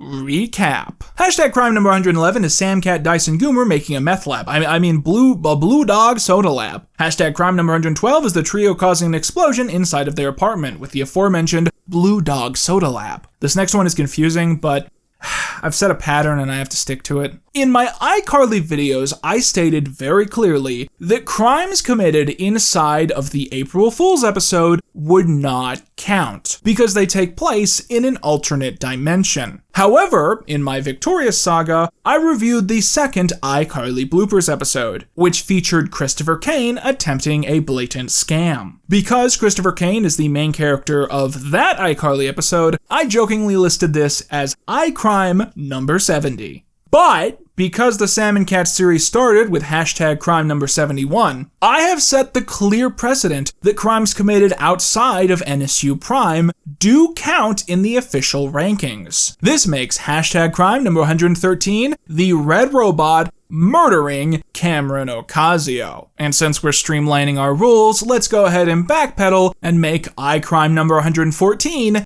Gibby attacking numerous people with a stop sign in an alternate universe. Hashtag Crime number 115 isn't Sam and Cat knocking the leg off of Gabriella, unless we believe that all Fresno Girl dolls are secretly alive. You know, like Herbie back in action rules. This makes the actual Hashtag Crime number 115 the girls inciting a mass mob of shoplifting, with Hashtag Crime number 116 being them dolling and dashing themselves. Hashtag Crime number 117 is Sam beating up Shane Top at his magic shop and knocking over that can of red paint. Let's call Hashtag Crime number 118 Dice endangering Cat's life, and Hashtag Crime number 119 is, littering. Catching up to the latest episode, Hashtag Crime number 120 is Dice making Sam a fake Mexican driver's license. Now, when I was writing this one, I realized that it's been a while since I actually analyzed a crime, to actually figure out what specific laws were being broken, because I guess I'm pretty numb to this stuff by now. But I picked the wrong crime to research because of how complex this is. First of all, Google sucks now. They changed the search algorithm somehow, I don't know. So it's weirdly impossible to get the website to understand any niche research topic. Specifically, it was so hard to get Google to understand that I was trying to research illegal immigration into Mexico, not illegal immigration out of Mexico. But I was able to find out that in Mexico, entering the country illegally is a felony that can be punished with 2 years in prison and/or deportation without a trial. Now, the weird thing is, this plotline doesn't go anywhere. We see Sam agitated, she asks Dice for a fake driver's license to Mexico, but she never says why she needs it. As I watched, I had presumed that she had heard about Nora escaping and she was planning to jump the border, but she never says this. And if she was planning to do something illegal with the ID, we never see that in this episode. So the only crime I can assign is document fraud to Dice. Although it's really hard to find cases of American officials caring about fake IDs made for other countries. It really seems like the only way Sam or Dice could get busted for this is if they physically get caught in Mexico. Hashtag crime number 121 is Gibby failing to report Nora's location and intentions to the authorities. According to my readings, in the state of Washington, for doing this, the Gibster could be charged with accessory after the fact. This is, quote, assisting the offender in order to hinder or prevent his or her apprehension, trial, or punishment. Hey, good luck. Hashtag crime number 122 would be Gibby then doing the same thing with Neville, although I fear he won't be seeing trial for this one. Okay, so we have now finished reviewing episode 30 of Sam and Cat, meaning we now officially have 4 episodes left to review in the original NSU. So while we wait to cover those, I thought it would be fun to do yet another of our classic pinboard segments. This is my favorite ongoing segment on the channel. I love doing these segments and I love seeing how far we've come in our journey. Can I ask for some advice real quick? I want to ask something real quick. So I had the flu this week. I think it was the flu because I took a COVID test and it wasn't COVID. Whatever it was, it fucked me up. And I lost a lot of time just being fucked up for a while.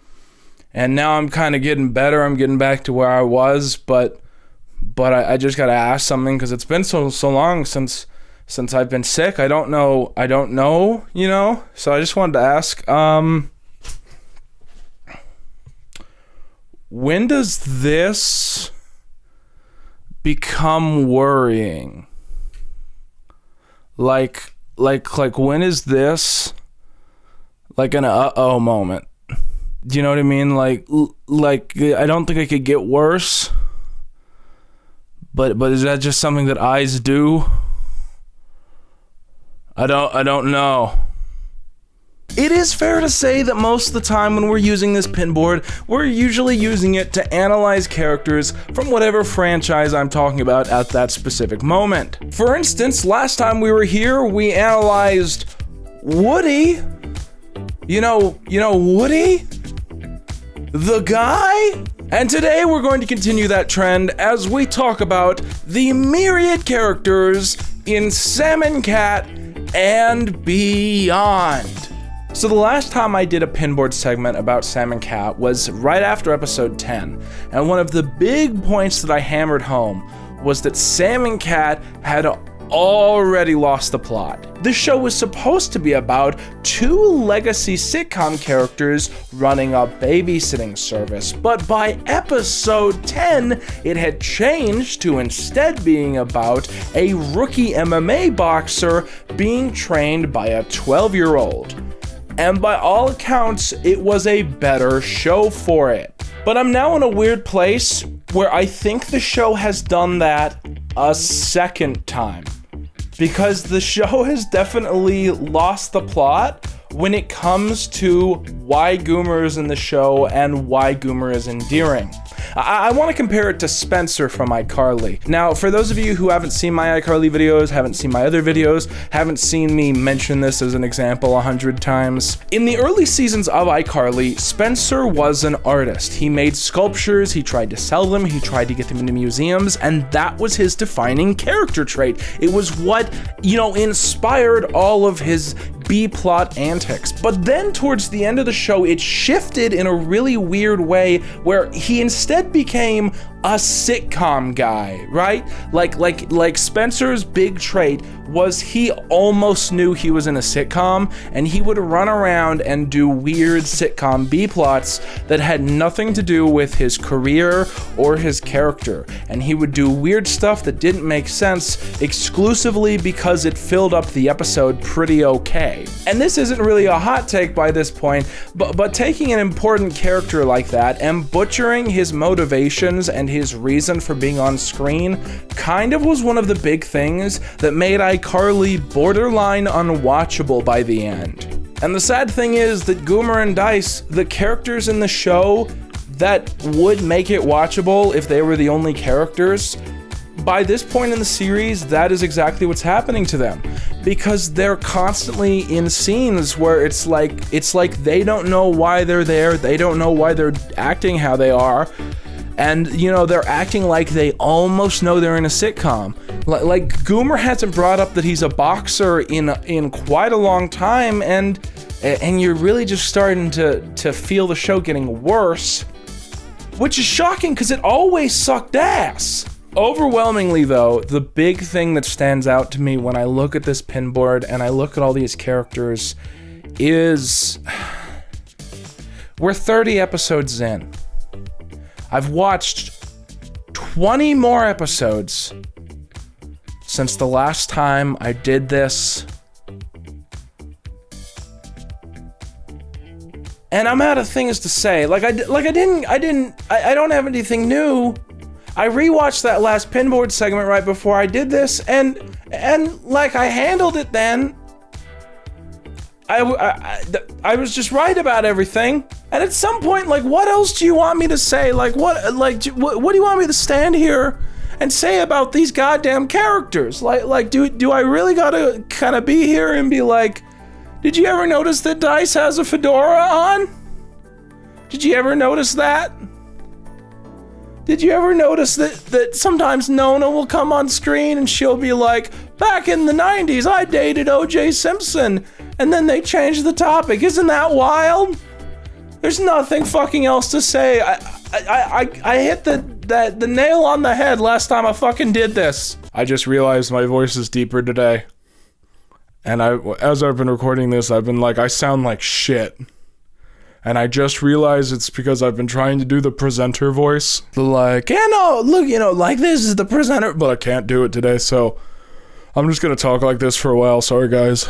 So I don't want you to have the misconception that because I just, said that I literally don't have anything to say. I do have things I want to say. I just don't have a lot, and I don't have it, organized as neatly as I usually do. But we're going to...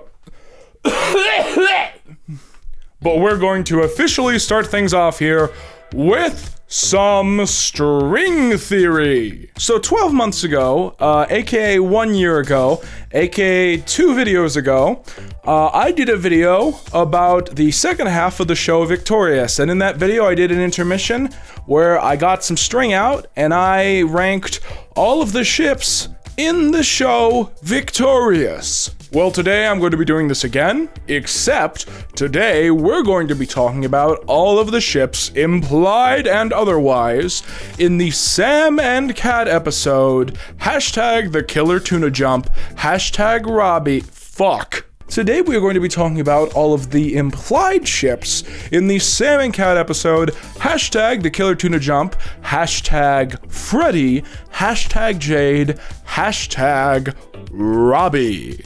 So the thing about this episode is that from an outsider's perspective, it might seem like this really weird outlier, but if you know what happens to this universe after this episode is actually like foreshadowing for what these shows are going to become. So right after Sam and Cat ended, Henry Danger premiered on Nickelodeon, right? And then arguably, Game Shakers replaced Sam and Cat. And Game Shakers and Henry Danger kind of forged this new era. So the thing about Game Shakers and Henry Danger is that neither of these shows had a romance arc inside of the main cast. So what I mean by that is sometimes a character in these shows would have a love interest who would show up for a couple episodes, usually like maybe 2 to 5. But they would be a recurring character. It wouldn't be a love interest with another character inside the main cast. So Henry Hart didn't have a crush on Charlotte. Kenzie didn't have a crush on Hudson. And obviously this was probably done because of the severe burnout that the writers had experienced with iCarly. But the weird side effect of this is that the closest thing these two shows had to a main character ship is that Henry from Henry Danger and Babe from Game Shakers were sometimes implied to have a thing going on. The two shows crossed over a couple times. There were like constant chances to kind of hint at this. But the thing is, Game Shakers ended before Henry Danger. It ended in 2019. So clearly they were thinking, what's the best way to end this thing? And this is the final scene of Game Shakers. Babe is preparing to leave the studio. She opens the door and Henry is standing there. He's made the trip from the West Coast all the way to Brooklyn, and he's there just to see Babe. Why are... What are you doing here? I came to see you. Cool. And that's where the show ends. To clarify, that's not the start to the final episode. That's the final scene in the finale. And that has always stood out to me as such a hilariously bad way to end a sitcom. To have a protagonist from a different goddamn sitcom show up to be like, I'm in love with you. And then it fades and that's the end of the show while the other sitcom keeps going. Because I'm like 95% sure the show Henry Danger never brings that up again. You know, Henry's never like, oh, hey, remember when I traveled 2,500 miles just to see that girl? And then the screen faded and she stopped existing. Remember that, guys? And they're perpetually making this project that never gets finished. That's like a Henry Danger reunion movie, right? And supposedly they're gonna make it this time for real. And I just keep thinking about like, is there an expectation that they have to explain what happened in Game Shakers? Like they have to put time aside in their like reunion movie to justify the ending to a completely different sitcom that no one even liked in the first place? On the Henry Danger fandom wiki, it has a list of all of Henry's love interests, and it has like all of his ex-girlfriends on there. And then below that, it says Phoebe Thunderman on his side. And when I first read that, I thought the Henry Danger wiki was telling me that Phoebe Thunderman was Henry Danger's side bitch. I thought that's what it was saying. And then I realized that these wikis are all written by 12-year-olds that don't know how to talk about feelings.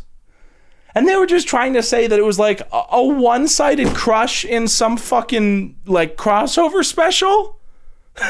You know what I mean? So yeah, The Thundermans is another Nickelodeon superhero show from the same era that is also getting some weird reunion project, and at some point, The Thundermans and Henry Danger crossed over, and in that episode, it was implied that like Henry Danger was like into the main girl from The Thundermans. So like Henry Danger only goes for girls from other copyright dates. The point I'm trying to make is that hashtag the Killer Tuna Jump, hashtag Freddy, hashtag Jade, hashtag Robbie, it's not a weird outlier. It's the motherfucking blueprint. I think one of the big things they were trying to figure out when they made this show is it possible to actually get kids unironically invested in a cross-franchise ship? So there's only 2 prerequisites before we get into this. First of all, we are not going to be talking about ships that we've discussed previously, obviously. So there's no need to, like... My voice is fucking all over the place to, like, during this recording session. Like, it's back to normal now? What the fuck? What the fuck? Like, random flu virus? Like, what? Why is my voice back to normal now? So yeah, there's 2 prerequisites here. Number 1, we are not going to be covering ships that we basically have already covered in other videos. So there's no need to talk about like Sam and Freddy. There's no need to talk about Kat and Robbie. We're only doing cross-franchise ships in this intermission. The other one is, I'm not going to talk about ships that they don't even really highlight in the episode. Like, there's no point of talking about like Freddy and Jade, you know, because obviously that could be a ship, but I think they've canonically said like 3 words to each other. So since the show didn't even like care to highlight it, why, like, we're not going to talk about it. There's nothing to say. So let's go ahead and start things off here with Jade and Sam. According to ships.fandom.com, this is called Jam. The header pic for this article is a GIF of Sam poking Jade's shoulder.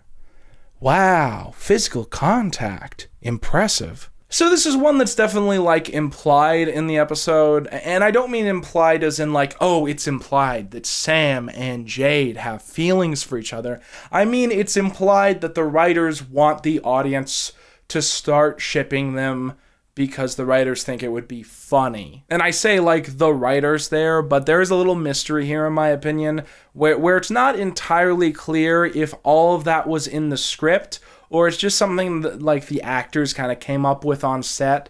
Like, did the script for this episode actually say Jade slapped Sam's ass, or is that just something they did, you know, on take 1 and they kept it? You know what I mean? The subtext of this episode is that in the eyes of the writers, Sam and Jade are the exact same character.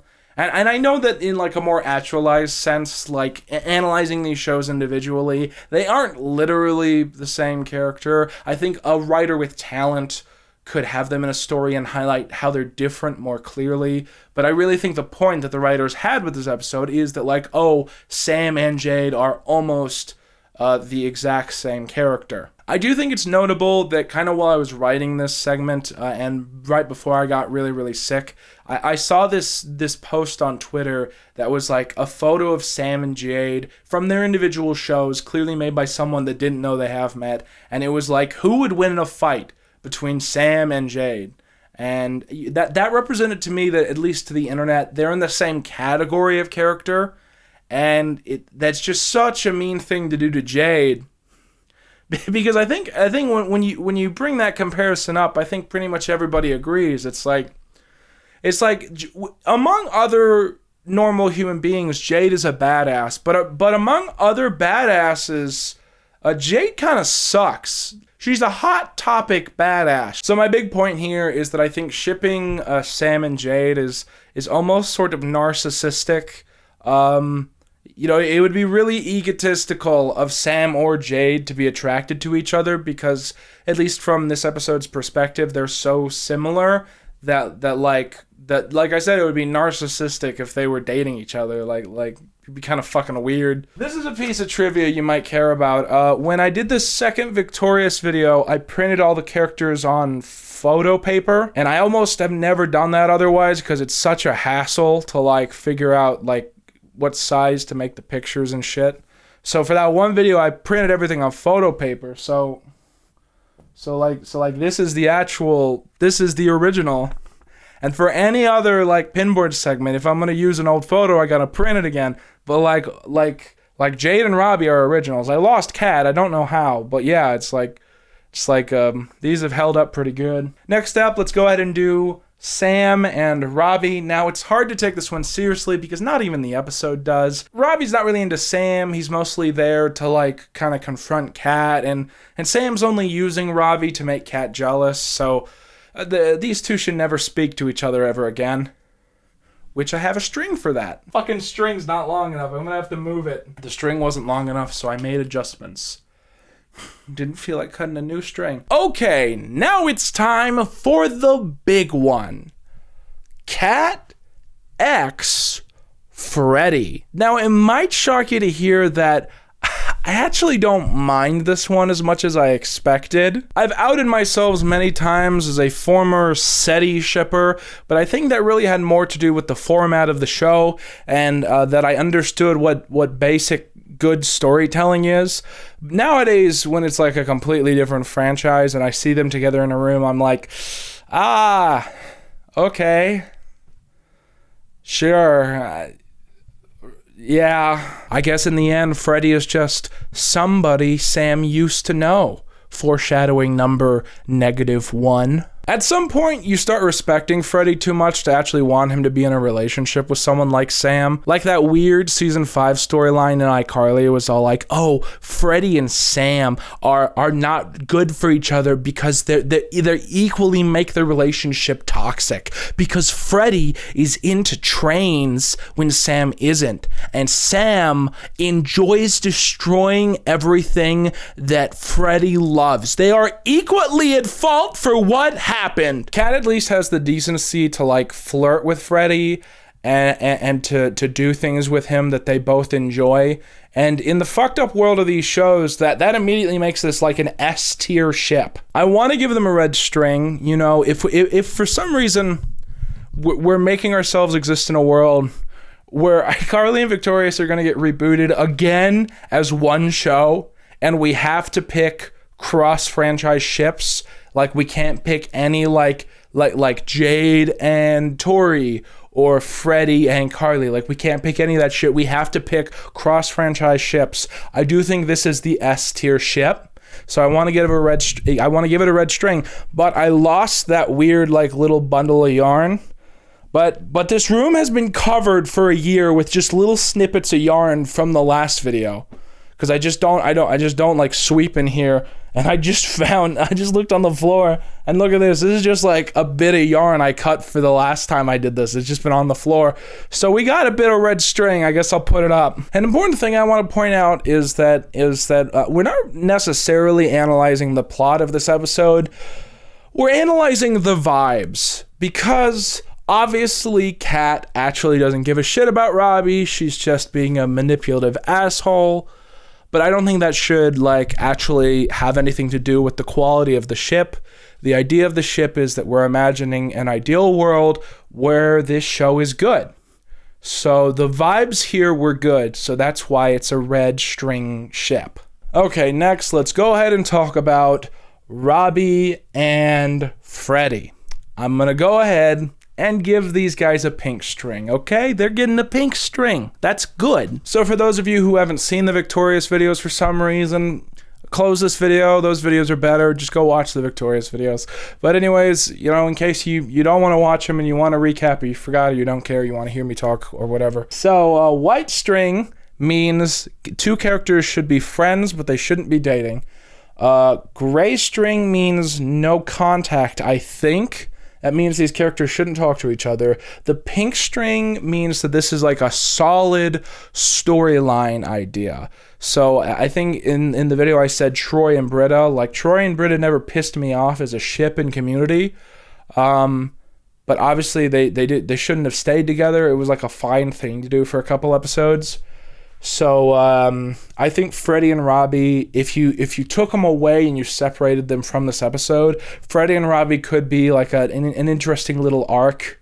Once again, where we're moving the characters from the actual contents of this episode. Obviously, what we see in this episode is only cute from Robbie's perspective. From Freddy's perspective, it's supposed to be horrifying. But when you move all that like context, I think Freddy and Robbie very clearly could work. So I'm theoretically a Robbie supporter, just not in the long run here. And then of course, red string means Endgame. Red string means that is endgame. So to finally wrap things up here with a ship that you probably didn't think I would be including here, let's talk about Sam and Cat. So when I was reviewing Victorious, a big joke I had in my head all along throughout the entire process was it would be really funny if I occasionally implied that Jade and Tori were a good ship, because I thought it would be a really funny twist for the show to pull.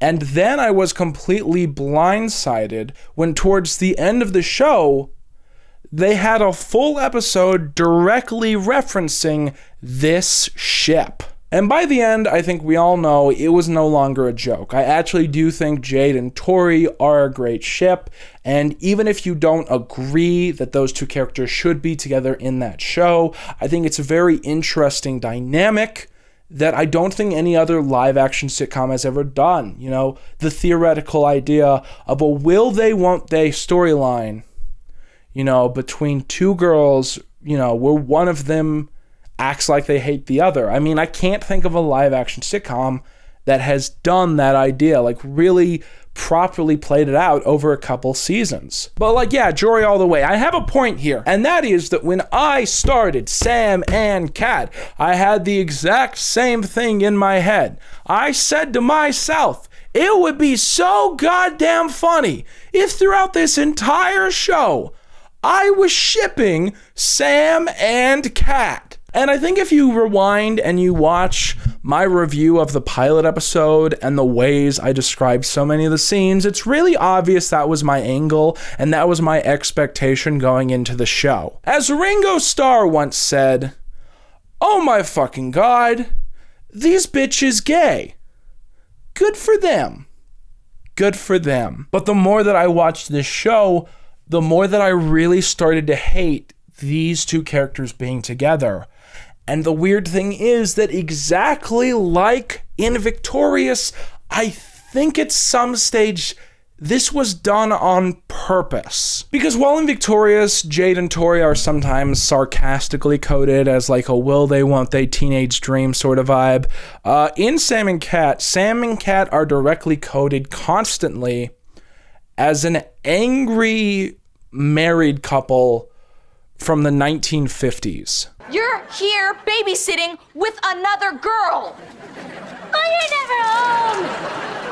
Yeah, because I've been at work, working my butt off all day and night, and then I come home to find you here with another girl. What did you expect? You work all the time and I have needs. All right, I can't take this. Sam, no. Please don't drink another root beer. You folded our money into a man. We've already had 3 root beers and it's still morning. I drink the root beer because of you. And like, why? You know what I mean? Like, who is getting something out of that? Who was this for? At the end of the day, Sam and Cat's relationship as people is the same relationship they have as sitcom characters. They bring out the worst in each other. And that is why they are getting a gray string. Okay, so now I'm going to go ahead and take all the strings down.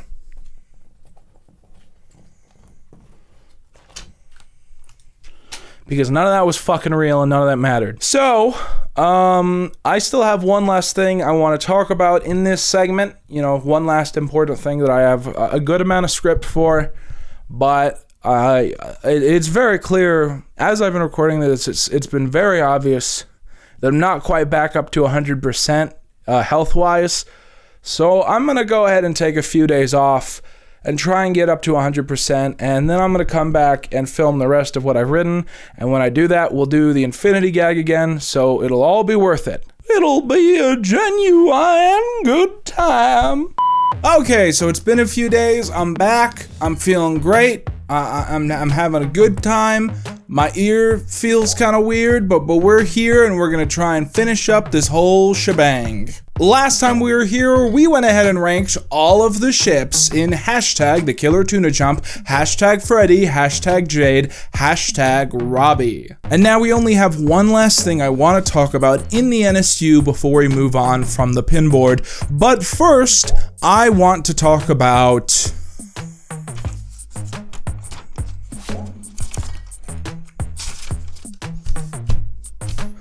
my good friend Billiam. So I originally wanted to start the pinboard segment here with me talking about this. I kind of made a mental note, and then I kind of lost that in my, mental filing cabinets, and I forgot to do that at all. But yes, I do want to start this video today by talking about my good pal Billiam.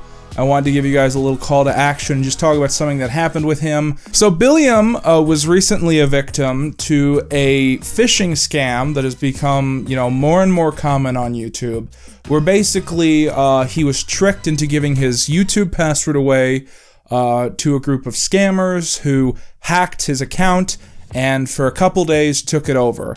And because of that, he lost his channel for a few days. His channel became something called ChatGPT, and not associated with the official ChatGPT, but a bunch of scammers doing like a ChatGPT themed live stream where everyone hosting the live stream was like a fake AI version of somebody. Like it was all like Elon Musk and Jack Dorsey and all this shit. So basically, yeah, Billiam was caught in this situation where he was hacked.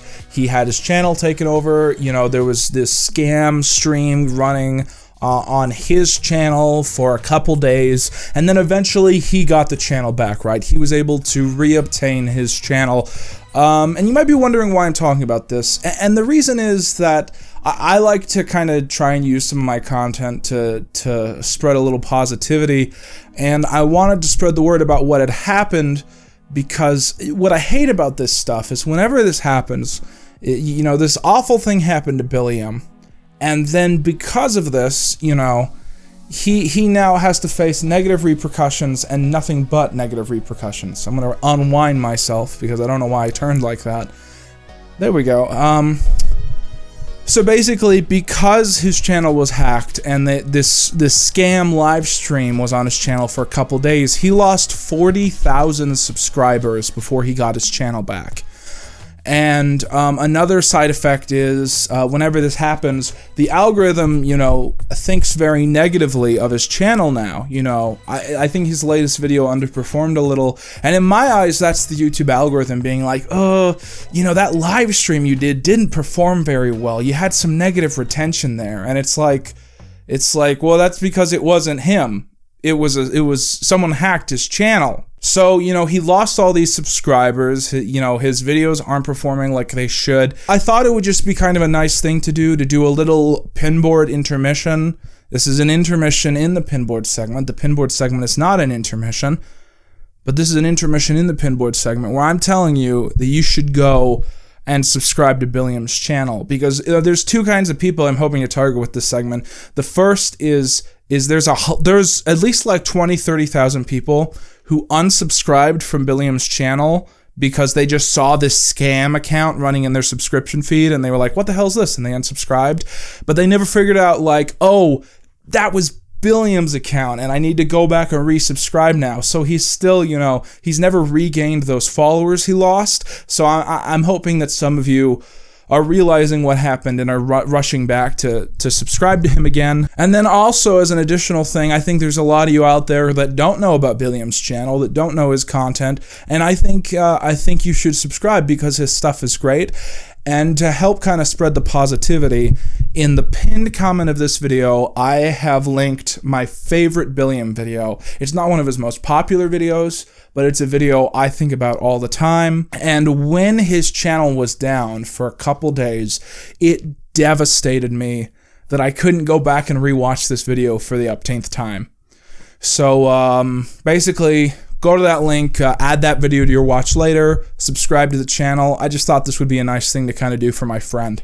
I'm going to change my shirt and do the gag again. So as I said earlier, the main thing that we have used this pinboard for in the past is analyzing characters who appear in these shows. And my favorite thing to do has always been to go and talk about characters who aren't the main characters, but do make the show special. And so in today's pinboard segment, I want to talk about one of Sam and Cat's greatest ongoing recurring characters. But I don't want to spoil which character we're analyzing yet, because we have an extra bit of content we have to look at first, and I want you guys to be surprised by what happens in this one.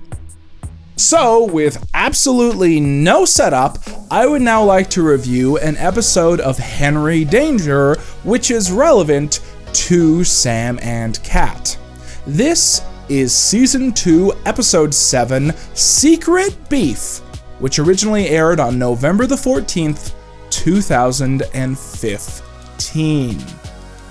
So at the start of the episode, we see a news report being presented by a news anchor, who tells us a story about a cat being disqualified from a cat triathlon for using cat steroids. She's suddenly interrupted by Fake Boyle, who says there's more important news, as Captain Man and Kid Danger, their friendly neighborhood super team, have caught the Time Jerker. This scene is a direct follow-up to the previous episode, Season 2, Episode 6, The Time Jerker. So the two are talking about how they caught the Time Jerker from Episode 206, The Time Jerker, when Captain Man hogs the spotlight for one simple purpose. There is a private restaurant in Swellview called Montego's, a steak restaurant which does not do reservations, as you instead have to be invited by the owner. Captain Man makes a direct call to action. He wants to eat at Montego's and patiently awaits the call of the owner. 2 weeks later, we see Henry and Charlotte hanging out in the man cave. Ray rushes down, wanting to know if there has been a call by Montego's yet. Ray is frustrated that he hasn't been invited despite his call to action. When his intercom rings, he literally throws Charlotte out of the way to answer it, only for the caller to just be someone in distress, so he hangs up. Henry says this isn't appropriate and answers the call himself. The person calling lives in an elderly home and reports that an armed thief just stole all of their money and their clothes. I'm sorry, did you say you're all elderly and naked? Yes, that's right! Sorry, wrong number. So after the title sequence, we see Henry at school, which was still a place he went to in the earlier seasons. He's approached by Miss Chapin and a small, pathetic marching band. The teacher recounts that several weeks ago, she was injured in the gymnasium and was found by Henry, who pulled a rusty nail out of her foot, perhaps saving her life. And for doing this, she has got him 2 very special gifts. A necklace made partially out of the same bloody rusty nail, and a gift card that will allow 2 people to dine at Montego's. So the basic setup from here is that Henry has a free pass to this restaurant, and everyone in the school wants to be his number 2. Like most episodes of the show, the plot has virtually nothing to do with superheroes, and could be rewritten for pretty much any other NSU show with very little effort. So Henry comes home, only to find his living room filled to the brim with people he knows, and some he doesn't. Why are you all here? To congratulate you. And to give you presents. For winning Student of the Month. Yeah. Oh, wow, so you guys already heard about that, huh? Oh, yeah. Even some of our neighbors heard about it. Hey, neighbors. Hey, Henry. And you are? Oh, my name's Herb. I'm visiting from Los Angeles. Thinking about buying a vacation home here in Swellview. My life's going great. And you're here why? I just saw people walking into this house. Joined them. It becomes clear that everyone is only here because they know about the gift card. Those in the room begin to fight over who should get to go, before Ray suddenly barges in. He says he was walking a friend's dog when he heard the news, and he ran 9 miles to get to the house, losing the dog in the act. For most of Henry's friends, this is the first time they've met Ray outside of his disguise, so Henry has to introduce him as his boss from Junkin' Stuff. After some hesitation, Henry says that Ray is the person he's going to take, and Ray acts like a little baby over this news because that's how he acts all the time. The next day, Henry goes to school, but his locker explodes in his face. He's approached by Bianca, who was his love interest in 6 episodes of the first 2 seasons. They canonically share a locker, and she has decided to get him a present for their 6-month lockerversary. It's a tiny replica of their locker, which also explodes in his face. Henry says he feels bad because he hasn't got her anything, and she says going to Montego's is all she needs. Well, yeah. Duh. I mean, what kind of person wins dinner for 2 and doesn't invite his girlfriend? A terrible person. Right, not me. Not me. If you think it's weird that Henry forgot that he has a girlfriend, keep in mind this character is so unremarkable that this is literally the last time she shows up. So Henry has to go to the man cave after school and see Ray, who tells him emotionally that going to Montego's has pulled him out of a deep depression, and he's always seen Henry as if he were a little brother. Henry breaks the bad news, and Ray tries to play it cool, only to throw a very minor but furious temper tantrum. So a major theme of Henry Danger is that Captain Man was made physically indestructible as a teenager, and the idea is that emotional growth is achieved through hardship, so Captain Man acts like a baby all the time because he literally can't be killed, and he's never gone through hardship in like a physical sense. But this part of the show being thematically coherent doesn't stop it from getting really, really grating. So the big night comes around, and Henry goes down to find his parents and his 2 best friends dressed to the teeth to see him off. They say that if anything were to happen to Bianca, like her mysteriously disappearing and never showing up again, they wanted to make sure he wouldn't end up being alone. He says they're sick, but heads outside to find that pretty much everyone else had the same idea. I'm taking Bianca!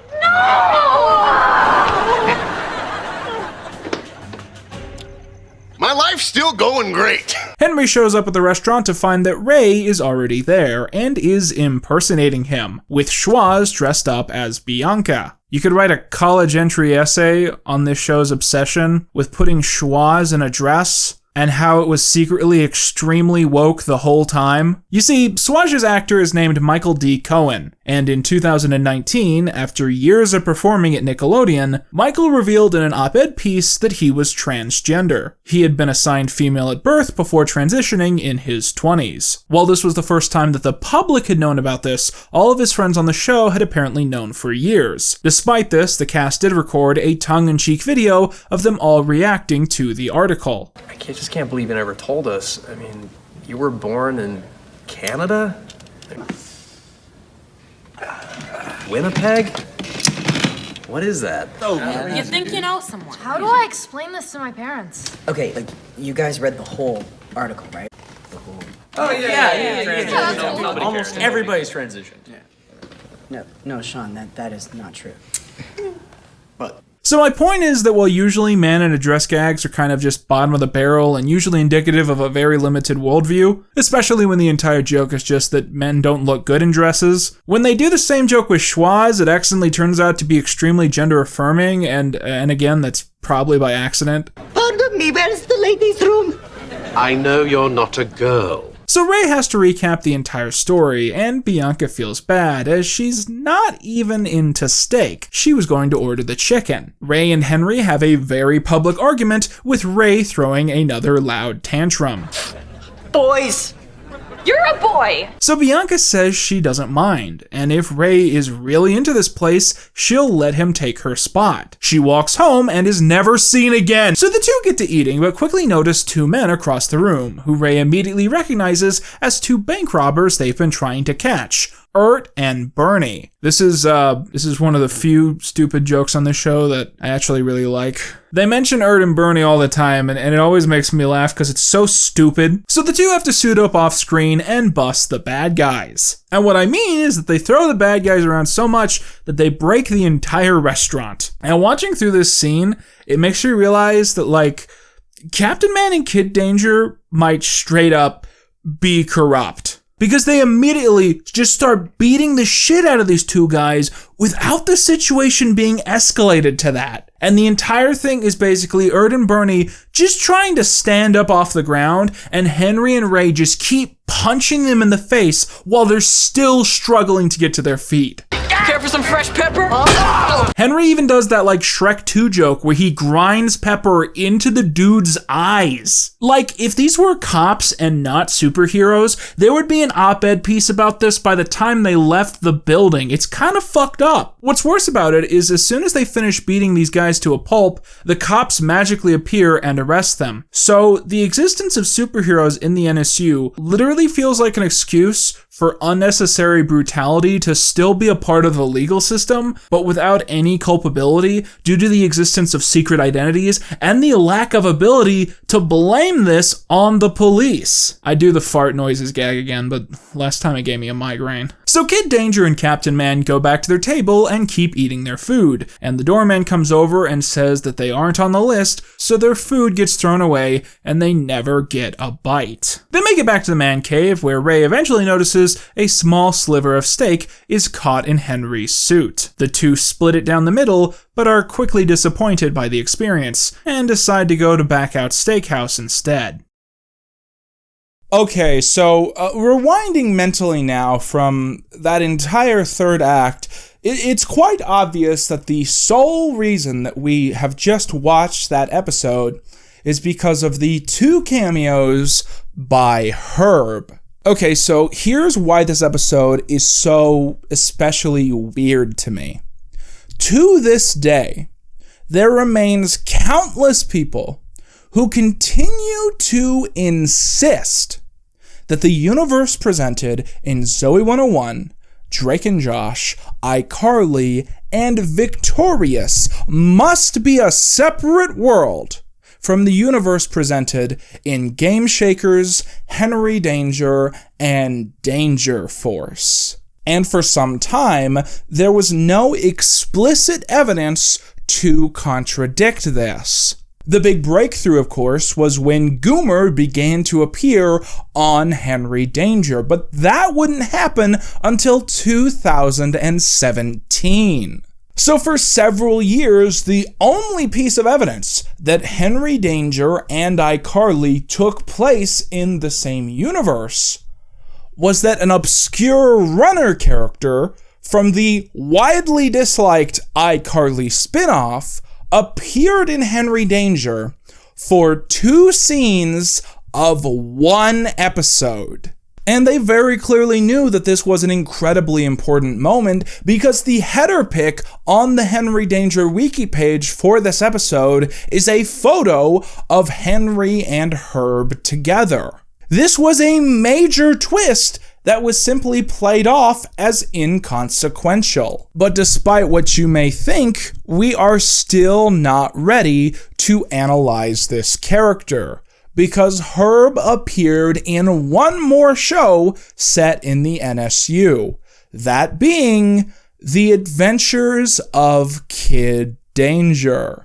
Now, I want to talk about this for a quick moment because I said something on Twitter a while ago. They got a couple people like shocked and confused, so I want to explain my opinions about this. So a couple months ago, right after Velma came out, there was a bunch of like viral tweets that were all like, this is the list. This is the list of the worst shows ever made. The worst shows that have no fans and no supporters and no defenders. And it was like a couple bad cartoons for adults. And then every other show on the list was just a show for children that came out after the person who made the tweet stopped watching kids shows.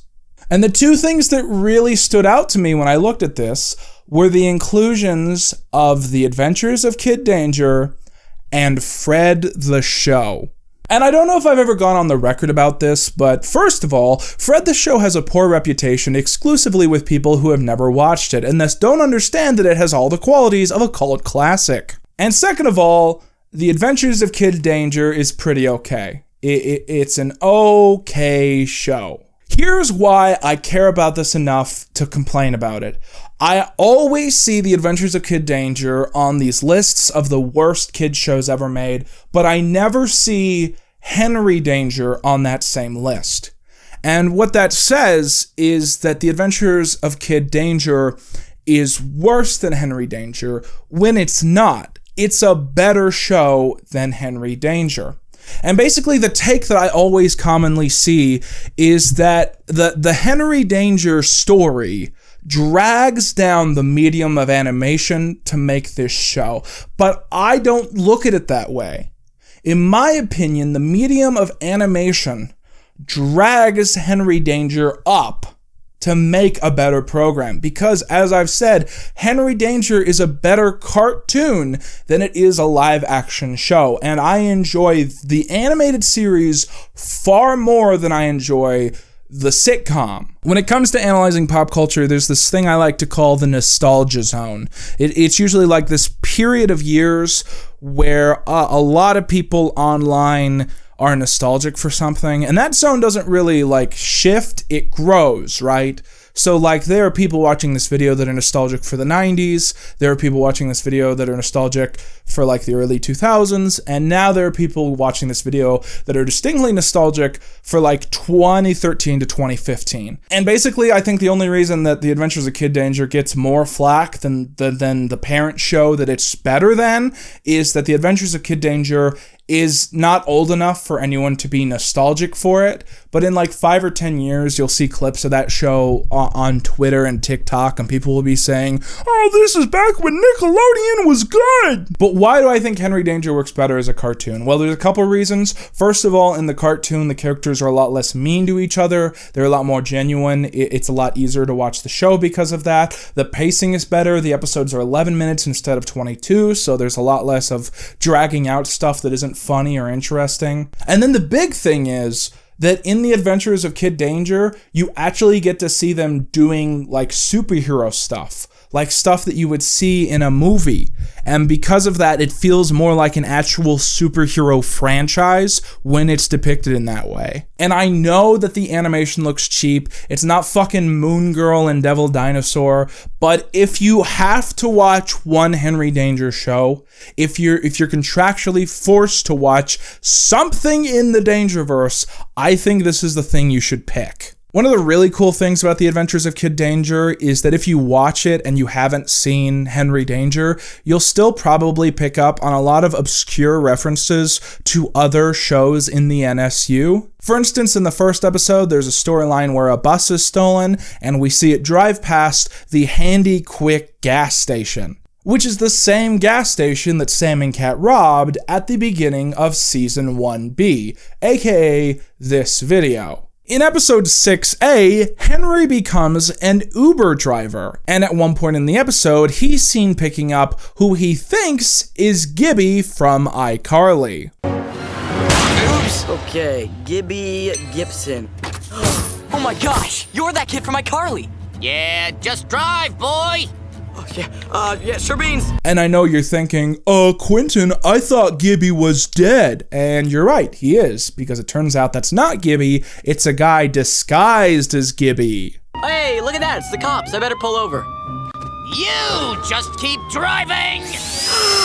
Gibby! What would iCarly say? I'm not Gibby!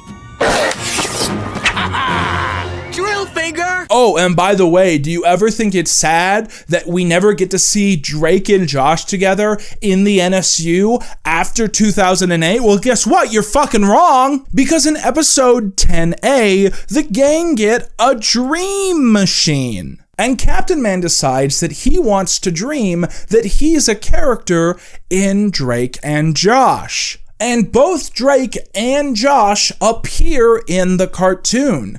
Drake is actually played by Drake Bell, and Josh chooses not to say anything. Hi, Drake. Hi, Josh. Your dad's home. You're not our dad. This is my dream, now call me Dad! At the end of the episode, after they've defeated some bad guys inside of the dream, Drake says, which is Josh's catchphrase.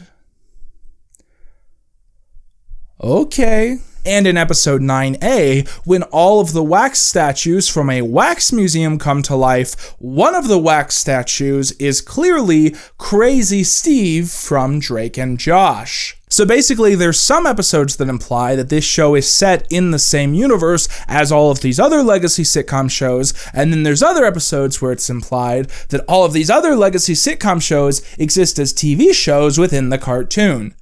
So basically, it is a bona fide NSU classic. So now let's talk about Season 1, Episode 10B, Sticky Vicky. So the episode starts off with Henry's high school class on a field trip to the Swellview Museum of Celebrity Garbage, and they're quickly introduced to one of the main employees. Now listen to this guy who works here. Hiya, kids. I've spent most of my life sneaking around celebrity trash cans, rooting through their garbage. I'm so jelly.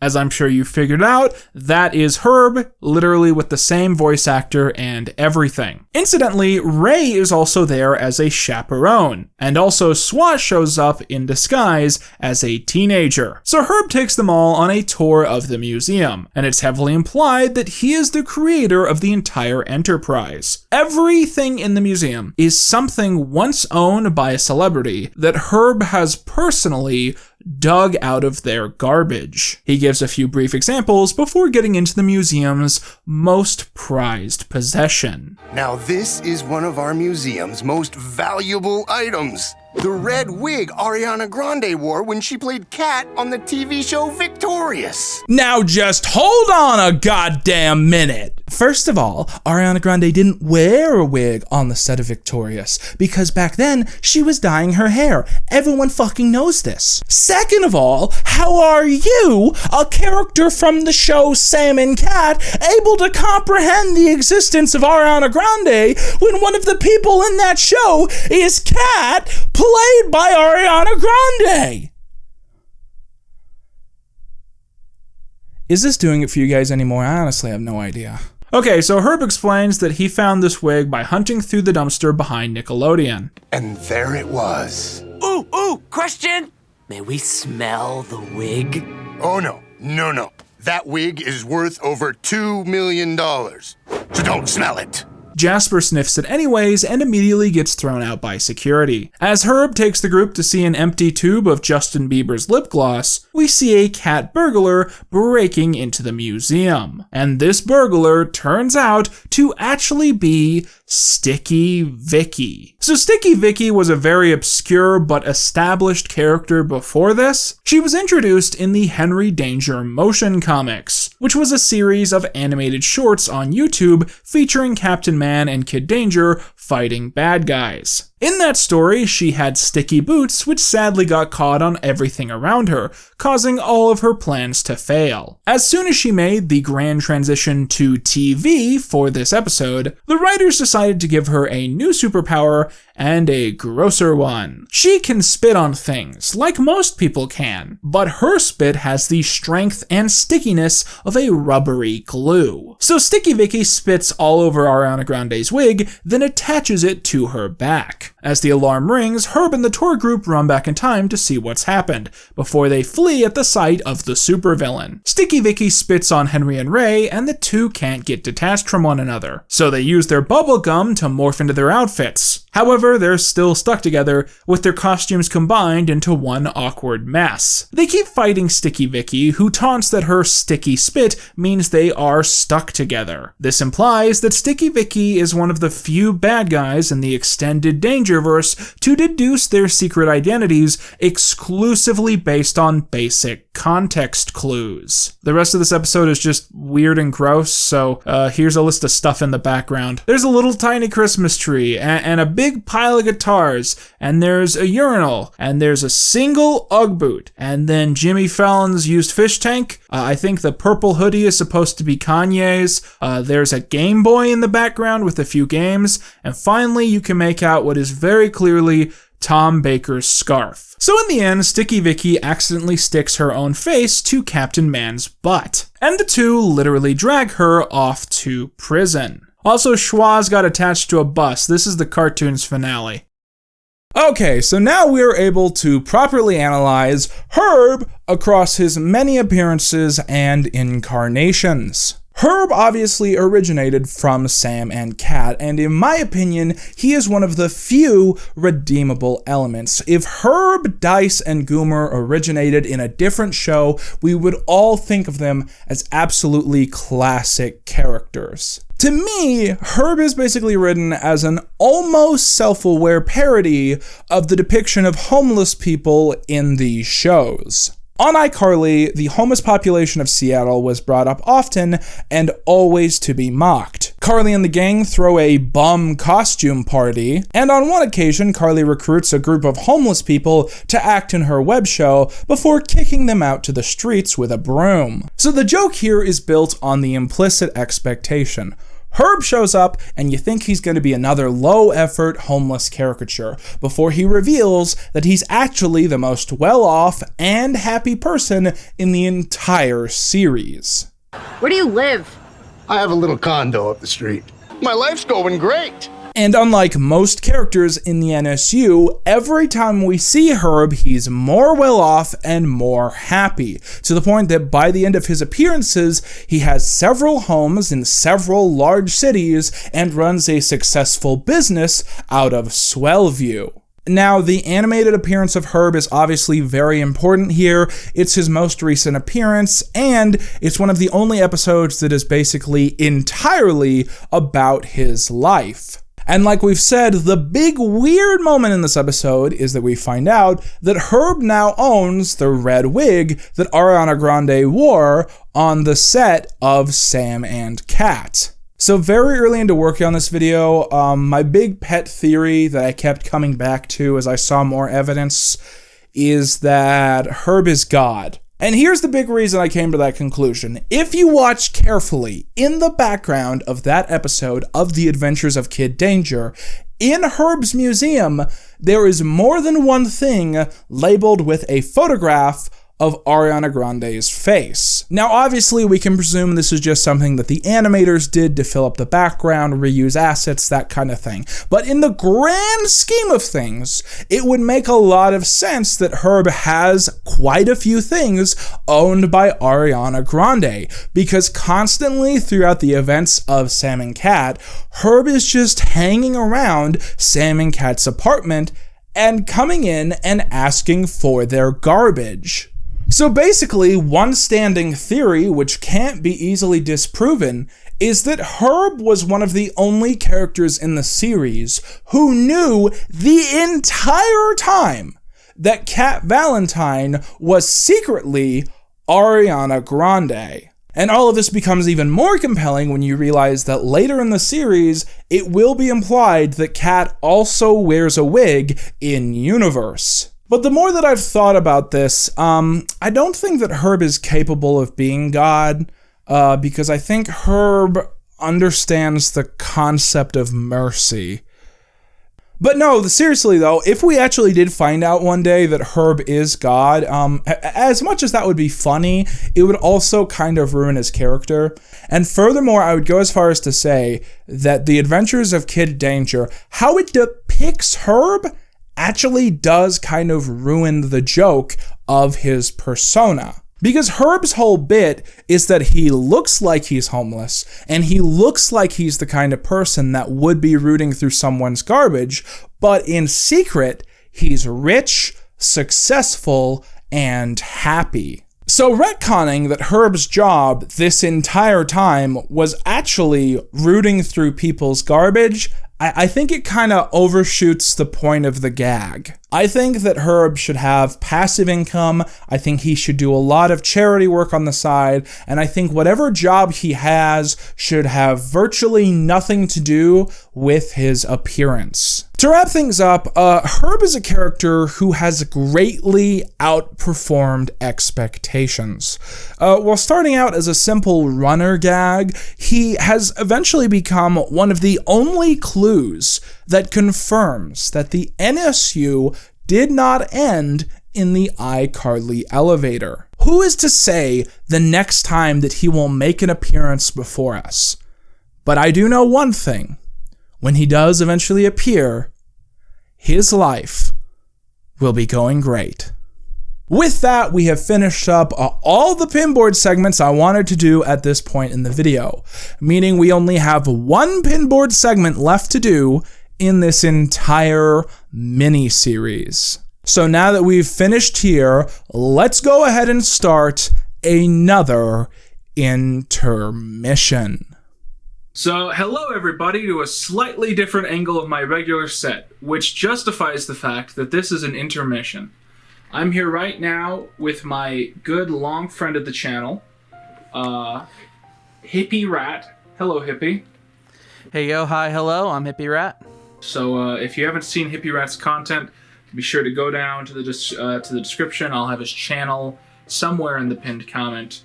And yeah, so today we are here to do our intermission, which is going to be the Nickelodeon original movie, Swindle. So the first thing you might be wondering is, how is this justified as a Sam and Cat intermission?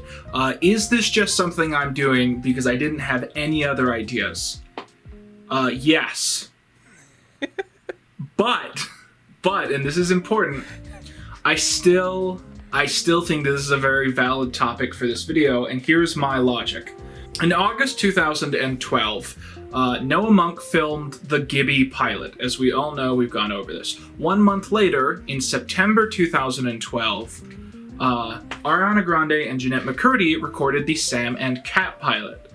Then there was a few months period where Nickelodeon was basically deciding if, which of these shows was going to be greenlit, if these shows were going to be greenlit, and they were finding budgeting, and they were signing contracts and all that stuff. So, putting Gibby to the side for now, Sam and Cat didn't continue filming episodes until January of 2013. So basically to Nickelodeon, Jeanette McCurdy and Ariana Grande, and to some extent Noah Munck, were all very valuable resources. And for several months, they weren't doing anything. So the answer to this problem, from my point of view, was to make a TV movie starring all three of these actors. So that's kind of my pitch. That's why this is an intermission. Swindle is the Nickelodeon property that was produced in between Sam and Cat episodes 1 and 2. Yeah, so at this point, what I figured we would do is, Hippie, you and I would kind of talk about our histories with this book and this movie. Yeah, that's the one thing I wanted to touch on. And so I figure I'll go on my spiel about like my history with this story, and you can go on your thing. And I think that will serve as an interesting contrast, because basically, from what I've grasped from our discussions beforehand, I think we have like polar opposite experiences with this. Exactly. Yeah, so I think it is a very possible situation that we'll walk out of this movie, and Hippie will still love it, and I will hate it. And I think that might be interesting. Immediately when I thought about the fact that we were going to be reviewing Swindle, this brought me right back to middle school. There's so many parts of middle school that I never think about, and this made me just immediately think of this one really specific weird thing, which is that in middle school we had this time of the day that was called like home period. And home period was this weird, vague, intermediate purgatory after the bell rang, but before the morning announcements. And I feel like it was like 15 to 20 minutes. And depending on what teacher you had, kind of defined what that class was going to be like. Because you weren't supposed to teach. You weren't supposed to like teach science. But some teachers you ended up with just like put their feet up and let you do spitball fights. Some teachers were very strict and said everyone had to be quiet. But a lot of the teachers who were cool, every day would read one chapter from a book. And this always like really, really got the kids invested, at least from my experience, because if it was a good book, you had to get to class on time, you wanted to be there, you wanted to know what was happening next in the story, and you wanted to experience that book as a class. And I actually wrote down a list of books that I remember reading in middle school and a few in elementary school, not necessarily in this period, but just like books I haven't thought about in years that I wrote down. Okay, so these books are Freak the Mighty, The K, The Indian in the Cupboard, and Wolf Brother. And as I wrote these books down, I realized that the unifying aspect between all these books is that they're all books that I'm nostalgic for, that are probably like offensive, like if I reread any of those books, I'd be like, wow, wow. I mean, the title of the one I recognize is The Indian in the Cupboard. Yeah, I read that whole book series, man. Series? Yeah, there was like 6 books because I guess the author didn't have anything better to do, and oh dear. And so we read the first one in class, and then I read the rest of them by myself, and I remember they get like really freaky, like existentialist. Like, because in the first book is all about this kid has this motherfucking magical cupboard, and he puts a Native American toy in the cupboard, and he locks it, and he opens it up, and now the toy is alive, right? Like the original Toy Story, but maybe racist, probably. And then for the next few books, he'll occasionally like have some excuse where he needs to bring that. Like at the end of the book, he sends the Indian back, and the Indian goes back to history, and then this is my favorite episode of The Twilight Zone. And then in the second book, he brings that Indian back with a girl Indian toy. And in those books, it's very explicit that like it's like a time travel thriller. Like they're being transported through time, and these are real historical figures. But then there's this one part of one of the books where he uses a toy that he knows is a fictional character, and it still comes to life. And the main character keeps asking all these questions to himself, like wait, so am I not pulling these toys from historical figures? Like is there some other dimension where these toys exist? And so what universe am I pulling the consciousness of these toys from with my magical toy cupboard? Okay, so I might be remembering this shit wrong, but Swindle spoke to me as a teenager in a way that I don't think it would speak to me now as an adult. It's kind of like, have you ever tried to watch Codename Kids Next Door? Like just try and sit down and watch it, and you're like, it's not bad. But if I was 12, this would be way more kick-ass. Well, anyway, so here's my pitch of Swindle. So, Swindle is all about a kid that gets fucked over by an adult. And the whole world of adults is like, well, you just have to deal with that because adults are superior to kids, and you just got to deal with it. And then every kid in the book is like, we're going to fuck you up. We're going to come around your block, and we're going to take your kneecaps. So here's the plot of the book from what I remember. This kid breaks into an abandoned house, which is a weird start to the book. He's breaking into an abandoned house, and he finds a baseball card, and immediately he knows. I don't know. That's a Tuesday for me. That is one of the rarest baseball cards in the world. And he says, I can sell that for millions of dollars. The Horace Wagner or whatever. I think in the book it's literally like I don't know. So he ends up going to like a shopkeep and like some kind of pawn guy, and he's like, yo, what do you think about this? Us trying to sell this. And the pawn guy's like, I can tell this is a reproduction. I can tell this is a reprint based on the stripes and all the little details. I'll sell it to you for like $100. And the kid's like, whatever, fine, he's real defeated. And then later, that shopkeep is on the news because he's like, I found the rarest baseball card in the world. I'm going to sell it for $1 million. So the kid goes to like his parents about the fact that he's been, he goes to like adults about the fact that he's been like swindled. He's been ripped off. And all the parents are like, you got to deal with it. We don't believe you. Kids, you're stupid. Adults rule.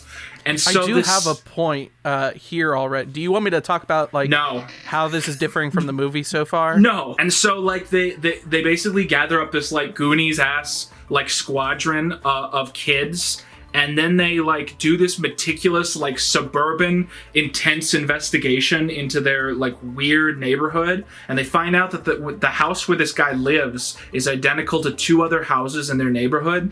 So they find some excuse to go and like go inside of one of the other houses and like make a map and a plan on how to break in the middle of the night, and they fucking rob this guy. And then somehow the book ends with them all in court. They mail the card like to the court, and somehow like the kids have like a very well prepared legal defense, and the kids win in the court of the law. And it was just like this very inspiring story as a kid about just how, like, you know, because when you're a kid in middle school, you're constantly getting fucked over by adults. And, you know, because a lot of teachers are just like weird assholes, and some of the others are inspiring, amazing people. But at some point when you're a kid growing up, you get fucked over by an adult.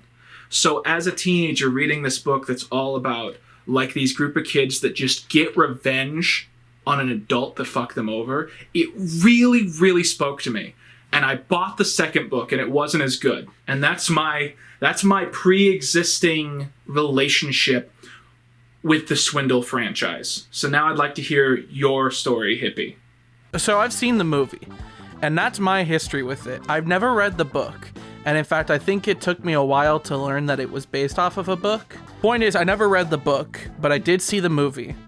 I think my sister was interested in seeing it because she was really into Sam and Cat at the time. We were, you know, my sister got into Sam and Cat very early. I was kind of interested in the show at first, and then quickly just got so fucking tired of it. But the movie, you know, the Swindle movie, it was just genuinely fun. I love heist movies.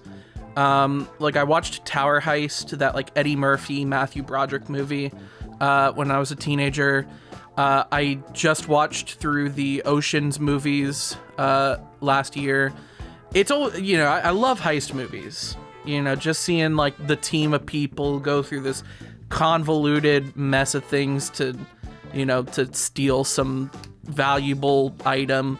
It's fucking fun. This movie, from what I've seen in like the Discord server, it looks like the people who dislike this movie were the ones who read the book growing up. Oh, and yeah, so I'm not sure if you're gonna like it. This is the foreshadowing you see. There are a lot of aspects of the book that you explained that are wildly different from the movie. One thing I should bring up before we start this is I think everyone in this cast was in some Nickelodeon show.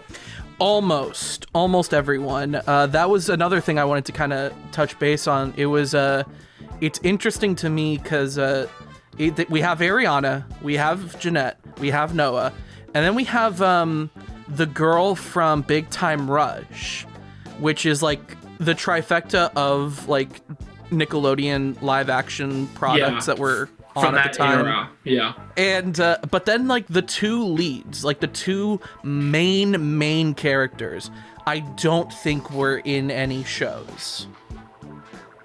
I think you're wrong. I think they were in shows. I looked it up and I believe they were in shows that no one fucking watched. Because I think the main guy was in How to Rock. Do you remember? How to Rock, wasn't that? Do you remember How to Rock? Everyone making their fucking 8-hour retrospectives about How to Rock. No, because there was a School of Rock TV show. But that from was Nickelodeon. later. Okay, hold on. How to Rock, 2012, Nickelodeon sitcom. Did I just get trooped?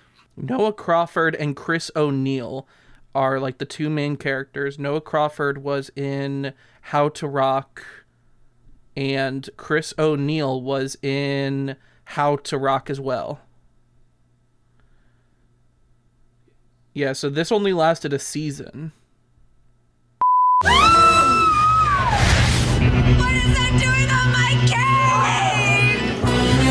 So our movie starts out, as all great films do, with a chaotic flash forward to the end of the movie. We see a massive Greek wedding, where the bride suddenly notices that an action figure sits upon her cake, in place of what is supposed to be the groom. Suddenly, it becomes clear that her wedding is being crashed, as a disheveled man with a bald spot and several teenagers all run for the cake at once. Oh, it was such a nice wedding.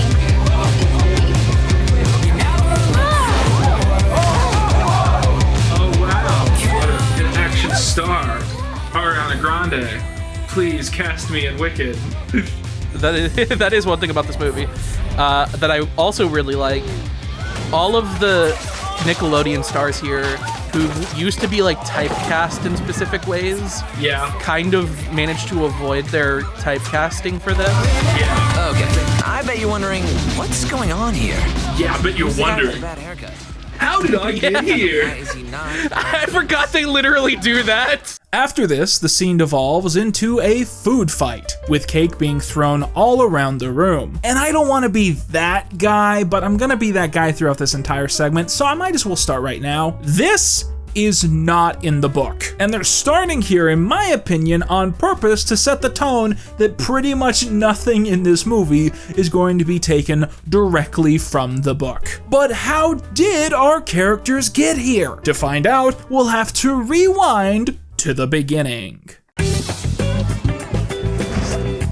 Morning, ladies. That's Jeanette McCurdy? Wow, she's really is avoiding being typecast. That's Noah Crawford? So we meet our main protagonist, Griffin Bing, played by Noah Crawford. Griffin is a man known for his connections, as he's the person in school to go to if you need hooked up with something. As he walks to the front entrance, he's approached by Eddie, the school's most wealthy nerd. Eddie has been trying to get Griffin to hook him up with Amanda Benson, played by Ariana Grande, but Griffin keeps telling him to be more realistic, as Benson is the second prettiest girl in school. After this, we meet Jeanette McCurdy's character, Savannah, who is trying to convince people to come to her, quote, terrible one-woman show. But she has more pressing news for Griffin, as she reveals that Ben has spilled his smoothie all over the school bully, Darren Vader, get it? Also, Eddie has a little sister. This will not be on the test. So we see Darren Vader in the flesh, and our film's big bully is played by none other than Noah Monk, while the sheepish and nerdy Ben is played by Chris O'Neill. Chris throws himself into a locker in self-defense, and Darren tries to pound him out, before Griffin arrives to save the day. Darren, stop! Got that stuff you were looking for. Cocaine. Real stuff? Yeah. Methamphetamines. Give it. So it seems Griffin really does have the stuff, and Ben is off the hook. For now. That's Nikki Deuce right there. So this is a thing I want to say because I didn't have the guts to say it while we were actually watching the movie. Hippie made this big grand point as we watched this that everyone in this movie gets this enormous break from regular typecasting and how cool and epic that is. But I wasn't really impressed as we watched because despite the fact that none of these actors were playing their more famous characters, they're still very much playing Nickelodeon archetypes. For instance, as we're going to see later, Jeanette McCurdy is basically playing Trina Vega, and Ariana Grande is playing Trixie Tang from The Fairly Odd Parents, and Noah Monk's just any bully character. He could even be Sam if you look at it sideways. And at the end of the day, the performances still feel really restricted. Like, Ariana sometimes feels like that she's Kat playing another character. It's hard to explain. The whole movie has this weird Freaky Friday vibe where everything's a little swapped around, but nothing feels new, if that makes sense. For instance, after the school day ends, we meet Ben's parents, as we learn the main strife of this film. Ben's family is running out of money, and if they don't figure something out real quick, his mother is going to force them to move to Montana and live with his uncle. However, Ben's father has a plan. The Snake Pit, an in-universe parody of Shark Tank, is going to be filming an episode at a hotel near their house this Saturday, and he has an invention that he knows will sell. A robotic hand that can do things while you're still sitting down. Mr. Dupree has even saved up enough money for the Snake Pit entrance fee, which is $300 or $385 today. The only issue is that the hand is flippant and glitchy, as Ben's father manages to punch a massive hole in the wall. He notes that this will cost around $300 to fix, so it seems the Snake Pit is off. The storyline feels like it's from fucking Rugrats. While studying the hole made by the robot hand, Ben and Griffin find a metal box, and inside is an old baseball card. Thinking fast, Griffin suggests they sell it. Now, to be contrarian to what you might expect my position to be, I think that this backstory is superior to what's in the book, at least from what I can remember. In the book, the kids find this Babe Ruth card in a literal abandoned house, and then they try and make legal claim that they own it because they found it. And even as a kid, I thought that was a little confusing, like why they could get away with that. So having it actually be physically inside of the house of one of the main characters is a much better setup. The stakes are also improved to a great extent, as in the book, the kids wanted the money just because they were like pissed off, and here the characters have a very good reason why they need a lot of money and quick. Also, in the movie, they changed the baseball card from a Babe Ruth card to a Honus Wagner card, which apparently is about 6 times more valuable. Moving on to changes I don't like, the two boys run off to a local pawn store, run by a famously shady middle-aged man. Now, in the book, this character's name is S. Wendell Palomino, which is a pretty good pun that I remember not getting until our teacher was like halfway through the book. In the movie, the character's name is Paul Swindell, which is a lot less clever, but I guess a bit more Nickelodeon at the end of the day, as he gets to constantly correct people on how to pronounce his name. The Swindell. Swindell. It's bouquet. So like in the book, Swindell talks down the value of the card and initially tries to buy it for pocket change. However, Griffin seemingly is able to talk him up, walking away with $350, which is nearly $450 in today's money. It's a good thing they put some shit in front of that text or I wouldn't be paying attention. The next morning, Griffin gets the paper, but is shocked to see that Swindell is on the front page. He rushes over to Ben's house, where the two watch a news report with Swindell bragging about finding the card, saying he's hoping to sell it for $1.2 million, which is $1.5 million in today's money. The two go back to try and get Swindell to return the card, but he refuses. They return to Ben's house defeated, only to find Ben's mother putting a for sale sign in their front yard. The robot hand is still causing damage, and it seems he's unlikely to sell it at the snake pit. We have to steal the card back. Oh, steal the What? That's a little too fast.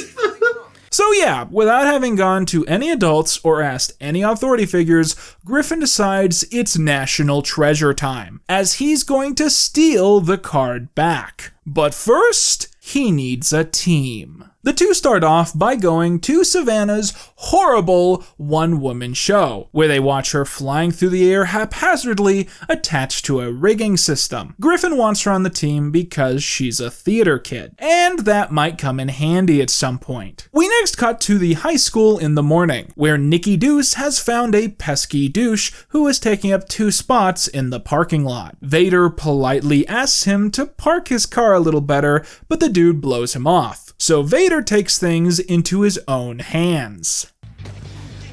Oh, wow. Yeah.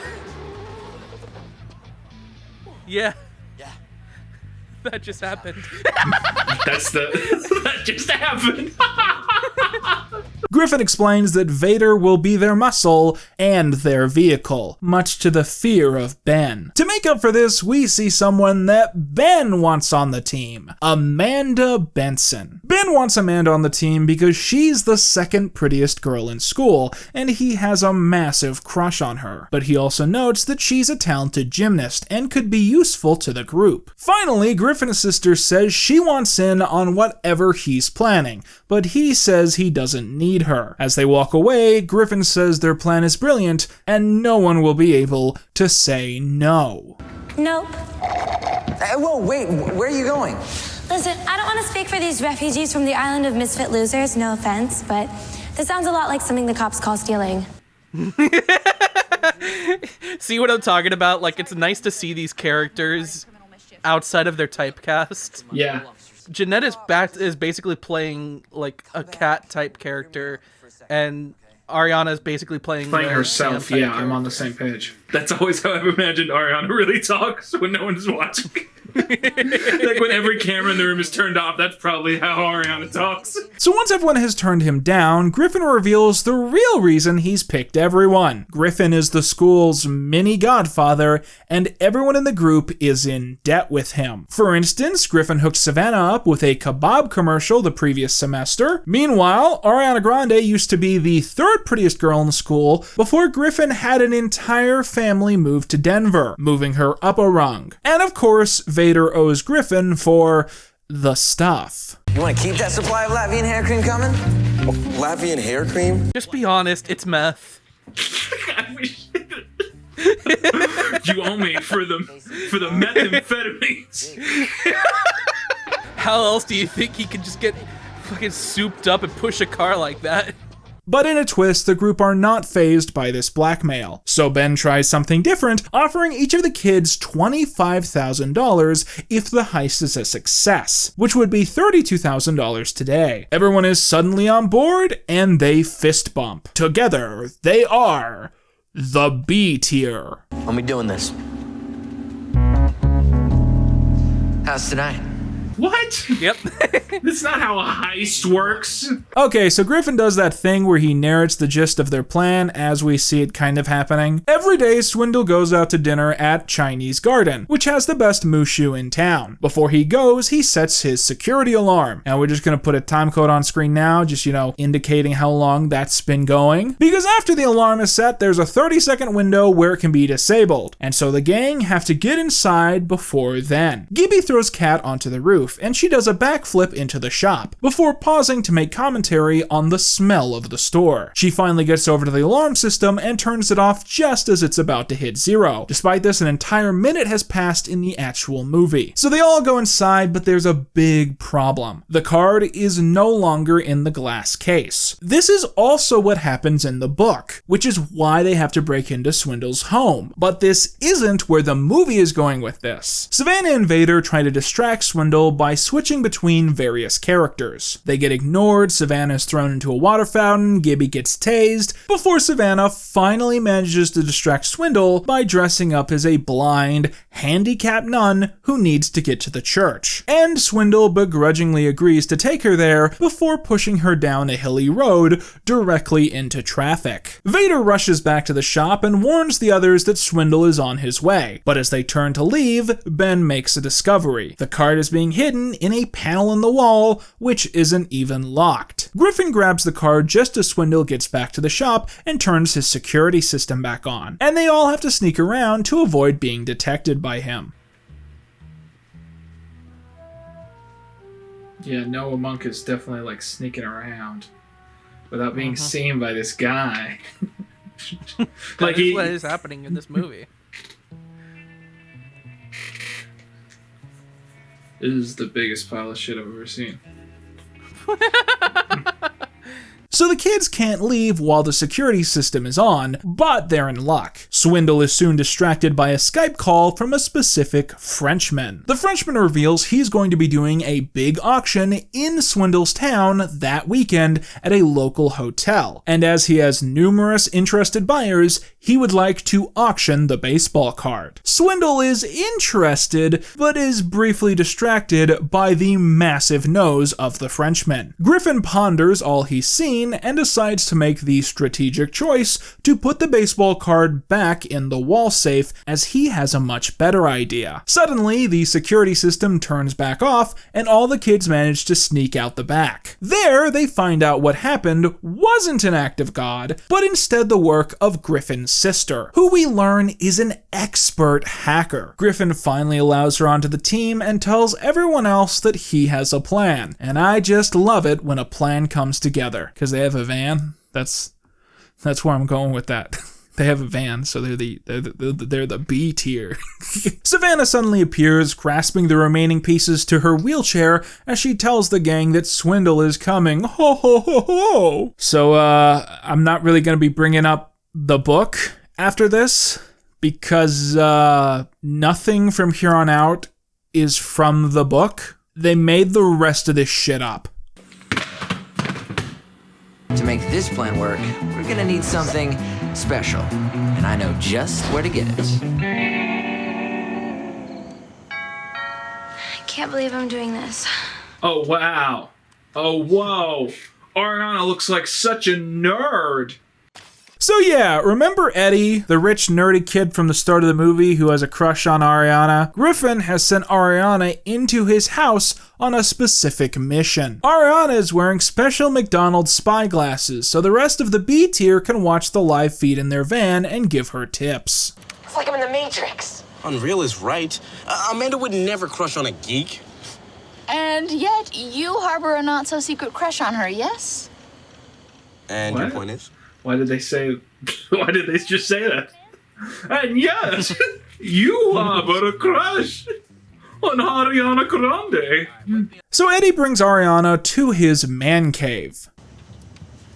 Welcome to my man cave. Huh?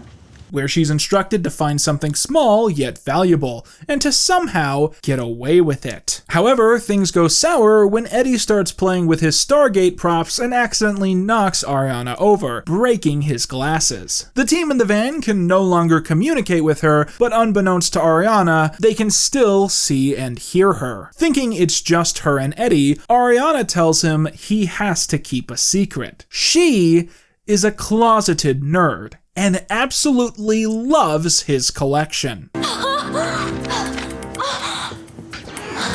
Kenobi and Darth Vader in their epic showdown. Wow.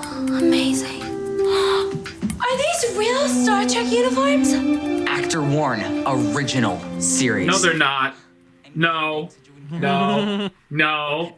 No. You don't need to be a fucking props expert to know that those are just sweaters. We got scammed. What? Amanda Benson is a secret geek. No way. This is heavy, Doc.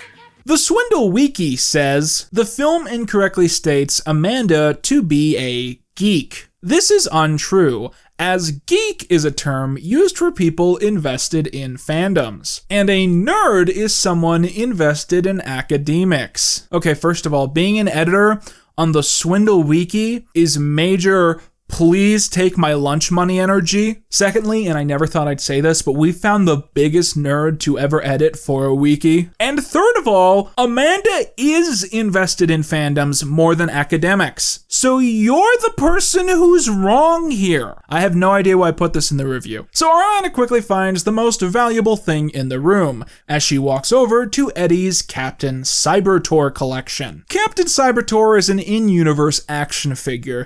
Picture a troll doll, but for people who like Battlestar Galactica. Cybertor figures with blue hair are a dime a dozen, but a figure with red hair is worth over $80,000, as Eddie and Ariana both say at the same time. Ariana says she needs to borrow the figure, and Eddie agrees, but with one stipulation. She goes back to the van and announces that she has to go on a date with the king of the dweebs, before everyone reveals that the sunglasses are still transmitting, and they saw everything. The second prettiest girl in school is actually a complete Do not use the G word. Okay, when I moved here 3 years ago, I worked hard to remake myself. I will not go back to being Mandy the Mutant. Ariana Grande is such a nerd. She looks like Coolio. So now that they have another rare collectible, the plan can begin, and we see a montage of them working on various items and schematics. See, this is where I start enjoying the movie. Like, this is the movie for me. Okay. Yeah. So you gotta get 40 minutes into this goddamn thing before Hippie starts telling me this is the good part. Yeah. Yeah, no, don't worry, man. Now that we're 40 minutes in, it's gonna be watchable at best. Yeah. This part of the movie is one of the few moments where we actually see Jeanette and Ariana's characters interact for an extended period, as Savannah tries to get Amanda used to wearing a harness. Amanda is a natural, much to Savannah's annoyance. She then moves on to teaching acting exercises to Vader, which starts out a little lifeless. All right, yeah. I'm a bird. What am I now? You're holding your arm up. This is exactly what theater was like. Where it was like, I would just be like, okay, I'm here to play the fucking dentist from Little Shop of Horrors. And they'd be like, no, we have to be birds. You have to shake your leg in the air and proclaim your love to Jesus. And I was like, well, I don't think I gotta do any of that shit. I think I'm Just gonna play a dentist. But soon, Vader gets the hang of things.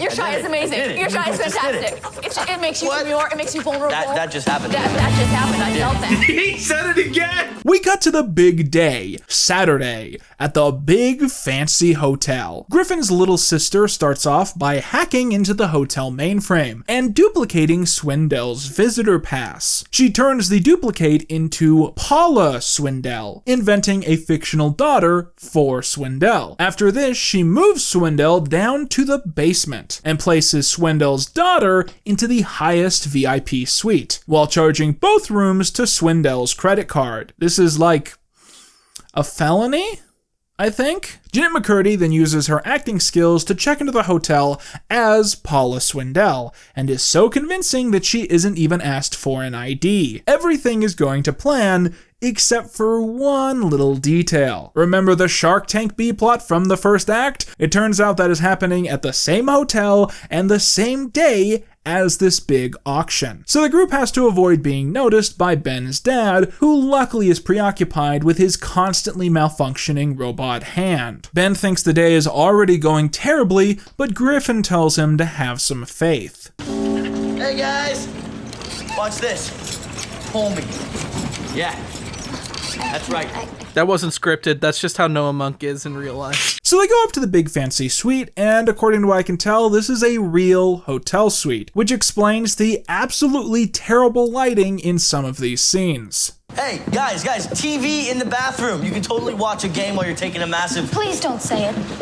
Bath. I was gonna say bath. Savannah calls the hotel staff and tells them that when her father arrives, he'll want food in his room already, and he's on a strict diet of squid and stinky cheese. Ariana finds out that a nerdy movie prop is being auctioned that day, and she and Ben briefly share excitement over this before she retreats back into her popular girl persona. Finally, Savannah tries to convince Vader that they need to run through backstories for their characters, but Vader isn't interested. She persists, and once the two are off screen, he removes his robe, showing her his cock and balls. Maybe we've prepared enough. I'll never get that out of my head. He just flashed in front of her. Wow. That wasn't in the script. That's just how Noah Monk is in real life. If that makes it in, I'm joking. So Griffin's sister has hacked into every detail of the hotel with a multicam monitor of every room and hallway. Lefebvre has just entered his room and... Swindell's close. You should be here in 10. You shouldn't be able to know that. Now you're just playing God. Ariana is the first person to take part in the espionage, as she's sent down to the hotel room of the big-nosed French dude. She tells him that she's there to give him his skincare treatment, and they allow her to enter and smother his face with ranch dressing. Once it dries, she removes it in a single piece, and as the nose guy celebrates his skin, she leaves with a perfect mold of his face. As this happens, Swindell arrives. That's a great car. Wow, what a good pull in the prop department. As Swindell enters, he meets Savannah and Vader, who are dressed up like Swedish immigrants. They reveal they've come to try and sell their rare, red-haired Captain Cybertron. Swindell quickly recognizes the value and tells them that red-haired Captain Cyberchases are a dime a dozen, while the blue variants have the real value. But he offers to buy it from them for $10, which is almost $13 in today's money. Swindell checks into his room, which turns out to be in the basement, feeling more like a prison cell than a hotel suite, made worse by the stench of squid and stinky cheese. Back upstairs, operations continue. Anybody else need anything? Nothing for me, sis, but I could really use a massage of the foot. Awesome. Oh no! Wait, no! Not feet stuff! So yeah, the point here is that Griffin is now disguised in a passing resemblance to the big-nosed French guy, meaning Swindell will likely fall for the disguise in profile since they've only ever met over the internet. That's what John Lennon would look like if he was still alive. So Griffin's sister schedules Swindle and the faux-nosed Griffin for a hotel massage at the same time. However, Griffin is running late, so his sister hacks into the hotel system again and sends Swindle's elevator flying up and down over and over again, so fast that Swindle is being catapulted to the elevator ceiling, all while Skull and Crossbones appear on the screen by the door.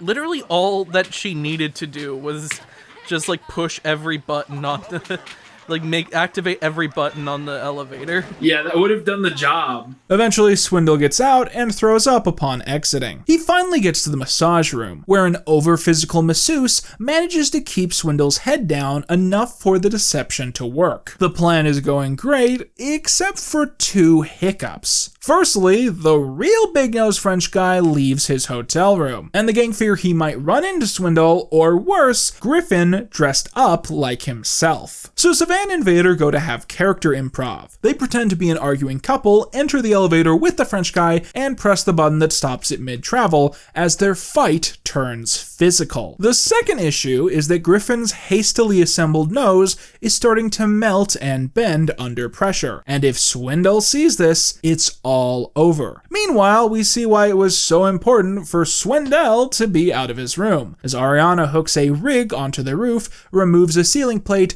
and jumps into the ventilation shaft. I'm in. Acknowledged. Never catch Donna Hernandez doing this. Meanwhile, Griffin takes a fake cell phone and shows it to Swindle, saying that there's a Russian millionaire at the hotel who keeps bothering him to ask if he has a red-haired Captain Cyberpuss. But by this point, Griffin's nose is truly like a long string of snot, and is getting pretty hard to hide, so he decides it's time to bail. Look at the time! Oh, this is my favorite episode of Twilight Zone. Since the coast is clear, Savannah and Vader let the French guy go. Also, they did press the button on the elevator that, like, the alarm button.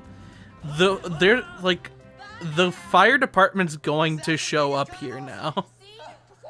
And they're going to ask why the elevator button was pressed.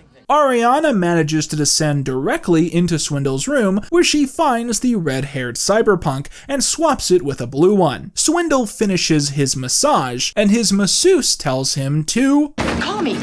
Maybe. Foreshadowing number 1. He ends up at the pool area, where he runs into the aforementioned Russian millionaire, who declares his interest in bidding on the baseball card. But Swindle informs him about the red-haired Captain Cyberbullying, and the millionaire says he will buy it immediately for $80,000 in cash. And so Swindle runs back to get his red-haired Captain Cyber Monday. As he rushes into the room, Ariana rises through the vent, barely missing detection. Swindle rushes back to the pool and gives the Russian guy the figure in exchange for a suitcase. He starts to open the suitcase, but the Russian man dissuades this. I do not look in box you give to me. Do you know why? Because, I'm a man of honor too? No. Because last man who tried to cheat Ivan Volkov, well, no one knows what happened to him. No one but me, Alexei, and Boris.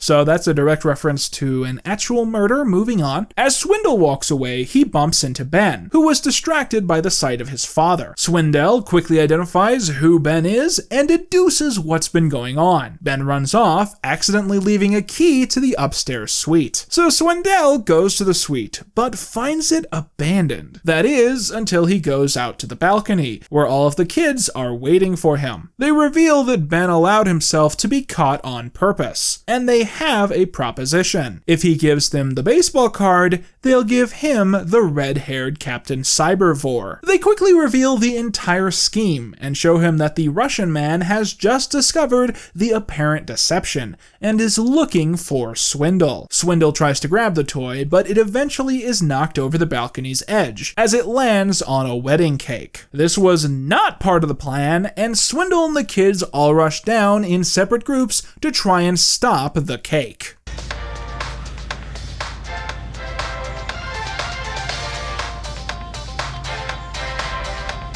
Foreshadowing number 2. As they all exit the elevator, they run directly through the filming of Snake Pit, which again is the in-universe parody of Shark Tank. The inventions being shown are the robot hand, a laser hedge trimmer, and a gigantic vacuum. What could go wrong?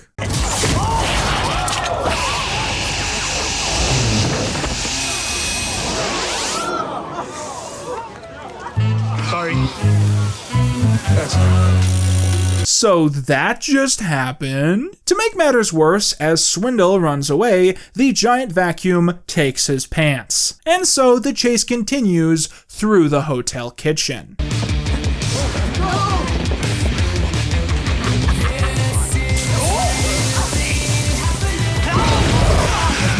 Hippie, do you think this is really happening? I can't get a read on that. Hippie, can you feel my fingernails? So they all end up crashing a Greek-style wedding, and Griffin even steals the mic and rambles for a minute straight, convincing the audience that he and Swindle are both distant family relatives. Swindle tries to go for the cake, and so Griffin has to invent a distraction. Well, look at the time. I have rambled on long enough. I think there's only one thing left to say, and that's... Everybody dance! Come alive! Woo! Hey, I just met you. Oh!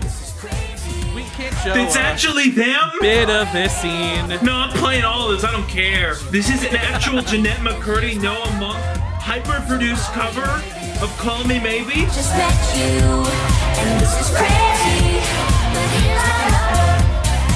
And could they only afford to license the same 10 seconds over and over again? So call me maybe. What is that doing on my cake? And thus we have circled back around to the start of the movie, which now plays out in full, basically verbatim, with the only difference being the background music. Swindle jumps on the cake, and the other kids try to stop him. Ariana does a weird shitty backflip for no reason, and eventually the cake is knocked over, as the wedding devolves into a cake-themed food fight. And everyone is covered in cake, except for Griffin. It's a bittersweet symphony. Swindle manages to grab the toy, but is confronted by the bride's father, who says he has ruined the wedding. Swindle manages to get away, but when a door bumps into him, the red-haired Cybertruck is returned to the kids. So Swindle gets caught by the Russian guy, and eventually gives in and accepts the kids' offer. He's had it in his pocket the whole time? The Russian guy is happy to have the toy and tells Swindle to run and never stop running. And so Swindle heads off. However, the Russian guy then removes his facial scar, revealing it was all a trick. He's actually Savannah's father, who is a local thespian known for giving acting lessons. His bodyguards are eager students, and Vader is invited to join the acting class. The group celebrate, causing the big-nosed French guy to come and complain, as they are trying to have an auction. The kids reveal that they are the true owners of the card and head off to sell it. Outside, while running from the hotel, Swindle accidentally drops the briefcase given to him earlier, revealing what's truly inside.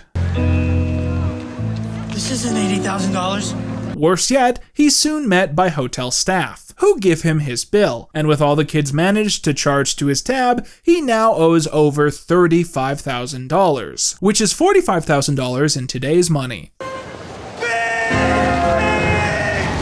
Later, in the school gym, everyone on the team gets their promised cut of the money, and they discuss further details. Yeah, what did your parents say when you got home with the money? They were overjoyed, no doubt. Actually, no. Turns out they didn't need the money. Like at all. Well, I'm confused. Explain, please. The I Got It was a big hit at the Snake Pit. Dad's got thousands of orders from police stations all across the country. Oh, no!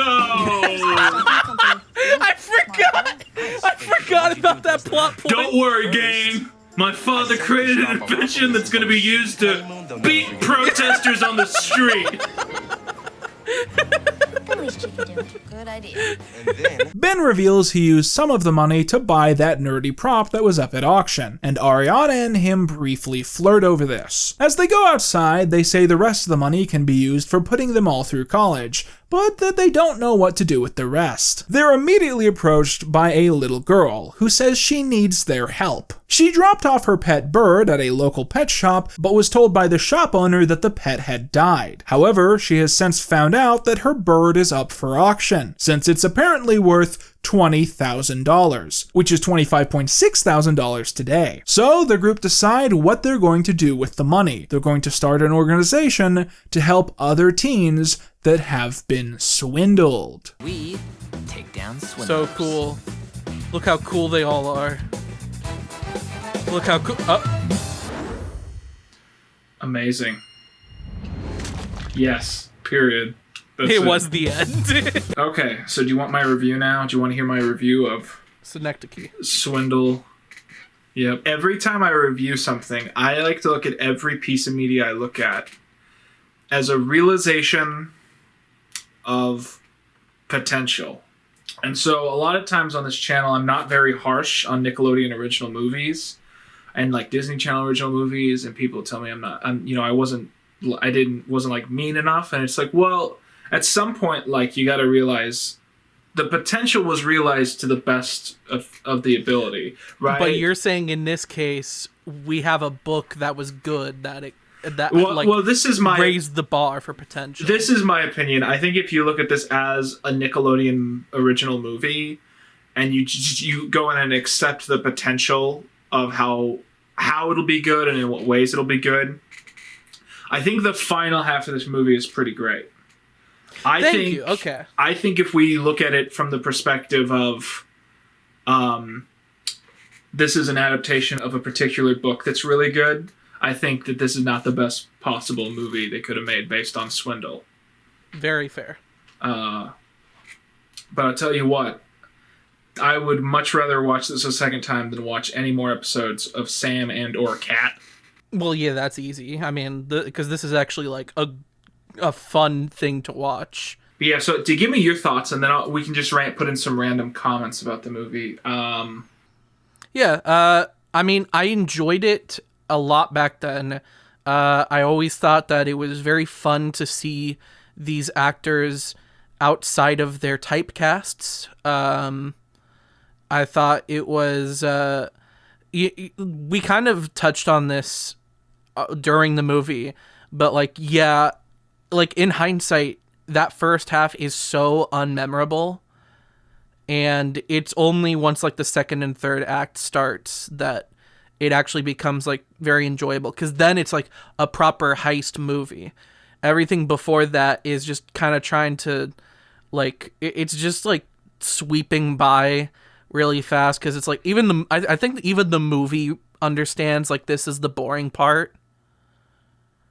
Like, I think even the people making the movie were just like, all right, this part is like, this isn't why we're making this movie. We want the fun hotel hijinks. I still mourn the loss of the thematic element of like kids proving that they deserve to be treated with respect, and that a group of kids proving that they are as, important as adults. And obviously that's lost the moment you cast adults to play the characters, but I still think it's the reason the book was kick-ass when I was a kid, and the fact that it's just not in the movie I think is pretty lame. It's very cathartic to see such a hateable character like Swindell have such a bad fucking day. Yeah. Which, like, to me, that kind of makes up for it. Like, I love that kind of like catharsis of just like, it's because he's like just a fucking asshole and doesn't give a shit about the fact that he's an asshole. It's fun because then it makes it so much more entertaining when the character just fucking gets fucked up. I'm looking at the poster for Swindle the movie right now. I have the Wikipedia page pulled up. I have like the DVD cover. And on the cover for Swindle, you just lost the game, by the way. Oh, you fucker! But the thing is, they're gathered around a safe, and the more that I look at the poster, the more I'm like, they didn't make that movie. Like, you kept saying like, oh, this is a heist movie, but it didn't feel. It it was a little too hijinksy. You know, it's just like this whole side tangent about the action figure was really entertaining, but I feel like it did probably detract from the actual plot of the movie, like what that Swindle had to give the card over by choice. I don't know. It just they had to swindle him back. Personally, I because it's like you look at like the Ocean's movies and like there's also just a ton of hijinks in that. It's very clear to me that they're pulling so much from the Ocean's movies and like because so much of those movies are just like we're going to distract like the person who owns the safe. We're going to distract him with some, you know, ridiculous tangent. Like the two brothers are arguing about some bullshit and that's distracting them from this and that. And so like, to me, that still kind of helps it qualify. Right. I understand that, but my point is that there's literally no scene in this movie where they crack a safe. You know what I mean? There's a cat burglar scene. Yeah, and she just goes and opens a cardboard box and swaps out a toy. It doesn't feel like, I don't know, it doesn't feel heisty enough. It just... I guess, because there's like that moment when it's like she's about to get caught, but then he like opens the door just as she's getting back in the vent, and it's sus. Yeah, and it's very convenient that ceiling grate goes all the way to this basement room. Just one way, just one straight path all the way down. I mean, I guess when it rains, that room is fucked. But I don't regret watching this movie, and I think that's something I should say. I think a lot of stuff that I watch on this channel, I regret watching it in a deep way in the soul that can't be explained easily. Swindle is fine. It's fine. Noah Monk sings "Call Me Maybe." If you want to re-immerse yourself in an era of Nickelodeon that shouldn't be important enough to revisit, then I think this is a good movie to do that with. This movie feels like it's defined by the fact that it's like all these projects ended at once, and Nickelodeon just has this like all these decks of cards that they're just throwing out, and they're like, I don't know. I don't want to go out and say the book is better, because I really, really think if I reread the book as an adult, it wouldn't speak to me. But I think that's probably the charm of it, is that it is like a book for like kids that feel like the world just doesn't respect them. And this is a fun Nickelodeon movie that kind of fails to live up to that potential a little, I think. But I'm not angry about it. I'm just disappointed.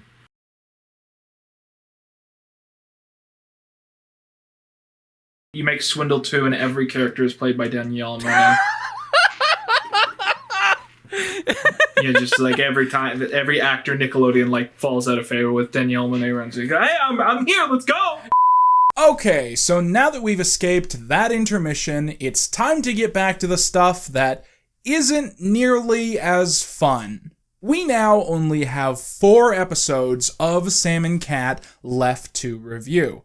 But before we get back into these, I want to set the tone again. The movie that we just watched represents the earlier period in the history of Sam and Cat. The show was fresh, people were worried but excited, and Jeanette McCurdy was still happy to be on screen. And that's a totally different place from where we are right now. These 4 episodes were filmed in early 2014, and as the age of iCarly and Victorious fades, Henry Danger feels imminent.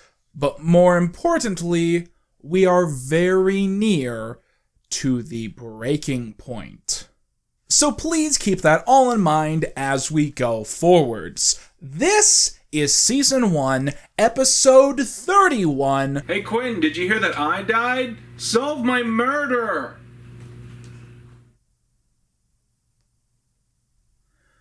Maybe if we just ignore him, he won't come back. This is Season 1, Episode 31, #DroneBabyDrone. So at the start of the episode, Kat is lounging at home and calls Nona to try and convince her to do her Hollywood Arts homework assignment for her. The assignment is to watch a news program, then write a 500-word essay about it. And 500 words is far too many words for any essay of any kind, so Kat doesn't want to do it. Nona tells her she has to, and Kat struggles to get through even 10 seconds of the news. I thought I had the same remote as Kat, but then I kind of paused it and I looked at it, and I don't think I do. I put this in because I've started to run out of things to say. So Dice comes and reveals he has great news. He and Sam were crossing the street, and a car honked at both of them. Kat is terrified to hear the rest of the story before Sam runs in with a steering wheel as she just stole it off of a moving vehicle. You ripped some guy's steering wheel off his car? I also ripped this shirt right off his body. Dice says he can't honk at her now, but Sam can honk at him. Well, that can't happen in real life. Well, that can't happen in real life. That was weird. So Sam tries to get Sam and Dice to do her homework, and they tell her no. Kat complains that all the news talks about is oil crisis, Middle Yeast, and some jerk named Dow Jones. So Sam and Dice suggest that Kat switch to watching News, an online show that reports all of the news in under 6 minutes. Kat says if she hears one thing about gluten, healthcare, or climate change, which you remember she doesn't believe in, she's going to punch Dice in the face. They turn the show on, and sure enough, According to experts, gluten might be affecting climate change, which will likely have a direct impact on healthcare costs. No! Don't punch my face! So they keep watching and find out that the online store Zapathon.com has announced that they intend to radically increase their delivery speed, partially through the use of Zapathon drones that deliver your mail right to your door. The program launches at midnight, so the three decide to stay up late and order a bunch of stuff from Zapathon to see some cool drones. Suddenly, a shirtless man bursts through the front door, begging for his steering wheel back. So after the title sequence, Sam, Kat, and Dice are hanging around after midnight, frustrated because the drone has yet to appear. Nona runs in and reveals to the room that Kat texted her to come over because the apartment was on fire. Kat reveals this was a lie because she wanted Nona to get there quickly. Sam takes Nona's hose and sprays Dice in the face. What did I do?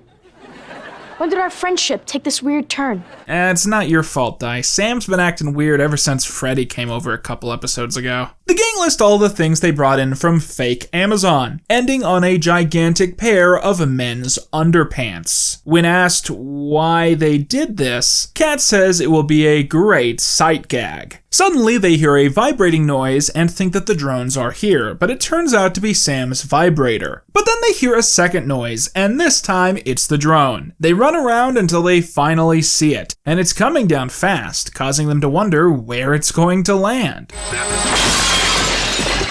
So the next day, the two are having an argument with their landlord, and I mean it this time. The landlord says it's their responsibility to fix the broken window, and if I cite laws to attack these kids, I gotta cite laws to defend them. According to California Code, Civil Code CIV Swiggle Thing 1941.1, it is the responsibility of the landlord to keep a domicile habitable through the tenancy. This includes, among many other things, having intact, unbroken windows and doors. Thus, it's this guy's job to fix that broken window. So a Zapathon customer service guy comes over and comes in without being asked inside. So the joke here is that this guy, he's the customer service dude, and he talks like he's a Mormon from the 1940s, and then the landlord who's also there, he talks like one of the Three Stooges, and that's the whole joke of this scene. Oh no, sir. What you just said is clear as clam broth.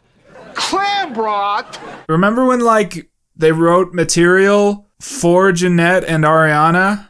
Remember when they did that? So the Zapathon guy says a lot of drones crashed into a lot of houses the previous night, and they're going to pay for the window repair, alongside free drone deliveries for a full month and half off everything they order. Ariana asks if the guys ever drop their pants and stick their butts in the freezer. Why would anyone do that?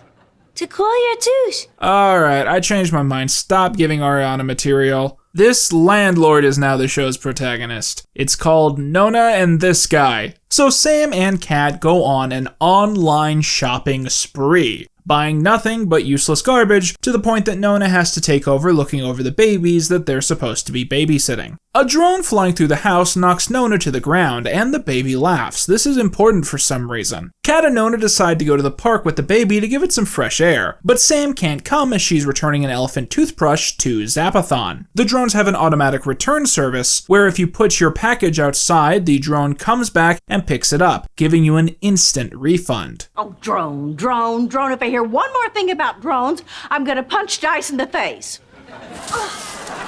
Nona and Kat take the baby outside, and then they both go back inside, so the baby is left alone outside right next to the drone return box. This episode is called #DroneBabyDrone. I wonder where they're going with this. Uh-oh, baby go bye-bye, baby up in the air, drone got baby. Kat tries to explain the story to a Zapathon customer service representative over the phone, but they keep asking her to take surveys and sending her back to the main menu. Nona tries to explain what's happening to the police, but they think she's drunk because she talks like an old person. Sam argues with someone over the phone, and I'll let you guess what she's arguing about. Is it A, Sam is on the phone with Zapathon as well, and she is also trying to get to the bottom of things? B, Sam is on the phone with Dice because he is a tracker and he can find the baby's location? Or C, it's food. She's ordering food. That's Sam eats food. It's C, congratulations. Okay, so none of them have luck and they get a call from the baby's mother. Kat has an idea. Sam will answer the phone and Kat will make baby noises in the background. It's not going to work. It worked on Drake and Josh. Oh yeah, this is a Drake and Josh episode, thanks. I didn't even catch that one. So they go to the Zapathon warehouse where the customer service guy reveals that their drones have been causing constant mayhem everywhere. Stealing pets, snakes, mailboxes, babies, and even wigs. Kat and Nona grab their hair at the same time and then eye each other suspiciously. But the customer service agent says he can take them to the baby in their Zappa cart. The cart arrives and the driver looks like this and his name is Frank. Kids are not gonna get this. They move 5 feet and then they have to get out and walk from there on out. So they're taken to a big room filled with everything the drones have stolen, mainly babies and dogs, and according to the agent, snakes. But it's pointing out that there aren't any snakes in the room, and he says that's weird because there used to be a really big one. The agent gets a call over the intercom and has to run because somebody found a snake in the women's bathroom, and the kids try to pick their baby out. They decide to push Nona over, and only one of the baby laughs, which they identify as their baby. Sam and Kat leave while Nona is still on the ground, and Sam runs back in only to steal a mailbox. Nona cries that she needs help as a drone flies down and steals her red wig. Sam and Kat sporadically remember that Nona exists, and they run back in just in time to see her bald head. Oh! Nona's got a bald head. Nona's bald, everybody. I'm gonna kill myself. Now at this point, it's important to say that we officially have only 3 episodes left to review. And that's a pretty big accomplishment in my humble opinion. So let's just go ahead and continue on our little journey. This is Season 1, Episode 32, #First Class Problems. So at the start of the episode, Sam is babysitting some kids who tell her they don't want to watch the movie she has on the TV. She points out that they love this film, and they say that they do, but on a big TV. The apartment TV is 50 inches across, and the kids say that they've only seen a TV that small at their maid's house. So the kids have timers around their necks that go off, indicating that it's time for them to take their vitamin and yeast. Sam says their parents forcing them to wear timers is kinda weird. And the little boy says that if Sam wore a timer, maybe she'd remember to bathe. One more rude comment from you and you're losing a big toe. What? If that was a line in like episode 2, I'd have some snarky analysis about Sam not being a good babysitter, or having a complex relating to violence, or that this show meticulously reverts the little character development she once had, but who cares anymore, let's just get through this crap. So Kat tries to give the kids their medicine, but they refuse to drink the water because it came from the sink. We don't drink sink water. Get us some bottled water. Sam says they keep special water in the bathroom, and she goes to get some. Dice and Goomer come back from the store. As it turns out, the two kids sent him there to buy them fancy materials for dinner. Dice has bought steaks and spray butter, and Goomer has bought lobster. However, when he finds out the kids plan to eat the lobster instead of keeping it as a pet, he sprays butter in their eyes and flees out the front door with his new friend. Sam comes back with 2 cups of water, saying the brand is from France and is called Aqua Toilette. Toilette. That kind of sounds like toilet. Oh God. So after the credits, an outrageously large man arrives at the apartment and says that he works for the Baum family, and he's here to get the kids. Kat celebrates because, in her own words, the kids are super annoying. The 2 brats say they don't want to wait in the car, so he gives them $100 each. The kids study the money for a moment and say that the driver has 5 minutes. Is it wrong to hate a child? So after the kids go to the car, the worker puts an additional offer on the table. The Baums have gone to the Bahamas, and they want to hire Sam and Kat to chaperone the kids on a flight to join them. Sam and Kat will get a free trip to the Bahamas and will get to fly first class. Sam doesn't want to do it, but Kat manages to convince her by explaining that flying first class has always been her secret dream, as they give you free food and hot rags. Sam is convinced just as a rock flies through their window, with a note saying it's officially been 5 minutes. And man, 2 episodes in a row! Sam and Kat are just not having good luck with windows. So they go to the airport, but Sam and Kat have forgotten the kids' timers, so Dice and Goomer have to run them over before the flight. A TSA staff member tells the group to take their shoes off, but Kat refuses as she thinks first class passengers shouldn't have to do this. So Sam lifts Kat onto the luggage scanner and forcefully removes her shoes, revealing her bare feet. Let's move on without commentary. As they go through the scanner, one of the kids asks where they can get hand sanitizer. The worker says he doesn't know because he barely graduated the 4th grade and all he does is listen for beeps. A Unabomber type runs through the machine and it starts beeping, but this wasn't properly caught by the worker. Finally, Goomer and Dice arrive, and Goomer shouts in a packed TSA security line, "We brought the timers for the bombs!" So TSA tackles Goomer and arrests Dice alongside him. Kat wants to help save the pair, but Sam reminds her about the hot towels, and they decide to book it. So the quartet make it to their gate, and the kids want to sit down. Sam finds 4 empty seats in a row, all filled with luggage, and the man sitting next to them says he's intent in keeping all of the space. So Sam decides to throw all of his luggage across the airport terminal, and when the man complains, she throws him too. This episode took me so long to get through because not only did I have to pause like every minute or so to write the analysis, but then I have to stop and research the crimes. And so I'm like, hey Google, is it illegal to do this or that in an airport? And Google's like, most things are illegal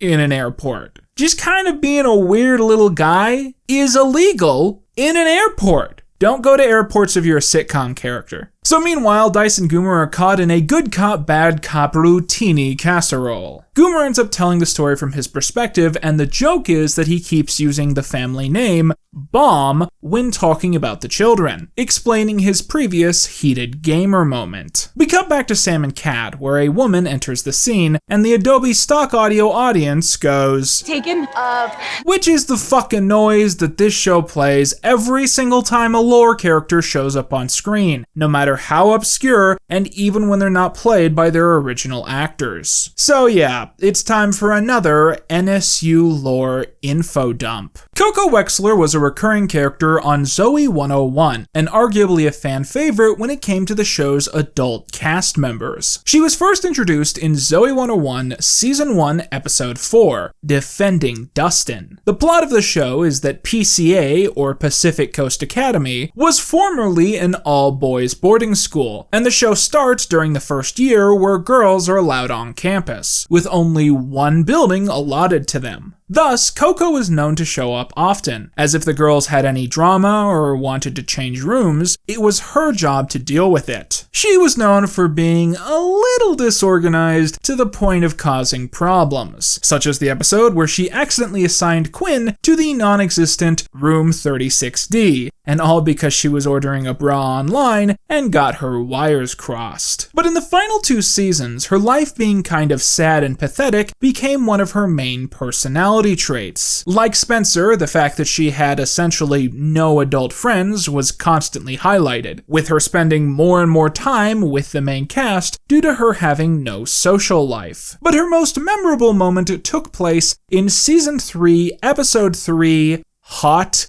Dean. Did Carl break up with you again? I think Carl broke up with her again. So we find out that Carl is Coco's longtime boyfriend. Every 3 weeks, he dumps her, and always over the phone. Every time, it's because his softball team lost and he's mad, and every time, Coco has an explosive episode. Just leave me here to die. I know I can be moody and bloated and judgmental, and I may not bathe as much as other girls, but I'm fun to be with, right? Right? Incidentally, you can make a really thorough investigative analysis into the depiction of eating disorders on these shows, but what would compel you to do that? Coco spends the entire episode hanging around the girls and bitching about Carl and her failed love life, to the extent that the girls are losing sleep, can't do homework, and their grades are being affected. So the girls decide they have to set Coco up with another man, and luckily for them, their school randomly gets a new dean, and a Season 3, Episode 3, Hot Dean. I'm so tired. So the girls try to set Coco up with the new dean, but the date doesn't go perfectly as she sweats buckets and needs towels to dry down. Suddenly, partway through the date, who shows up but Carl? I want to know what you're doing out with another guy. You dumped me. And that gives you the right to date other men? Carl seems like a really shitty guy, maybe even abusive, but he admits he made a mistake, he punches the dean across the room, and that's enough for Coco, and she agrees to take him back. So in Season 4, Episode 3, Alone at PCA, the girls are expecting to go on a spring break trip with Coco, but she's in the middle of another episode because Carl broke up with her again, but this time for good reason. Coco had convinced herself that Carl was going to bring home another woman, so she climbed a tree in his front yard to spy on him, only for the other woman to turn out to be his mother. The tree branch then snapped and Coco fell on Carl's mother, which is why he broke up with her. She speeds off in the van, leaving the main character Season 4, Episode 3 alone at PCA. Rewinding a bit for some brief context, at the start of Season 3, Chase ends up moving to London to study abroad at the exact moment that Zoey realizes that she's also in love with him. But 2008 internet is terrible, so they decide to start dating when he gets back to California and not a moment sooner. Then Elvis moves to PCA, and Zoey decides to start fucking that guy while she waits on Chase. In Season 4, Episode 9, Quinn and Logan are still hoping to keep their relationship a secret, so they go to a fancy restaurant thinking no one else will be there. But Zoey and Elvis also had the exact same idea, and they end up dining right next to each other, which is awkward. But more importantly, things are afoot when they recognize someone across the room.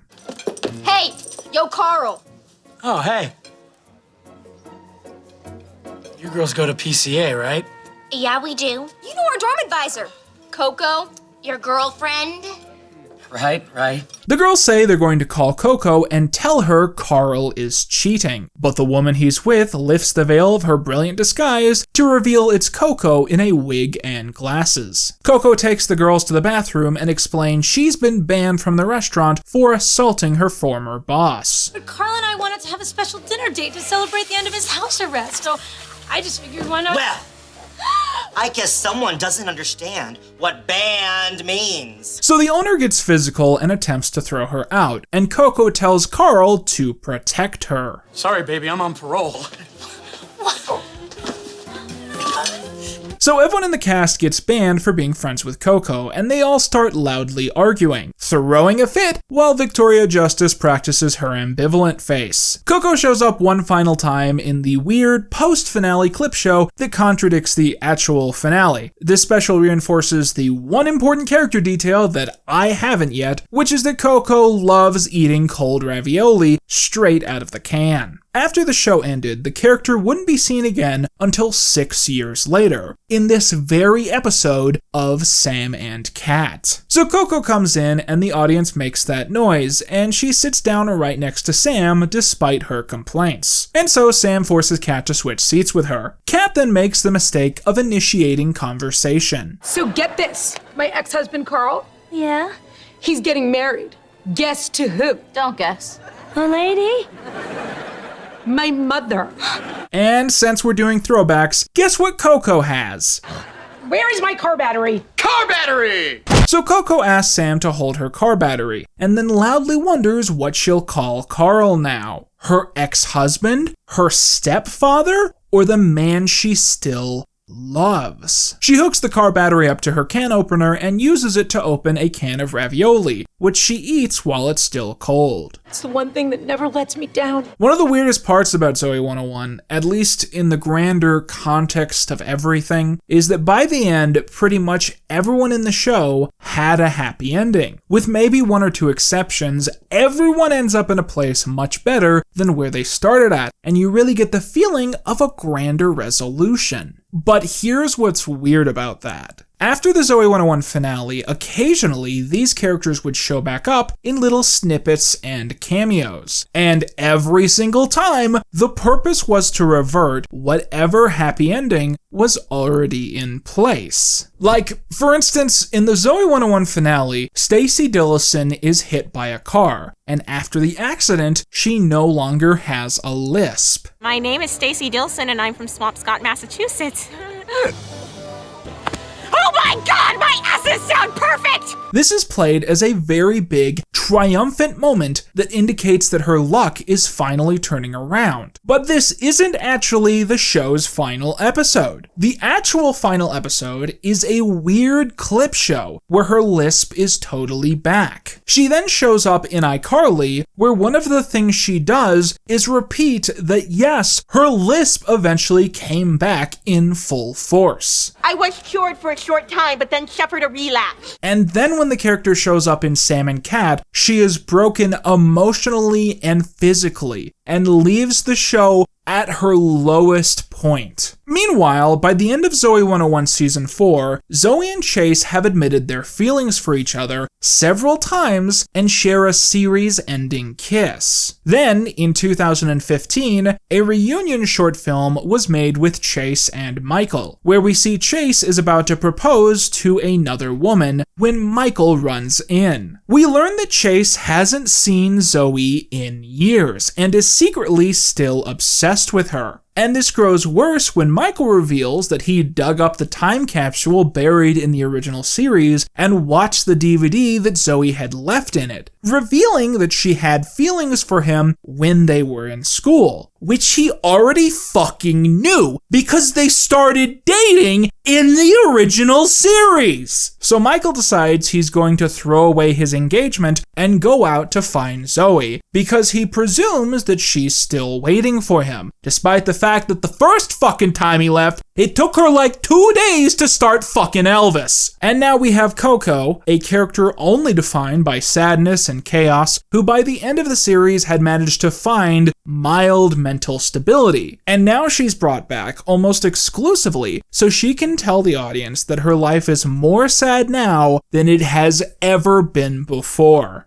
Oh boy, am I looking forward to the Paramount Plus original movie, Zoe 102, which sounds like a fucking joke I made up, but it's not. As soon as I announced that I wanted to make a video on Zoe 101, they announced a reunion. I hate my life. So Kat asks why Coco's mom would want to marry her ex-husband, and Coco says she can ask them because they're sitting across the room. We then see them, and this is absolutely not the same actor, which is why they don't linger on him for too long. I actually have no idea who this actor is because he's not credited, but it's certainly not Jeremy Radin. Hell, maybe this is just a different guy named Carl. Maybe Coco only dates screwed up dudes named Carl. Pre-boarding on the flight begins, and Sam, Kat, and the rest eventually go up to the gate. But Kat finds out that people who need assistance get to board before first class, and gets extremely irritable at the existence of the elderly and people with disabilities. This begins a long string of people who get to board before first class, like people in the military. And Sam and Kat keep bitching about how it's unfair that they don't get to go first. The girls even get to see Coco board before them because she is a Platinum Club member. As you recall, while this is happening, Goomer is accidentally implicating Sam and Kat in a terrorist plot that he is describing by accident. As this happens, the investigators and Goomer keep refusing to let Dice intervene or say anything himself. The lady at the front desk then says they'll next be boarding anyone with a pet, and the pet doesn't even have to be there, and it seems this woman is now officially just trying to mess with Sam and Kat because they're annoying. My hero. So the entire episode, Goomer has been asking for chocolate milk, eventually asking for 2 cups specifically, and at this point we find out why. His plan has always been to throw both into the eyes of the investigators, grabbing Dice under his arm and fleeing from security, and also apparently none of these doors are locked. So the investigators put the airport on lockdown, meaning that no one else can get on the airplane. Sam and Kat never get to board, and the airplane is going to take off anyways. Goomer runs by and throws Sam the timers, and Sam says it's time for the kids' yeast. Remember when these shows had like themes? Remember that iCarly episode that's all about gaslighting? Where like every bit of the episode is about someone being gaslit, and then they solve one of the plot lines by gaslighting the bad guy. I keep watching these shows and thinking like, oh man, when they write that second draft, this is gonna be brilliant. Like the Carbactory will tie into Goomer being suspected for terrorism, and all these stupid little things will have a purpose. Coco will have been in the episode for an actual reason. And then I remember that I'm not watching an early cast reading. This is just what the goddamn show is like. With that out of the way, we now have a very important milestone to cross. We are about to review the next to last episode of Sam and Kat. And this one's interesting because it revisits a couple concepts that we haven't seen in quite a while. So strap in and get yourself some popcorn. This is Season 1, Episode 33, #Knockout. So at the start of the episode, Sam and Kat are up to their typical, mutually exclusive shenanigans, while the kid they're supposed to be looking after just watches. Kat has built a massive sculpture of a man built out of bananas, and Sam, meanwhile, is working on repairing a chainsaw. Suddenly, Goomer stumbles into their patio door and falls to the ground. They bring Goomer in, leaving the kid alone with the chainsaw. And Goomer is clearly in a mood, but refuses to speak of what happened. Dice runs in and confronts Goomer, as they were supposed to train that day, but Goomer bailed. Goomer says he's never going to that gym ever again, as he reveals that he has a gym bully. As soon as she hears this, Sam is pissed off. Yeah, Goomer may be an idiot, but he's our friend, and nobody picks on Sam Puckett's idiot friends. Kat says she's so mad that she's tempted to march on down to Punchy's gym and knock this bully right out. Everyone laughs as they can't imagine Kat knocking anything down. You couldn't beat up a 5-year-old. I sure could. Liddy, get over here. No. Sam tells Kat to come in front of the couch and mime out what she's going to do to Goomer's bully. Kat hesitates before giving a heroic monologue and marching towards Sam, who throws her onto the couch, defeating her without effort. Then she does it a second time, and even Liddy thinks this is sad. After the title sequence, they all meet at the gym, but Goomer tries to back out due to his fear. He finally points to his bully, a woman training by herself. But that's a girl. But they soon realize it's not just any girl, but Rita Rooney, a parody of Ronda Rousey, a character from Raid Shadow Legends. So Rita comes over, and it turns out she's really nice and actually polite to Goomer, but for some reason he interprets this as her making fun of him. Aw, who's ticklish? My tickle bear. Not me. My little. I'm not a tickle bear.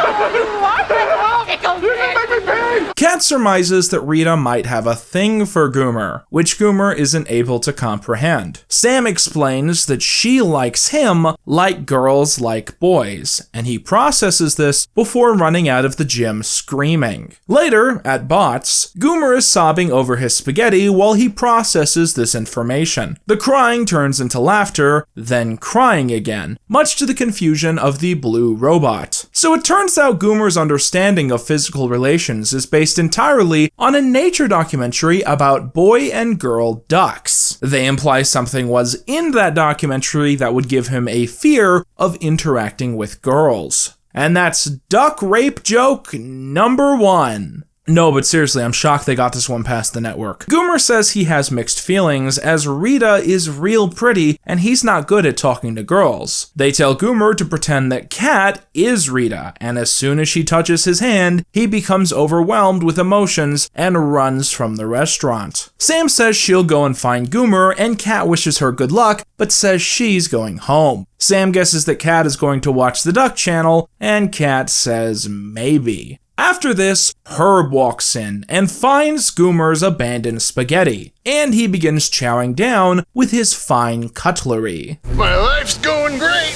So later, Rita is doing a press junket for her next battle. Sam and Dice tried to drag Goomer through the gym entrance to flirt with Rita, but his palms are sweaty, knees weak, arms are heavy, there's vomit on his sweater already. Bot spaghetti. Why Dice and Sam decided that Goomer should ask out Rita while she's having a literal publicity photo shoot is beyond me, but he goes up to her and gives her a flower. She asks him if he wants to know a secret, and when he gets close, she kisses him, which is the exact same line that Robbie used on Kat in Victoria Season 4 because the writers have no game. Rita goes back to the photo shoot and the press ask if they're going to get to see Rita spar. Rita's coach says that her sparring partner is still in the hospital and jokingly asks if anyone wants to go a few rounds with Rita. Sam says that she would, and now the rest of the episode is about this. We cut back to the apartment where Kat is watching the Duck documentary and is clearly horrified. So Rita and Sam start to spar and Sam low-key gets her ass kicked. That or Jeanette McCurdy isn't good at fake fighting. Sam manages to get one good hit in and Rita goes to the ground and seemingly can't get up. The press note that Rita has never been knocked down before and her trainer says the show is over. Dice announces that he is Sam's manager and if the press has any questions, please swarm around them now. Later, Kat is watching news upside down when she sees a sudden report about Sam injuring Rita Rooney. Kat excitedly goes to get Sam so she can see the clip. The name of the girl who threw the vicious punch is Sam Puckett. Oh, man, she got your name wrong. No, she didn't. Oh, you changed it? No. So Goomer comes in, clearly defeated, and says that Rita hates him now. She sent him a long, angry text, and it seems she now despises him for being an accessory to the downfall of her career. Hey, so how's my favorite fighter? I'm okay, I'm just kind of sad. I'm talking to Slammin' Sammy Puckett. So Dice has big news. He just got a call from Dane Fife, who runs the CFC. and he wants Sam and Rita to have a rematch at LA's biggest arena center. Sam is hesitant, as she really doesn't like doing things, until Dice reveals that win or lose, she gets $25,000, and suddenly she's in. Dice and Sam fight over if she needs to train, and he eventually brings in the person he picked for the job, Bubs Dixon. Goomer immediately decides that he's over Rita, as Bubs is just as hot, but she yells at him and he runs away. So at 6 a.m. the next morning, Bubs knocks on the front door of the apartment and says it's time for them to start their training routine. Sam slams the door in Bubs' face and goes back to bed. And... remember what I said about bad luck with Windows? That's 3 episodes in a row. This character is great, by the way. Having an actor show up to set who actually cares about the material for a fleeting moment really changes the energy of the whole thing. I had to struggle to get to this part of the episode, but once Bubs Dixon hits the scene, you can't look away. What if you take Sam downtown? So the joke here is that despite being strong or badass or whatever, Sam hates work. Dice suggests a good way to change their routine, so Bubs tasers him. The following scene is the final appearance of the restaurant Bots. At Bots, we see Dice, Sam, Cat, and Goomer get their check from Tandy and they pay their tab. Sam is only able to eat a plate of lettuce due to Bubs' orders, and when the rest of the group go to play with go-karts, Bubs appears and says it's time for Sam to go to bed. Sam refuses, as it's only 9 p.m., and we cut to Bubs sitting on Sam to force her to go to sleep. Bubs is reading a book called Catch-23, the sequel, which is hilarious. The next day, a press conference is held, and Sam arrives late to announce that the fight is off. Rita asks if she's chicken, and Sam says she's not, but she does like to eat chicken. In fact, she loves a lot of stuff, like hanging out with her dumb friends to do dumb things. And that night, she's going to order a bunch of junk food and watch the worst movies she can find. La la la. All of Sam's friends leave to join her, and the press ask what Rita is going to do now that Sam is out of the fight. Rita says she knows exactly what she's going to do. She's going to go hang out with Sam. So Sam, Cat, all the reporters, Goomer, Liddy, Rita, Rita's trainer, Bubs Dixon, and Herb the well-homed man sit in Sam and Cat's bedroom and watch a bad movie. Pretty much everyone is here except for Dice, and I have no idea where he might be. So now that we've finished the show's next to last episode, it's obviously time for us to recap the hashtag crimes of this hashtag show for perhaps the final time. So starting back up, hashtag crime number 123 is Sam stealing the steering wheel of a passing motorist. This is a violation of California Vehicle Code section 10852 VC. Tampering with a vehicle. Next up, we have Sam also ripping off the shirt of the same driver. It seems to me that this is a violation of Penal Code Section 242 PC, which relates to battery, but probably not assault. It's also a violation of PCP Section 484A, aka petty theft. So basically, ripping the clothes off of someone in a painful way is battery, and keeping the shirt is petty theft. So I'm going to call this hashtag crime number 124 and hashtag crime number 125. Yeah, that's what happens when you Google crimes. You get extra credit. Hashtag crime number 126 is Sam stealing a mailbox from the Zapathon warehouse facility. This one's complex because it's a mailbox. Typically, stealing a mailbox is a federal offense, but it's a mailbox that's already been stolen by Amazon. She's stealing the mailbox from Amazon, who stole it from someone else. Regardless, I still say this one's some kind of felony. Hashtag crime number 127 is Goomer spraying butter into the eyes of the 2 kids that Sam and Cat are babysitting. Hashtag crime number 128 is Sam giving those same 2 kids toilet water to drink with their medicine. While I'm not exactly sure what to call what Goomer did, Sam's crime likely seems to be a case of criminal neglect. Hashtag crime number 129 is Goomer shouting in a crowded TSA station, "We brought the timers for the bombs!" Now, this was just Goomer doing a Goomer, and he didn't really have a bomb. But the threat itself is enough. If you want this from someone with a higher reputation, the FinanceBuzz.com article 15 Things You Should Never Say to a TSA Agent states, For obvious reasons, you should never say you have a bomb.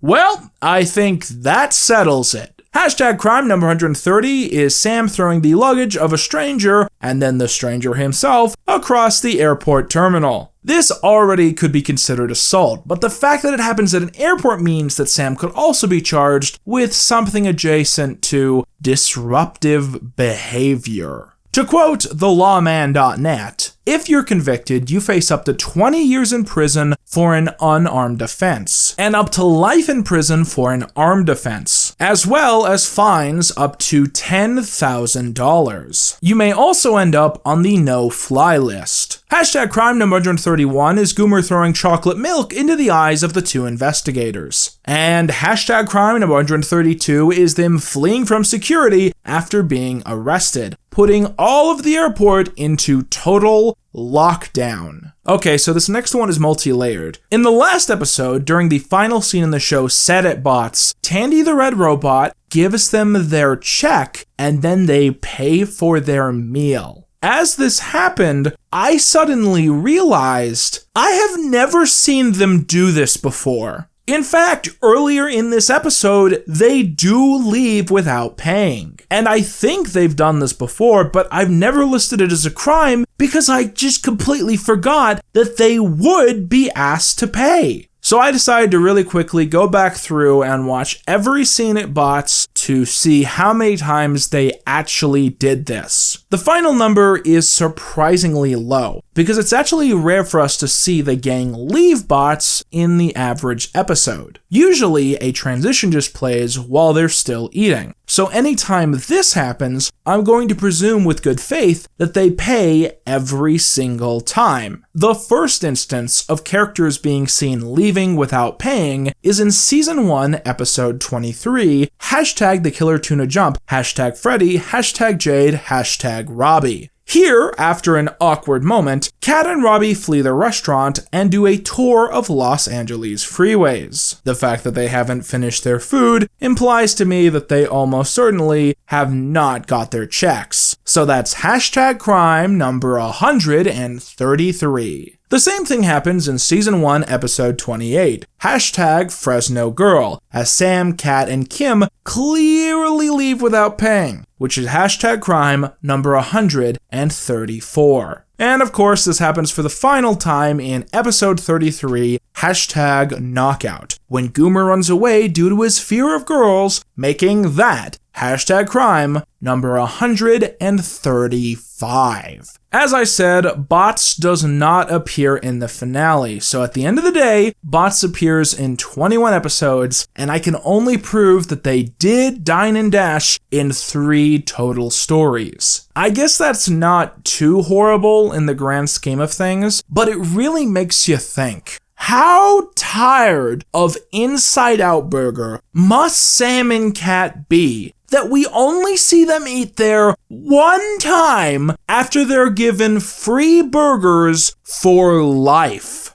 Now for me, the big, exciting, hypothetical number was always 142 hashtag crimes. Why is that? Well, when we ended iCarly, we had 69 crimes.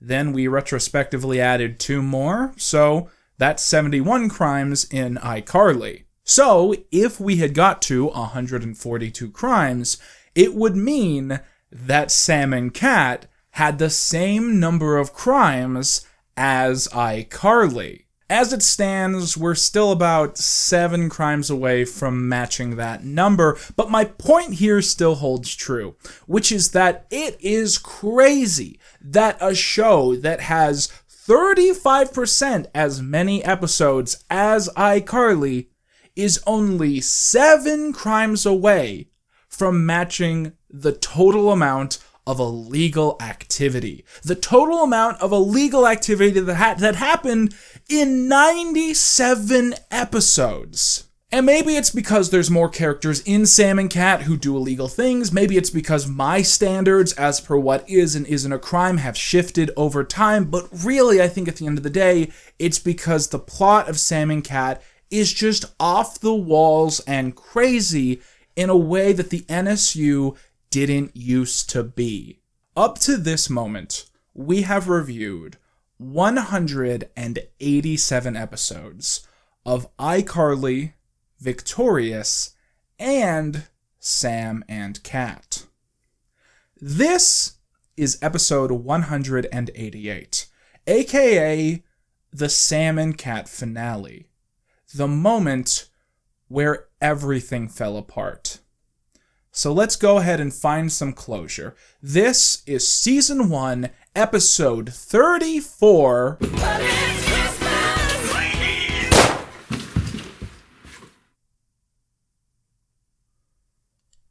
Fucking muscle memory, man. Shit!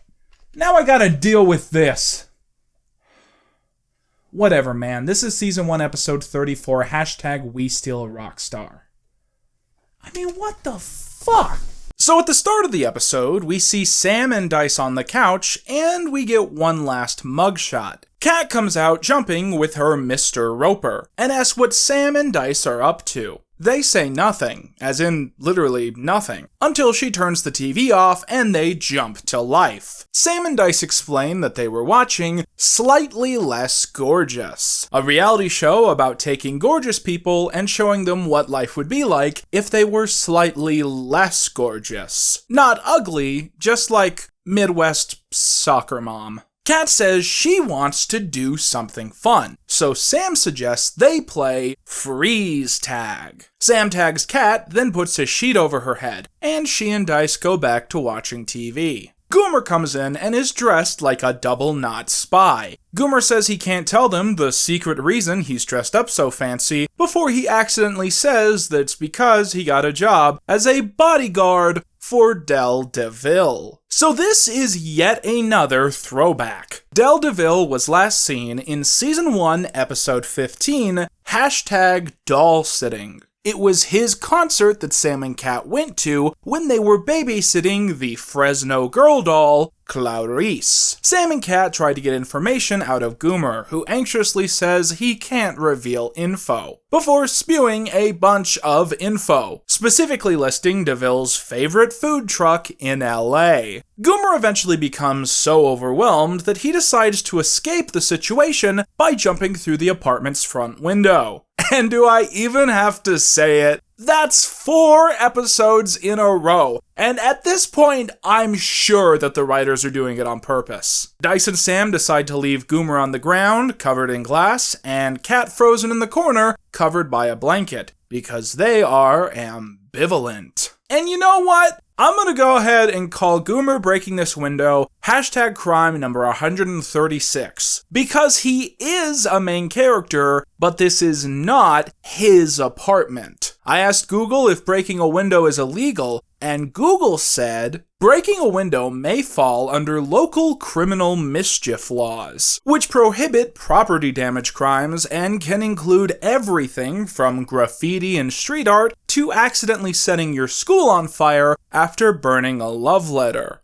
Which is oddly specific, I think. So later, Sam, Kat, and Dice wait by DeVille's favorite food truck, but grow frustrated as he doesn't arrive immediately. A little girl pulls up on a tricycle and asks the group to watch her ride while she gets some food. So Goomer and Dell DeVille do arrive, and Goomer offers to go and buy DeVille's food for him so he won't have to talk to any normal people. Dell says he forgot his sunglasses in the car, and Goomer runs to get them, before turning around and going the right way. So Sam, Kat, and Dice ask if they can get a photo with Dell, and he agrees. Kat says she doesn't want her balloon in the photo because it's bad luck, and ties it to the trike. They go back to take the selfie, but the bike has started to float away. While Sam and Dice fret over this, Dell asks if he can leave to get his food, and Sam says no. We then see another lore character, the Spear Fisherman, and Sam asks to borrow his spear gun. He asks if she's a fellow spear fisherman, and she says no, she's a spear fisher woman, and he says to enjoy his spear gun. So Sam shoots the balloon, and the trike falls directly onto Dell DeVille's head, knocking him out.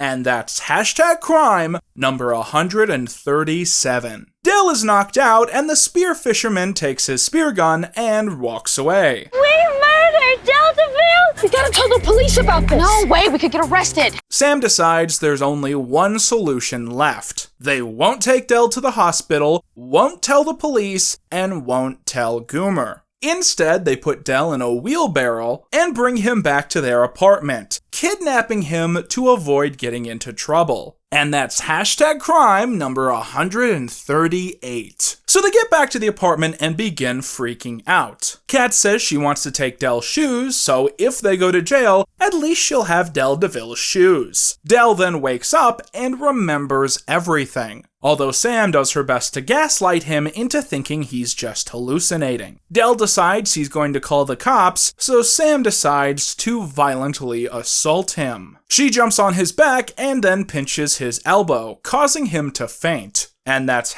#crime number 139. Also, this is an old reference going as far back as Zoe 101. Pinching someone's elbow as a parallel to the Vulcan nerve pinch is pretty established in universe. Dice decides to take Del's phone and points out how cool it is. In a world where every device is pear-shaped, an actual real-world phone must seem like an innovation from the distant future. Meanwhile, we see Goomer running along the street, desperately looking for DeVille, as he went ahead and bought the burritos. Meanwhile, we see Sam chaining Del up in her bed, as Dice says that things are getting out of control. Meanwhile, I'm just trying to figure out if kidnapping someone and then chaining them up in your bedroom are different crimes or parts of the same crime. I figure the wheelbarrow is kidnapping, and this is false imprisonment. So that's #crime number 140. On top of this, Kat has indeed stolen Del's shoes, making that #crime number 141. Later on, Del begs to be let go and promises not to go to the cops. Sam says no promise from someone in the music industry means squat, as she chugs on a bottle of Blue Dog soda. Hey, Del, how you doing? How am I doing? You people whacked me on the head with a popular children's vehicle, and now you've chained me up and won't let me leave. Well, at least I got you a vanilla latte. I said I wanted a chai latte! Man, things are not going your way. Del asks who took his phone, and Dice says that he did, and he'll give it back to him as soon as they're done. You know, kidnapping you? Del tells Sam she's an idiot, because he has hired a brilliant bodyguard named Goomer. Goomer is going to find him, and then Del will go to the police, and all three of them will go to jail. Sam, doubting this, pulls his coffee just out of arm's reach. Meanwhile, Kat has cooked 4 breakfasts for Del. Sam asks why, and Kat explains she doesn't know what he likes. Sam asks why she didn't just ask him and then make him 1 breakfast, and Kat reflects, Oh my god, I'm so stupid! Meanwhile, Dice has some bad news and pulls up the latest episode of News. The news girl reports that Del DeVille is missing, meaning his new album will never be finished. Oh well. Goomer comes in, disheveled and visibly shaky, still grasping the burritos in his hands. He insists that nothing is wrong, and he did not lose Del DeVille. The group accept this immediately. Dear God, help me find him! Sam wants to allow Goomer to relax without causing suspicion, and coaxes Dice into texting Goomer, as Del, that everything is okay. And so Dice does. Hi, Goomer! Everything is cool, so please don't think I've been kidnapped. I haven't, and if I ever was kidnapped, I'm sure that nobody you know would be responsible. Call you later. It's later. Later. So Goomer leaves, never to be seen in the series again. Meanwhile, as Kat delivers Del oatmeal, he grabs her wrist and attacks her. Later, we see that he's been forced to wear the Bane mask that we last saw Crazy Steve wearing in #Super Psycho. Kat explains that this is to stop him from attempting to murder her a second time. Del asks what Kat is doing with the guitar she has, and she explains that it belongs to her friend Andre from Hollywood Arts. He broke it, and so she's fixing it for him. Del asks if she's good at repairing guitars, and she explains that it's always been one of her passions, although she says this is the first time she's ever had reason to speak of it. Kat finishes fixing the guitar and shreds on it, absolutely captivating DeVille.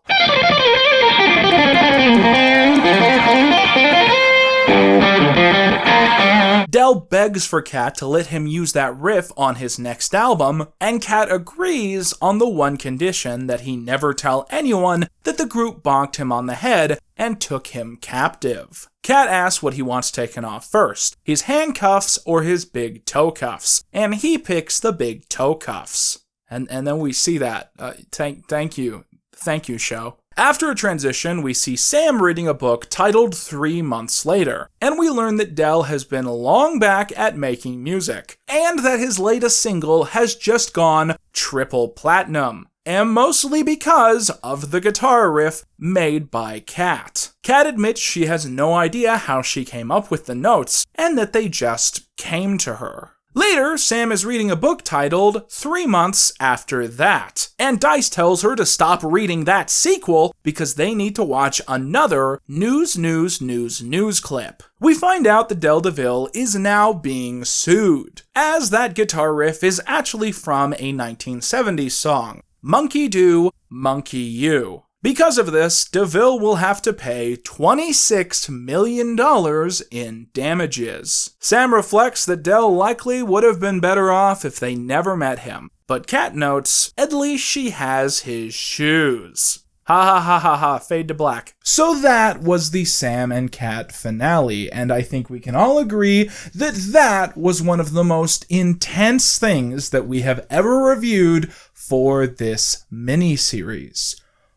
But we have a disappointment on our hands because we ended that episode with 141 #crimes when our big goal was 142 #crimes.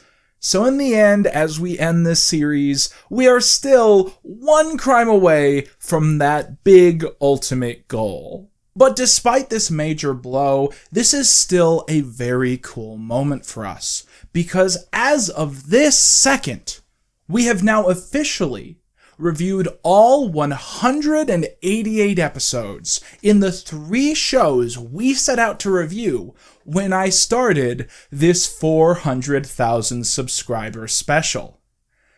And now we have a couple things we need to talk about.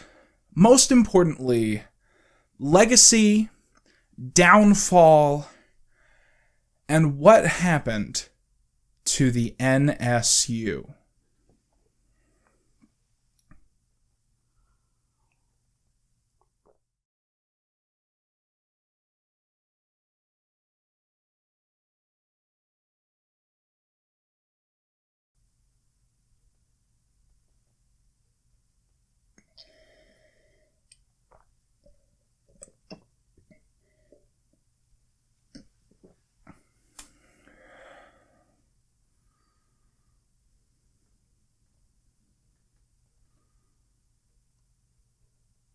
I lied again. That wasn't the Sam and Kat finale. This is. Season 1, episode 35 is called #GettinWiggy. And we start the finale with Kat deciding which stuffed animal she wants to bring on her trip. We find out that Dice has booked a hair modeling gig in, as Kat puts it, Phoenix. Dice will be appearing in Teen Hair magazine and is going to be the cover model. However, Dice's mom and aunt got sick because they ate coyotes and got coyote fever. So Kat is going to chaperone Dice during the trip. Sam corrects Kat that the city is pronounced Phoenix, not Phoenix, but Kat doesn't care, as she wants to keep saying the word how she thinks it should be pronounced, which is ridiculous. So anyways, Dice and Kat will be leaving Los Angeles on a bus soon, and that's why Kat is trying to pick which animals to bring. Suddenly, who arrives at the apartment but Nona? Incidentally, I was not lying earlier when I said that we never see Goomer again, because he's not in the finale, but Nona is. Great. Nona reveals that Elderly Acres is infected with funk mites, and the exterminators are spraying all weekend, meaning that Nona needs to stay at the apartment. Kat volunteers her bed, meaning that Sam will have to spend the entire weekend with Nona, whom she hates. We're gonna be roomies. Let's bump butts. Sam suddenly wants to go with Kat on her trip, but Kat reminds her that she can't go to Arizona, and we find out there's a warrant there for Sam's arrest. Kat reveals she has an entire song dedicated to memorizing all the states where Sam can't go. In this song, she lists Arizona, Utah, Ohio, Texas, New Hampshire, and Tennessee. Alright, so I gotta cancel my plans because this is what I'm doing for the rest of the day apparently. I've gone through this in my head several times, and I cannot think of a single episode of iCarly or this show where Sam is seen in any of those states. I'm gonna go out on a limb and say that these are all crimes that Sam committed after the iCarly finale. It's just like a gut feeling that I'm pretty sure of. The issue is that none of these states are anywhere in between Seattle and LA, so when exactly she went to any of these places and inspired the creation of 6 active warrants is a mystery to me. I find this one heavily debatable, but I'm gonna go ahead and say that we have 6 mystery crimes on our hands, bringing us to hashtag crime number 147.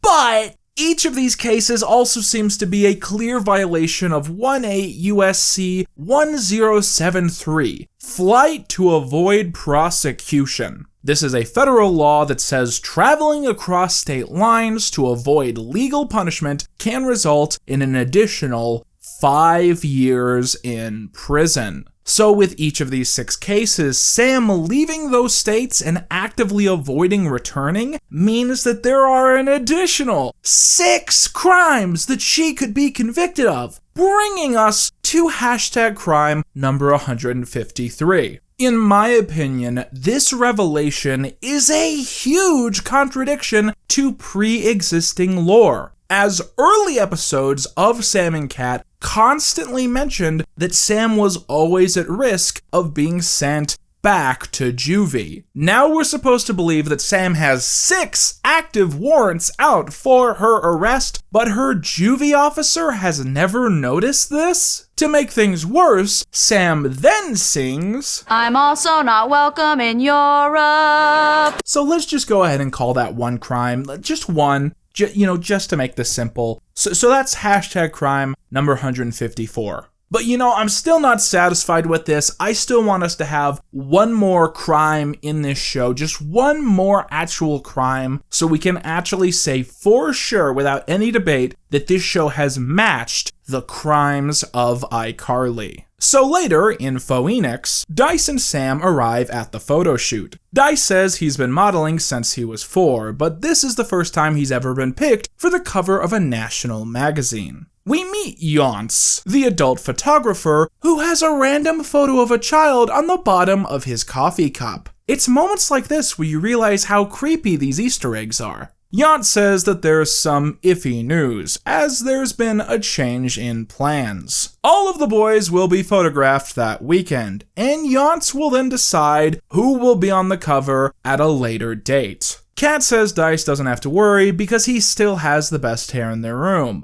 but that all changes when he enters. His name is Jet Xander, and he's the #1 teen hair model in the world. And even Kat admits that he blows Dice out of the water, and the fro boy is left deflated. Meanwhile, in the B-plot, Sam comes home to the apartment only to see a buffet of food laid out in the kitchen. It turns out Nona is quite the cook and has decided to make her temporary roommate a special dinner. Sam is moved to the point of tears and says that now she has a sudden fear that she's dreaming and is about to wake up. If you think about this in the wider context, Sam is portrayed as someone who loves food, but not as someone who is good at cooking food. So while in iCarly she constantly had all these great meals prepared by Spencer and the like, this might actually be the first time she's had a quality home-cooked meal in 2.5 years. You know, because the last episode had a fucking 6-month time skip. So I'm just presuming that this episode is set in 2015. So there's a compilation of Yonce taking photos of Dice and the other models, and my god, this is a boring A-plot. After the shoot, Dice mopes that there's no way he's going to win, and Sam says she doesn't get why everyone is so excited about a boy in a silly wig. Dice takes this accusation very seriously and asks if Kat is sure that Jet is wiggin'. Kat says that she has an excellent wigdar, terrible pun, and Dice excitedly says that if they can prove that Jet is wiggin', he'll get the cover for sure. Back in the B-plot, gotta miss saying that, Nona comes into Sam's bedroom with a text from Kat. Sam is supposed to babysit the Franklin twins tomorrow, so Kat wants her to wake up at 8 a.m. Sam remarks that she hates waking up at 8 a.m. on a Sunday, and Nona says she doesn't have to worry about it. Nona wakes up at 6 a.m. every day, so Sam can go ahead and sleep in. Sam feels like pushing it and asks Nona if she will also do her laundry. Nona says that she won't because she already has. The laundry is in the past tense, much with Sam's woes about her temporary roommate. Nona says that's what Nonas do, and Sam gives her a hug. Nona? Yes, dear. Promise me you won't die tonight. So yeah, Dice and Kat are looking for evidence that Jet is #wiggin' out. And so Kat pretends to have dropped her contacts on the floor and asks Jet for help looking for them. At Kat's order, Dice plugs in a giant fan, and they all watch as Jet's hair does not fly off his scalp. As Yonce comes in, he remarks that Jet's hair is beautiful in its disheveled state, and begins taking photographs. It seems that Dice and Kat have accidentally won the competition for the enemy. So later at the apartment, who comes by but the building manager, aka the real main character. He's there because Sam hasn't paid her half of the rent in 2 months. The manager comes in and reveals that for 2 months, Sam has been paying him with Monopoly money, which is a pretty hilarious grift to pull on someone. He then quotes something that he said in his first appearance. And I don't need any colorful characters around here to give the joint atmosphere. What does that mean? I don't know, I'm a throwback. Sam comes out of the closet and says Nona is the best roommate ever, and in the end, she doesn't even care if Kat knows that she said that. Dice waits to hear the results of who will be on the cover, and he blames Kat for using that giant fan to make Jet's hair so beautiful. And of course, Jet is picked, and Kat has a total mental breakdown over this. Kat openly accuses Jet of wearing a wig and then assaults him in a room full of witnesses. In the end, she rips out countless clumps of very real hair, leaving several bald patches behind on this poor child before she finally admits that he is actually not wearing a wig. Well, it's not a wig. Back in the B-plot, Nona is preparing to go back to Elderly Acres as the funk mites are gone. She also notes that Kat is going to be back that night, so she'll need her bed back. Sam grows despondent as she's truly grown close to Nona in these few days. But I don't want you to leave. Oh, honey, you'll be all right. No, I won't. Sam gets a phone call, and we find out that due to the incident, Dice is going to be the cover model for some reason, Jet is going to a scalp hospital, and Kat is going to jail. And if Nona doesn't come and bail her out, she'll be in prison for at least 2 full weeks. Sam hangs up and tells Nona that Dice and Kat decided to stay in Phoenix for 2 extra weeks, and that Kat wants Nona to keep looking after Sam. Nona says that she had better get started on dinner, and Sam goes to lay on the couch. And I think it's fair to say that we all just sadly witnessed #crime number 155, and this is also one of the least easy to justify crimes that we have ever seen. It wasn't funny, it did not have valid motivation, and in short, it was a child being violently assaulted. So you might be wondering why I did the whole fake out with this finale. Well, first of all, this episode was missing from Paramount Plus for a long period of time, so it's very possible that at some point recently you rewatched this show and didn't see this episode. But more importantly, I really wanted to emphasize how terrible of an episode this is as a finale, to the point that any other show in Sam and Cat would have been better as a final episode. Because Sam and Cat's final episode is ultimately about Sam Puckett realizing that she doesn't really like Cat as a roommate and prefers her grandmother. And she ultimately then decides to stop Nona from bailing Cat out of prison. The same woman who recruited all of her friends to march across state lines to bail out her mom now lets her supposed best friend rot in prison so she can get a home-cooked meal. And meanwhile, Cat's storyline is a realization of something that we've only speculated since Victorious. That Cat's flippant personality and limited worldview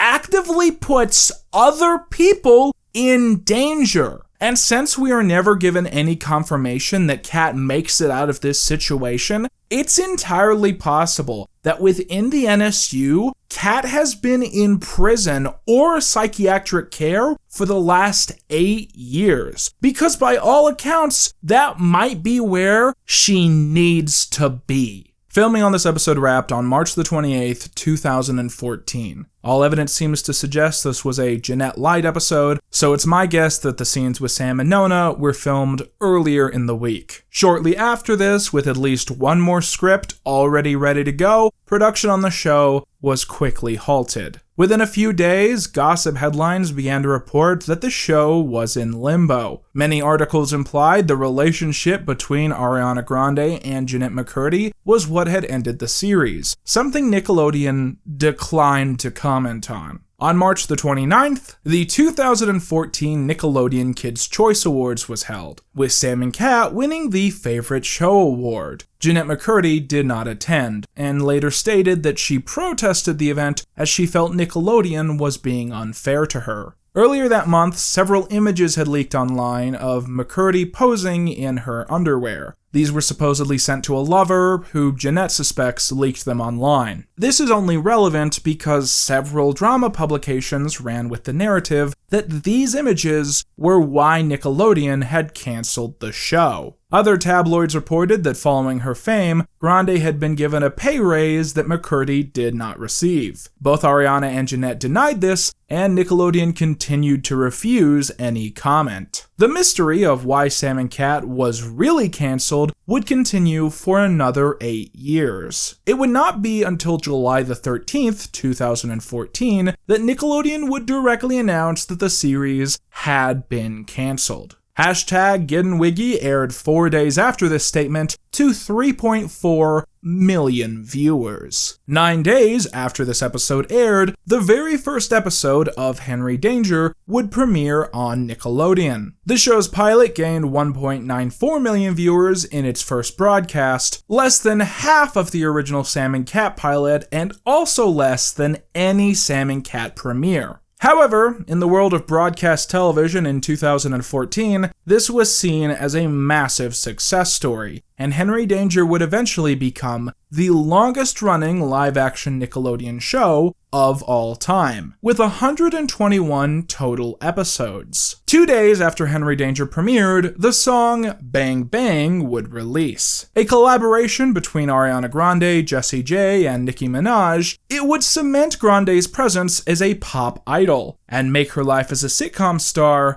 seem like a distant memory. So now that we've finished this show's actual finale, I think it's obvious to pretty much everyone that the next big step is talking about Jennette McCurdy's life and the real reason that Sam and Cat ended. But I want to put that off for just a little while longer. Basically, there's a bunch of stuff that I've always intended to talk about with this show that really only makes sense to discuss after the final episode. But if I talk about this stuff after we get serious, you guys just won't care. You'll be like, Quentin, who gives a shit? None of this is real.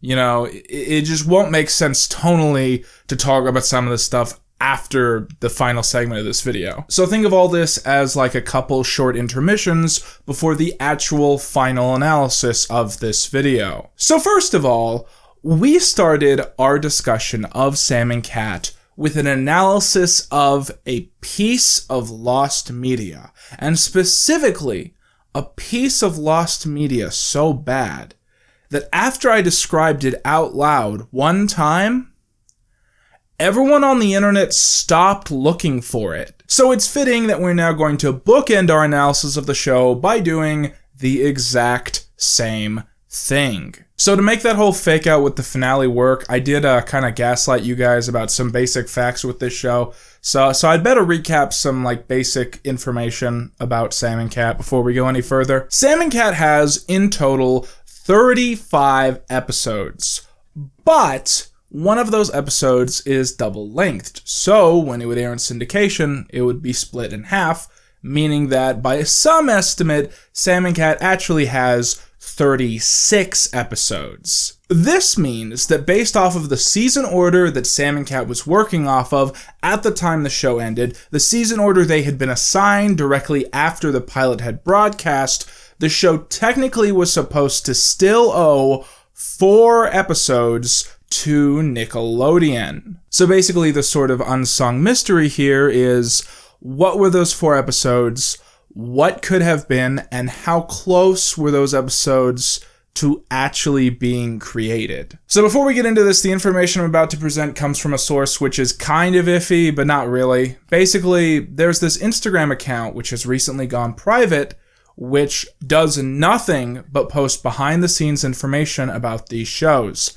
And no one can agree if this fan account is just run by someone who knows a lot of people behind the scenes, or if it's just one of the people who worked on the show role-playing like they're a fan that happens to know a lot of trivia. But either way, the consensus with this account is that pretty much everything they post about these shows is probably accurate to some extent. And I also tend to believe this specific post because if it's true, it basically confirms what I've been speculating about the show from the very start. So basically, by the time #GettinWiggy finished filming, the next 3 episodes of the show had completed layouts, and the next episode had a completed script, which was basically completely ready for them to start filming with. So, what was the plot of this completely finished script? Well, in the A plot, Sam and Cat realize that they can make more money as babysitters if they get a babysitter's license. And basically the rest of the episode would have dealt with the hijinks they go through trying to get this license. Meanwhile, in the B plot, and this is the part where either this is so ridiculous that this post has to be inaccurate, or this is so ridiculous that this has to be where they wanted to go with Sam and Cat. In the B plot, Goomer accidentally burns down his apartment. He tries to move into Dice's basement, but Dice's aunt moves in at the exact same time. So Dice has to help Goomer find somewhere else to live. At this point, they would have tracked down Goomer's sister, but she also would not want Goomer living with her because he at one point in the past burned down another home that she owned. Dice would have then convinced Goomer's sister to let him move into her basement, at which point the basement would have flooded. You just know that episode would have been called something stupid like fucking #I drown in a basement or something. Now going beyond this episode, no one knows what episodes 37 and 38 would have been about, and I would guess that even people working on the show could not tell you what the plot of episode 39 would have been because they just weren't that far along, in their planning process. Now, in the past, I have gone on a spiel about how I don't like it when people say to me, Sam and Cat's not that long. It's only 35 episodes. Because for a show as bad as Sam and Cat, 35 is way too many episodes. But I also should reiterate, just to remind you of the other half of the argument, 35 episodes is also not a lot of episodes for a show like this. In this era, most Nickelodeon live-action sitcoms lasted for around 60 episodes. For instance, Drake and Josh had 56 episodes, Zoey 101 had 61 episodes, and Victorious had 57. So basically, in theory, if Sam and Cat had finished this season order of 40 episodes, and then they had done one more full season of 20 episodes, that would have been the standard number of stories that a show like this was expected to fulfill. So I think it's worth pointing out that the question really isn't, why was Sam and Cat canceled at this exact moment here? The question is, when did 60 episodes of Sam and Cat stop feeling viable? When did people accept that that was never going to happen? Because in my opinion, I think by the end of the show, they knew they weren't getting to 60 episodes. And if that's the case, why? A weird thing you see a lot of people do is try to assert that Sam and Cat was a failure, not just critically, but commercially. And one of the ways they try and do this sometimes is they'll compare the viewing figures of Sam and Cat to the viewing figures of a show like iCarly, which is, a dishonest tactic to use in an argument like this, because cable TV in 2014 did not have the same standards as cable TV in 2009. So moving on from that, we have to accept that Sam and Cat was a reasonably popular and successful show. So that alone cannot be the reason that it ended so swiftly. But like I've said, we're going to circle around to that topic later. For now, there's still other stuff I want to talk about. Mainly the legacy of Sam and Cat, and specifically the impact it had and didn't have on the NSU moving forwards. Okay, so here's a basic explanation of what we're going to be doing here. If I were reviewing a show like, let's say, Zoey 101, I would do a segment discussing all of the parts of Zoey 101 that were referenced in future shows. Brands that became synonymous with the NSU, or characters that cameoed in future episodes. Sam and Cat is a weird program because afterwards, it did carry a big sense of shame. You can feel this in all the ways that the show isn't referenced. Very often, characters in Game Shakers and Henry Danger will watch old Nickelodeon sitcoms, be it Drake and Josh or iCarly. Sam and Cat was never included in this running gag. Similarly, while Ariana Grande's history at Nickelodeon would often be referenced, Victorious would typically be name-dropped, but not Sam and Cat. However, in other ways, references to Sam and Cat were fairly common. In this intermission, I plan to discuss some examples of this, starting with more obscure and minor stuff, and then ending with the content that we all really came here to see. Before we start this, I just want to say really quickly,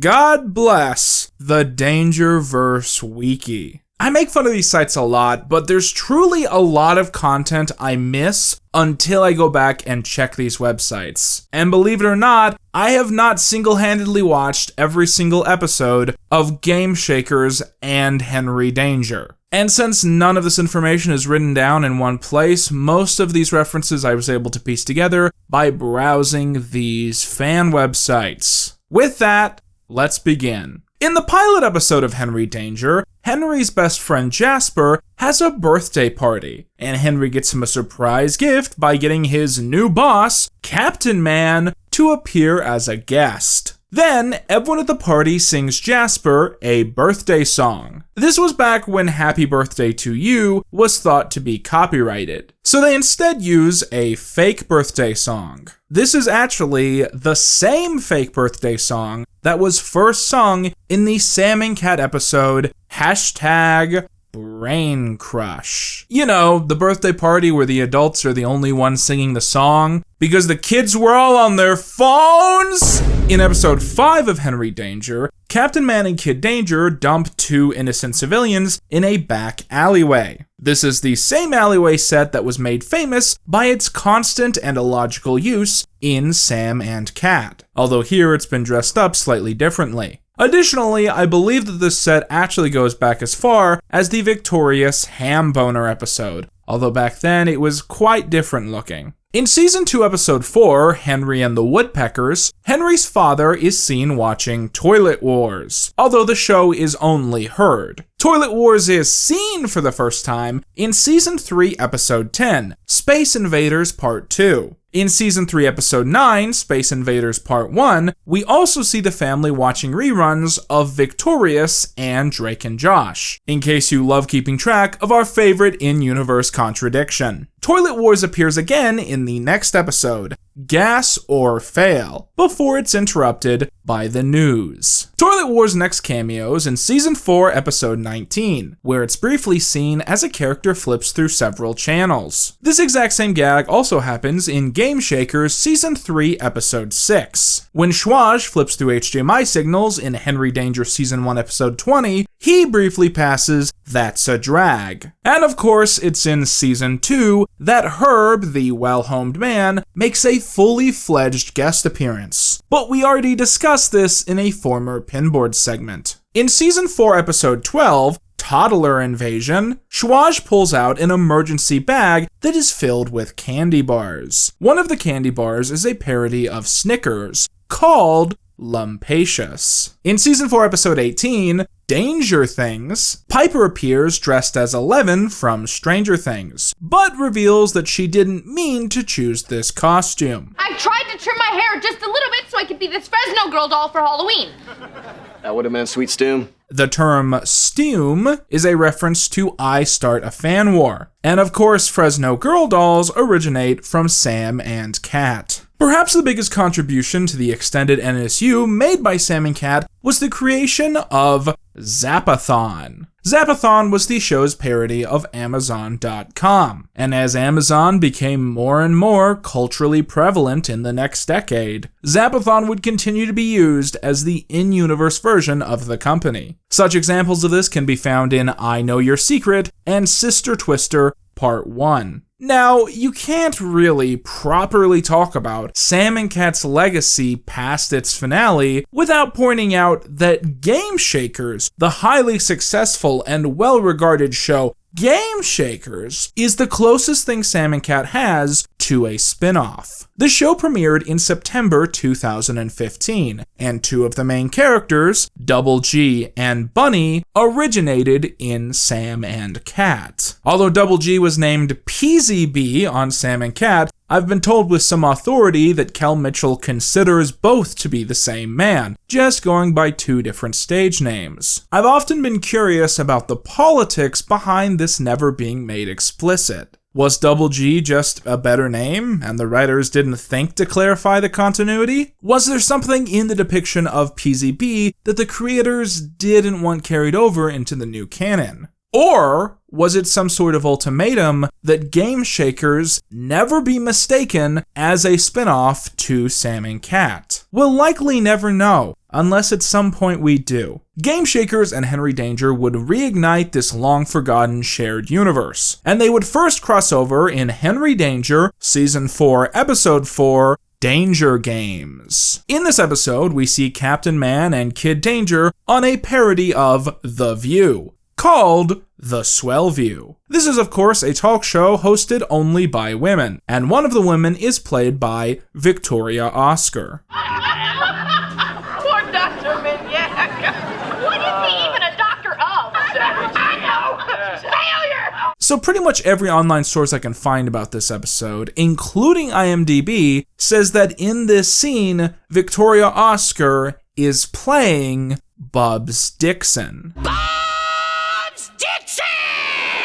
This isn't said directly in the episode, and the credits aren't so specific. But I don't think I'm risking my reputation by saying that this was likely the intention, since the actress has done little work since her appearance in Sam and Cat. Before we move on to the most obvious and significant example of the legacy of Sam and Cat, here's a quick bonus scene. In the Game Shakers episode, Lost Jacket, Falling Pigeons, Babe and Kenzie visit the New York subway Lost and Found, which is filled to the brim with Easter eggs to every NSU-related show that you can think of. Except for Unfabulous, but that barely counts. Gibby's head is in the background, there's an All That mug, some Henry Danger comics, the red robot from Drake and Josh, the remote from iCarly, that I guess Carly lost. What a grand gesture that means nothing now, huh, Sam? The iCarly camera, one of the masks from Sykewitz's classrooms, bottles of Blix from Zoe 101, and even Rex himself, clearly sitting just barely in view. Most notable to today's video is the presence of Kat's purple giraffe plush from Victorious and Sam and Cat. Now, a notable contradiction that's always fascinated me is that in Henry Danger, Season 2, Episode 12, Text, Lies, and Video, we see Henry selling Gibby's head to a woman shopping at Junkin' Stuff. So I've always been curious about the timeline here. Gibby makes his first head in iCarly Season 5. Then he sells it to a Japanese family who take it back overseas. So we can presume that that head never makes it back to the mainland. He makes another copy of his head in the iCarly finale, and although the Gibby script doesn't comment on it, he clearly still has it in Sam and Cat. So is the Gibby head seen in Game Shakers the same one from the iCarly finale? And what about the one in Henry Danger? It seems like a big ask for one head to go from Seattle to New York City to a small town on the West Coast. Well, here's my headcanon. We have to remember that there's actually a third head, as the iCarly sitcom also exists in the iCarly universe, and there was only ever one prop in the real world. So I think that is the head that we see in Game Shakers. And also, we have to remember that Neville murdered Gibby and cut his body into tiny pieces. So I think the head in Henry Danger is Gibby's actual hollowed out skull. I take this segment very seriously.